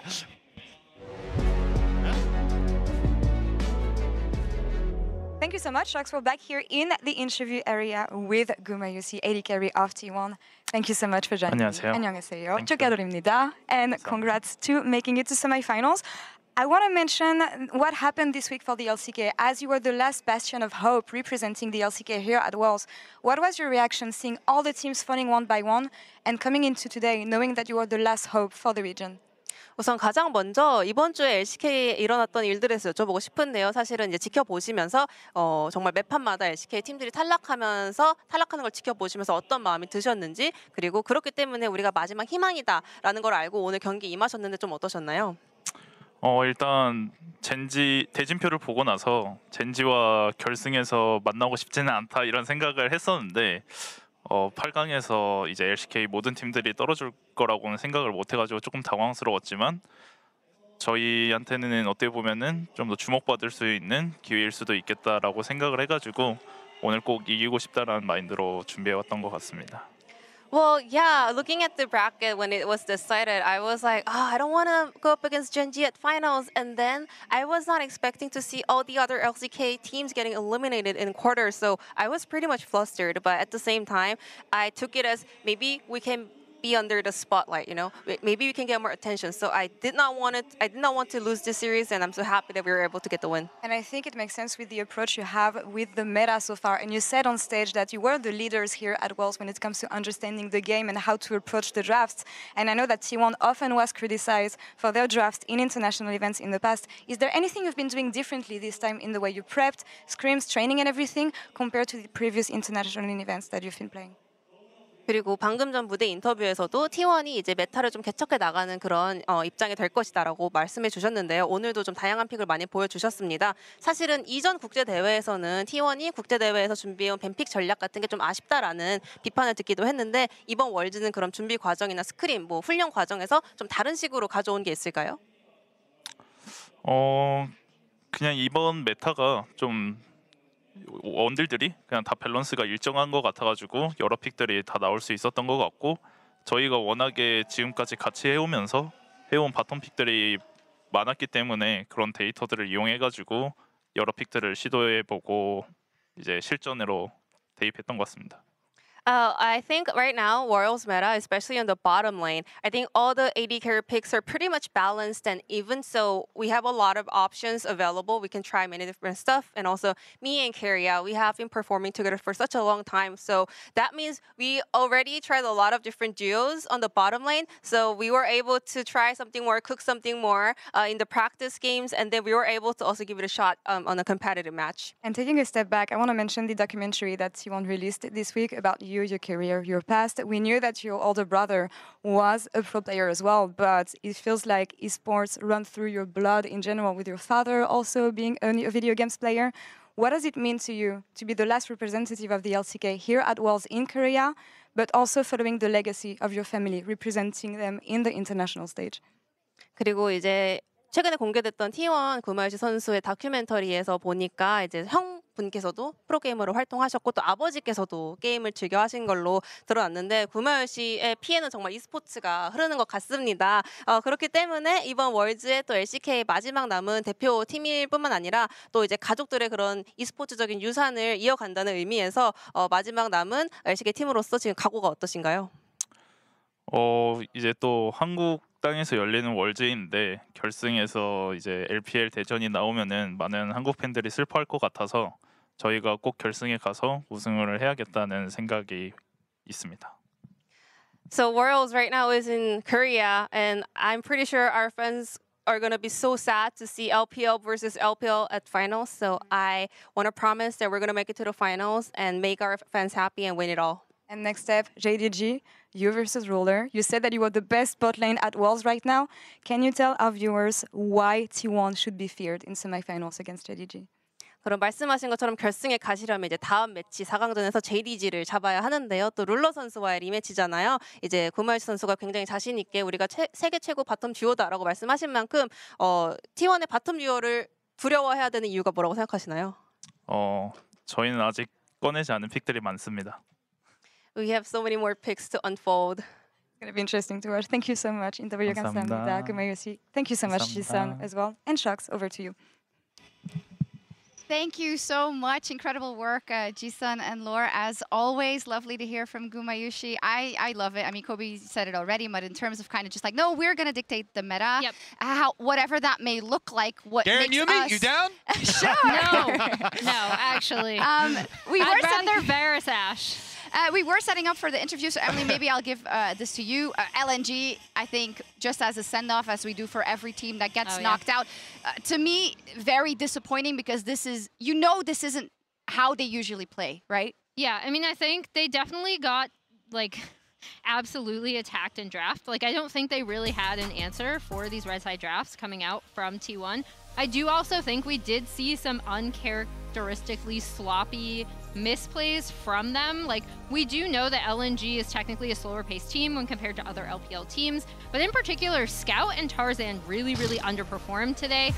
They had a lot of like individual mistakes that we are absolutely not used to seeing from these players. Scout in particular has been so lights out this summer that it is really unfortunate to see them come out and have this poor of a performance. And I think as well, even looking at the bottom side of the map, it's kind of heartbreaking to see for a guy like Gala, where he's got some of these very unique picks like the Kaisa, but he's also a massive Ziggs player. Yep. And like things that you could try and do to combat that bot side, we never really got to see. It felt like LNG never just took to the rift. And I think the only real like silver lining there was like Zik in the top lane, who's supposed to be the the guy who's not actually got the experience, was the one that actually kind of showed up on the day and did his at least somewhat of a job against Zeus in the top lane. Yeah, it was really rough to watch because you feel for the players in those moments when some of those unforced errors are coming through. They're the ones that are hardest on themselves, and you know they're going to get so much flack for it on the biggest stage for that to happen. That's what I feel the most. So many levels to it. Like Gala usually at MSI lights out Worlds, and then Scout last year versus Zeka, versus someone who arguably had, a career high performance, obviously, but he got haunted by what followed him after that. Can he do it in those important stages? And he played so well this entire year and all of Worlds until this series. It's heartbreaking, but you don't win Worlds if you don't show up every single day. That's the thing. Sometimes the memory is just the last performance that you had. And when it was Zeka Worlds last year, Anna was now failing miserably, let's be honest, against Faker here today. It does feel like that's what, history is going to be recorded. Day belongs to the victors. I mean, that's why it means so much to win Worlds. It is so incredibly hard. You have to be the very best right now. Yes, you do. And with that, we're going to sign off for today. We'll be back in a few days for the semifinals here live from Busan as well. Thank you for watching. T1 as the last remaining LCK team against the 3 LPL teams in the bracket. The stage is set for them, but it might just be the LPL as well. Let's see. That will do it for us and the World's quarterfinals for 2023. We'll be back here on Saturday with the first semifinal between Bilibili Gaming and Weibo Gaming from the LPL. Goodbye! 감사합니다.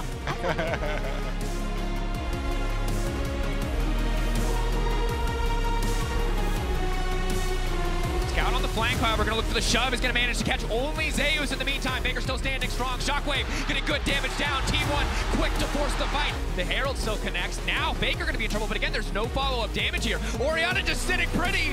Thank you very much, Tarzan. That was terrible. And now what the T1! They're living rent-free in the heads of LNG. Dragon Soul stolen, and now it's Gumayushi looking to tear through the entire team, taking down healing as well. Can he find a target? He's going to flash back under the tower. Shock blast there. Faker making it out to safety. Scout now looking to follow up the healing now coming in, trying to find the 1-for-1, but Scout will stand strong. But Gala forced to safety. Chakrams stacked. Zeus can't find the angle, but the shutdown coming through for Faker. T1 taking the fight anyway. Scout given to the Aatrox as tribute, and now Gala's in trouble. T1 coming alive. They see the window of opportunity. They see the weakness in the armor of LNG, and they tear it asunder. Both sides squaring up with the big old goal up here. Flash in, wall bang, first blood! Owner living up to his name. Continuing to step up, desperate to get a little bit more here, but has to be careful. The mark now coming through. Var is good damage. Guma wants to finish it, and he gets it! Absolutely outplayed. And the Faker gonna try to cover early ult to try to make it out safety. T1 backing off, and they're gonna kill. LNG lingered for a bit too long. And even as every other LCK team falls away, Faker stays standing. T1 stays standing. The last light of the LCK burns bright, and Busan is ahead to the semifinals. What's your play, God? What's your play, God? They gotta crumble one by one. Then we go right into the sun like it's the day my kingdom comes. Baby, we're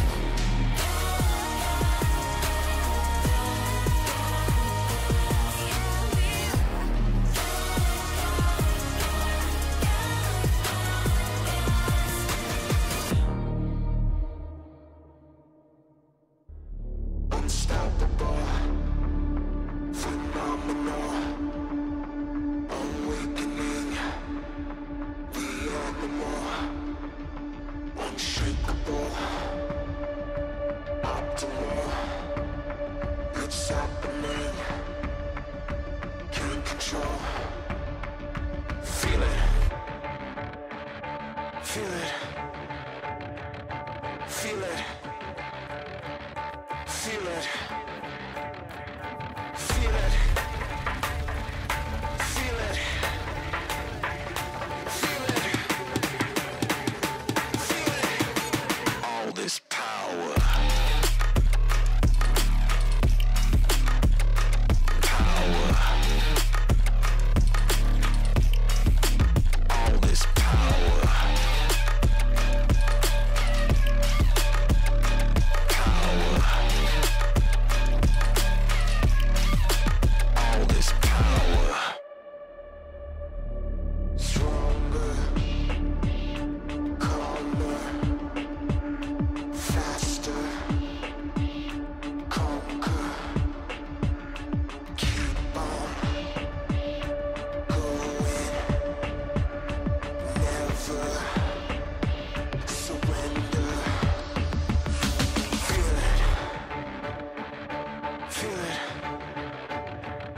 Feel it.